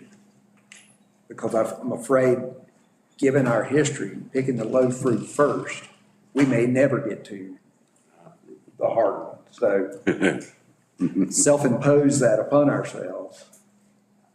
And then if it all goes well, then it makes it a little easier to swallow to do $34,000 a customer. Sure. Than 112. I think it'd be a good idea to hit the state up for the total project cost for all three. And then see what the state comes back with, if anything. I don't even know how many lots we have at one end park that doesn't have septic near it. Right. We don't have that many lots left, but we probably have some of those still in town. You never know when they're gonna do away and start telling you can't even put a septic system. Oh, sure. That changes. And we don't have anything there to provide. It's a function of the size of your lot and your willingness to clear a stretch on it. Or the ability, how steep it is, how much rock's in there. I mean, just generally, it looks like the lots in Mayview are a little larger. So maybe they have more space. Most of them are on the cliff. Well, it does kind of flow downhill, but kind of hard to set a septic system and a drain field on a cliff. We did put, one of the ones I didn't mention, we did put pressure sewer on Valley View. I'm gonna guess that was around 9 or 10, something like that. That was that was running a 4-inch pressure line up the road. Is that still intact? Yes. Yep. We found it when we were mentioning the road down there, so it's still good. We found it. Sewer line, found it. Let's move on to water, and then we can always come back to this. We want to just throw out these numbers to let you be aware of what's been kind of asked of us and what's out there before we get into the water line replacement. So when somebody made a comment earlier about water and sewer, we didn't price any, thinking about capital needs, we didn't price any sewer line replacements, no I&I repairs, no upsizing of lines. There are things like some of that. We were just looking at, because this has been what we've talked about in the last year or two, is expanding the sewer service. On water, we're not looking at expanding the water service, but what are water lines that we're going to talk about replacing? As part of the bond last time, we had some sewer issues. We had some water line replacements, some of that we've made. We did all the Sourwood area. We did Sunset. We've done Main Street. Those were the highest priorities. Now we're looking, and we're doing Maple. So when we look at water line replacements, we look at material, because the galvanized lines typically have lots of problems, so we want to replace those. We look at cast iron because those are older lines. Most cast iron lines are at least 50 years old. And then we look at some of the areas that have substandard PVC, where you've got thin wall PVC pipe that tends to cause more problems with our higher and varying pressures. So the next thing is, how old is it? Which typically will relate to the material, but is it past its useful life? Well, there's a lot of stuff in Blowing Rock, water and sewer wise, that's past its useful life, because somebody may say it's only good for 50 years and it's been in for 80 years. You know, so they still work. So there's a question of what useful life is. But then next is, what is our repair history? Where do we have to go because there's water quality problems or where there's repeated leaks and repairs? I know there were a number of complaints about water quality up and down Sunset at the hotels, particularly because they were having a hard time keeping white sheets white because the water was discolored because of the old cast iron pipes. So that was replaced. So we have that in some areas. Some areas that we looked at before included, we've got Green Street that we're looking at, where we've replaced these. With the Main Street project, we end up replacing some of the older lines on 221 between Green and Main. We replaced Maple Street. So we're looking at replacing the older line on Green Street, a line on Park, and a line on Pine Street. All three of those are about $1.1 million, and those have been designed. I know we've had comments, I'm not sure if we've gotten that final permit yet or not, but those projects would be ready to go. The next area we looked at is West Green Hill, which is one that was, I think, part of Goforth were on the project when we talked about doing bonds the first time in 2014. There's that West Green Hill is an old 6-inch line, a little bit of 2 back here that ties from Green Hill Circle back down to Green Hill. And then Goforth, there's old sections of pipe in there. I think it's all 6-inch, but looking at replacing that line, because Sourwood and these other streets cost a little more than we expected, we did not replace this section of Goforth that was in that project. Where is that section start on Goforth? It starts at Oak Okay. and goes all the way up to Sunset is what we're talking about. It comes out here farther up than Sunset, but that's the section we're talking about. Replacing. Those two projects together are about $2.5 million. So there's no cheap water line replacement, because in all of these, you're putting them in the street, so you've got to repair the streets. You're going to replace all the valves, hydrants, service connections. So as I recall, it averages out about $425 a foot, replacing the water system. So the next area where the town has had a lot of problems is in Chatola. Chatola was developed with PVC pipe, but it was a thinner wall PVC pipe. So we're getting a lot of replacement, a lot of repairs in there. So, and let me back up. These numbers here are, these were relatively close item by item cost estimates. This number were cost estimates by items based on the plans that we prepared. So this one's pretty accurate. This one's pretty close.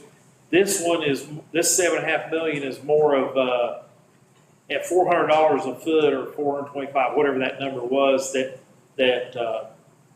we ended up with off of the other projects. If you apply that to the lines in Chatola, that's where you get $7.5 million. Okay, those lines in Chatola, they were installed by the developer. Also, is each house metered by the town? Okay. So installed new meters up there. Now there's, in here you've got main lines that are 6 and 8s, and then there's a lot of 2-inch sections off of those. One strategy may be to replace just the main lines, leave the small 2-inch lines. I don't know how the repairs compare from section to section out there. That probably represents maybe about 60% of the cost if you just did part of it. It's steep. So that just gives you, I mean, it costs a lot of, I mean, we talked about how much sidewalks cost, how much paving costs. It costs a lot of money for water and sewer. Because all the easy projects have been done. The easy places to get sewer have sewer. That's why these didn't get sewer. I don't think Main Street was easy, but yeah. Well, yeah. That's to David's point. We've taken the low hanging. But that's why, but that part of that's why it's so expensive, because we are, all of these, we're gonna be cutting asphalt and pushing new lines in. Could you, It's gonna look a little bit like Main Street. could you do something like with Chatola with a joint venture between God, I mean, I don't know. I think it's worth, I don't know how many homes we're talking, I don't know how many units are in Chatola. I think we have 600 meters, not right, 5, something like that. I have to go back and look. So it may be a conversation with the new owner and their group, their homeowner association, of what that would look like to help get to this point. If that's something we can, either through some kind of an assessment or some kind of a partnership of some sorts. This is our problem area. If we're talking leaks, I don't know the leak that's happened. Go for it, we've had a leak on West Green Hill. I don't know the leak we've had in years. We really have, the West Green Hill issue is more water quality Yeah, concern. Green Street's water quality as well, so that's Correct. water quality. Leaks, this is the number one leak spot. Yeah, and it's, Doug mentioned. That's a big one. 2-inch spur lines, and we had issues on a few of those, but by and large, it's the 6-inch main, PVC mains running through there, they're thin wall, cheap plastic, and if there's just a small surge, it'll hammer that system and crack something somewhere. We've had multiple leaks in the same areas in Chicago, so, you're looking, 7.5 million is a huge number, so they're just looking at part of the mains and then going back, maybe he's filling some of the 2-inch in later. But it's definitely more of an issue with the mains.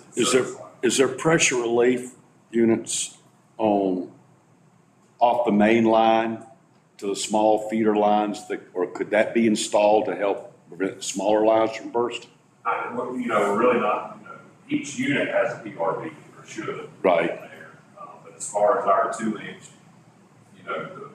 again, the ones we've had issues on have been thin wall, the ones we've replaced and fixed, we've had no issues on. Well, this whole area works off of pressure reduction from Green Hill. There's a pressure reducer on Brooker. I think the pressure reducing valve on Hill Street feeds some of it, I believe, doesn't it? The pressure reducing valve out across from Tanger feeds a portion of it. So it's fed from 2 or 3 different directions from different pressure reducing valves of the system proper. But they're still probably down by the lodge, probably what, 100 PSI? It's over, I'd say it's 120, which isn't abnormal, but yeah, it can be high. It's not like 220 PSI going up Possum Hollow Road from the water plant. So now, when I met with Warren, we talked, when we first met with Warren, we talked about this is going to be a conversation. I told him he asked to get a price, and not for him necessarily, but just what was the price. We didn't have a price. We've never put a price on Chatola, at least in recent memory. So we put a price on it to be able to potentially have a conversation to see. There's a lot of homes in there. I know they're impacted. The lodge is impacted. There's a lot of things there. This is a different animal, for the record. Chatola, we don't own the roads. We don't own anything within Chatola outside of the water lines. And again, those were put in by the developer. We took those over. So it's a little bit of a different relationship than what we have on city streets and typical ownership there. So another thing was told, and I don't know, Doug, if you included in this or not, but the newer section that comes off of Brooker, everything on that side to Bass Lake Drive is already ductile. All that was put in as ductile. So we've never had any issues in there, so it's good. So you're really looking kind of that Bass Lake Drive, everything back towards shop is what's PVC and where we have the repetitive issues. Well, what we did to get to this number, because this was just sort of an order of magnitude, is roughly speaking, everything in, all the water lines inside this circle are whatever it is, 15,000 something feet of water lines times $400 and some dollars a foot comes up with a number about like that. Right. So if you take all of this and you lop it off right there, that obviously reduces that number. And to Shane's point, I want to say again, because I haven't got to say it yet, is those aren't town streets. But I'm expecting some of that's going to have to be cut and some of that's going to have to be patched. So if you were partnering on costs, that might be your partner. Well, that's what I was gonna, with this odd marriage here of them with the roads and us with the water line. Ultimately, the water line is still gonna be our responsibility, no matter. Correct. No matter what. Correct. And if the road is theirs, who is fixing the road now when we go down? We've not had to cut in the road. Most of our leaks, and we cut in the road in Stoller recently. Ours is always on banks and yards and. The last time we were in the asphalt was, on Bass Lake Drive and that ditch line. It was more of a ditch line, and we did get out the road some. But when we've done that, we go back and patch it. Well, what was leading up to, ultimately, what would this lead, what kind of number would this lead if we wasn't responsible for any of the roads? I don't know, I'm spitballing here, but I'd say it would probably take 25–30% off of it. Being the road's not ours, that would be the thing that, if we repaired the line or we do the line in, it should be our responsibility to put the road back. I mean, I think the thing to think about here is this is really just to start the conversation. So if there's a section where we say that doesn't need to be replaced, then we pull it out. Maybe we look at it a little bit closer, what the cost would be. And there may be areas where it's not developed as dense as Main Street or Green Hill for that matter. So maybe there's room where we don't have to be in the street all the time. Maybe we reduce the cost a little bit. But some of this is cutting across properties. So if we don't have to be in the street, that saves us money. We could look at a closer cost to see a little bit better what that would be if that's the direction the town wants to go. Well, and then also, it was mentioned that the main issue are the water mains. Because they're thin wall, right? Thin wall PVC. So maybe address just replacing the main 6-inch lines. Is that right? Correct. Or at least you could start there. Sure. Is that where you normally find the leaks? Yeah, we've had some issues on some meter clusters that aren't, and it's more the manifolds that the meters are tied off of, but by and large, it's the mains that we've had to put on. But we don't know by changing the mains what that does to so I guess It's an unknown. we don't know. Yeah, if the main's failing because of a reason, is that just gonna force that to a different location, create a new problem somewhere else? Right. It's a big enough number. If we take off 20% of that, we're at $5 million, still a big enough number that it may make sense to do it all if we want to do it. But, I'm going to have a conversation with Warren and just see his thoughts on whether or not there's any potential movement there. I just wanted to throw this out because this is the one area. We can go back to the other areas. Those are a little bit more manageable. West Green Hill's a bigger number. Pine, Green and Park is $1 million. Again, we're talking bond for this. These would be bond numbers. Us going out again and moving forward without going to bond on this, I'm not sure it makes sense from a loan standpoint. Other than, what we've talked about in the past, we've accomplished the biggest of all the things we've tried to talk about with this last bond issuance. We had a little bit of stuff lingering over. We've got the plant stuff coming up. That's going to start, bids this summer-ish, fall. work starting primarily, I guess that's gonna be 26 work. So we're not really probably getting started on this stuff until we get till 27 to begin with, if not 28 for a lot of this stuff. I would try the state first, Always. and then whatever, if we got anything from the state, then from there, Always. could issue, work towards the bond. Always with this, these are just the numbers these are the places we've talked about, kind of back with the sewer expansion. I think Doug was going down that road with Laurel Park, no pun intended, down the road, but Laurel Park is a big number because of the elevation changes in that. So we were trying to look at areas of what would be the best bang for our buck, not to David's point, not going against like the hardest ones. Laurel Park doesn't have a whole lot of homes down there that gives return for what's going to be probably several $1 million worth of sewer expansion. So us just trying to put stuff out there to get conversation going. Are we heading the right direction with what we've put out there in conversations, or?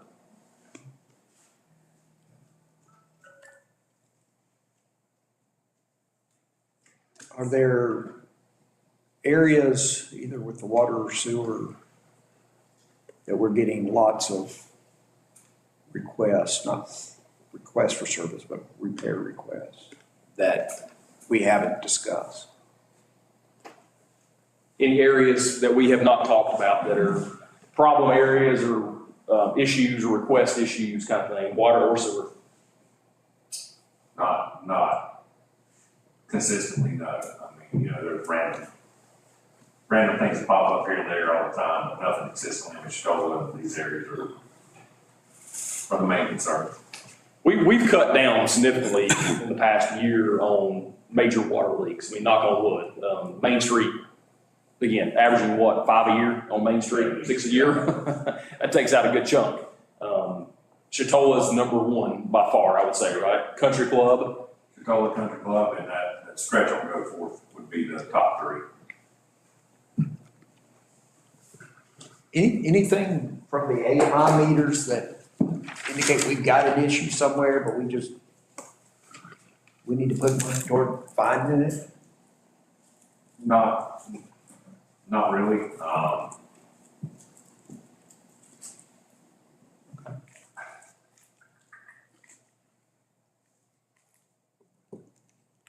No real smoking gun. The water plant upgrades, new pumps, that type of work that we're gonna do there is gonna make a difference in some of our lost water. When we say lost water, a lot of our water is getting recycled back around within our finished pumps, and, is that fair? Would you, yeah. Yeah, I think new metering at the plant, like a better finished water number coming out of the plant is gonna clean a lot of that up, because the numbers now are just not overly accurate. So, and that's part of the USDA process. We're gonna have new finished pumps and stuff put in. We're gonna say that. Well, no, I was looking into this probably another year's away at least. When we were talking about future needs is if we decide to do another tank. Yes. And run another water line. Yes. The new water line that's through there. Yeah, we talked a little bit a couple years ago about a potential new tank. Obviously gravity fed systems, so finding the property, et cetera.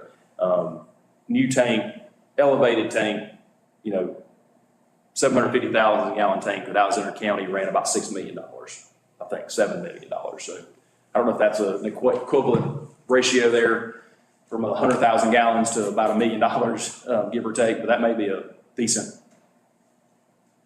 I mean, you're probably not gonna build an elevated tank for much less than $4 or $5 million, even if, you wouldn't make it too small, so.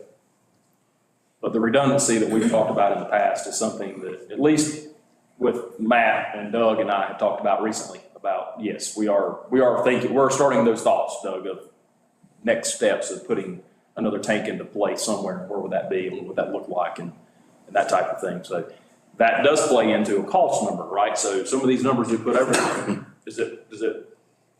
do we put, $7 million or something towards a Chatola, or do we put money towards a tank? Those are things we don't have answers to yet, some of the costs and some of the numbers that are out there. Got a question. Why would you do an elevated tank versus a tank like we have now? Well, I think the thought is we want a tank at the same overflow elevation as the tank we have now. And I apologize, as I stand longer, my back hurts more, so I gotta give it a break.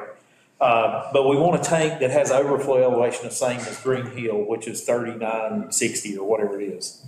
And to get a ground tank that elevation, it would probably be pretty close to Ski Mountain, the top of Ski Mountain, way up Edmondson Road. I've looked at it before, so I know. So to get to that elevation, pretty much anywhere else in town proper is gonna take an elevated tank. And it's just a function of, it's just a elevation function. If we can find a spot that's 3,800, we need a tank that's 160 feet tall. See, those height things confuse me. Questions on anything so far? So a lot to do today. Is that your last slide? I think so. A lot to do with water and sewer and sidewalks. And so we started the day over there on the board with Memorial Park at $1 million. What I gathered is that's a much more manageable number that we can move forward with. So we're going to move forward with getting that in front of you guys in February, while Tasha and First Shrine and myself start working on getting some bid-ready documents for a loan. Everything else after that, outside of what's on the right side, which the EAP, Emergency Action Plan for the dam, we're going to bring that to you all as well. And then we're going to go ahead and move forward on the Sunset Crosswalk. We put a price tag up there of $50,000. I put a number up there. Don't think it's that, but we'll put a number up there and just see. But we need to get some examples of some bricks and things for you guys to make some decisions so we can try it out. Is that what I heard? Is that everybody good with that? And we do have transportation money, so this isn't new money. We've got enough transportation money left over, at least several $100,000 that can be used for like crosswalks and stuff. Isn't there a crosswalk down across from Ragged Gardens? Painted. There's painted on both, on each side of Maple Street. There's painted. Okay. Yeah, we just painted it across. Hellbenders. Yeah, there's one at Hill. Down at the bottom. There's several. There's one down at Hellbenders, down at the other end. That's where the crossing was at the school. Now it's up above. Okay. So from a long-term perspective, we've got sidewalks, paving, and Main Street with the water and sewer. I'm going to spend some time tonight to run some numbers and just kind of get some different things to show y'all tomorrow of what potentially is feasible. Not all that's feasible, definitely not on the water and sewer side, because those rates would be pretty high in order to pay for that. But we can get some estimates on paper, and I can show that to you tomorrow as we're talking prioritization. That's fair. The general fund side with what we're talking, even with some of the sidewalks, not assuming we don't do them all, those numbers are more manageable because we have more flexibility on that side than we do on the water and sewer side. So I'll run those numbers tonight. We've put a lot in the water and sewer fund in the last little bit with the Main Street or the USDA loan, and then we've got some other stuff coming up here. So I'll run those scenarios. What else are we missing that we haven't covered infrastructure-wise? Tomorrow we've got prioritization, but we start the day with the housing conversation, and then we have board appointments and other items. Anything we can be working on tonight? Is there any more stormwater that we need to be worried about right now? I think that would be if there were filling culverts that you found somewhere. I mean, I don't know that we know where any are. We don't. Sometimes they took care of most of it. Yeah, I mean, we from time to time, things pop up, but the 20 inches of rain in the storm, I think, was a good indicator. We don't know of any failing culverts anywhere existing today, do we? Anywhere? Nothing showed yet. Yeah, so I mean, if they're out there, we haven't found them yet.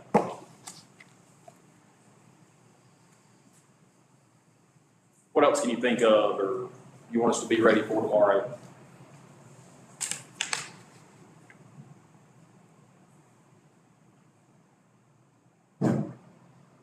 You've had enough? Throw the towel in? Oh, it's a lot. It's a lot of big numbers, right? We, is there anything with town hall? I seem to remember I know we did the bathrooms. Was there HVAC or? We've done it. It's in the yeah, so the only thing that's in the process now, and, Thomas is getting, we got quotes from the technology stuff yet. We're waiting on some quotes for new audio, video, all that stuff that was budgeted for this year. You know, space, but we haven't gone back to that in a bit, just because that's a tough one. I mean, it's tough. It doesn't go in the bond market. It's tough to think long-term solutions for space. We've talked to the police department about maybe putting some stuff in this upcoming budget for some surface renovations, interior to make some things flow a little bit easier. And you can keep utilizing that space as much as we can for now, because we're talking millions of dollars to get to that point. We have not included that, so I don't know if that's kicking the can down the road or just not wanting to approach that topic. It's an expensive one for space. We won't need to invest in anything communication-wise in what we're trying to get with our internet and Wi-Fi service through Main Street. No, we got a little bit down there tomorrow with Thomas for an IT, so he'll give you an update tomorrow on a couple of those things and what we're looking at there. That's on there.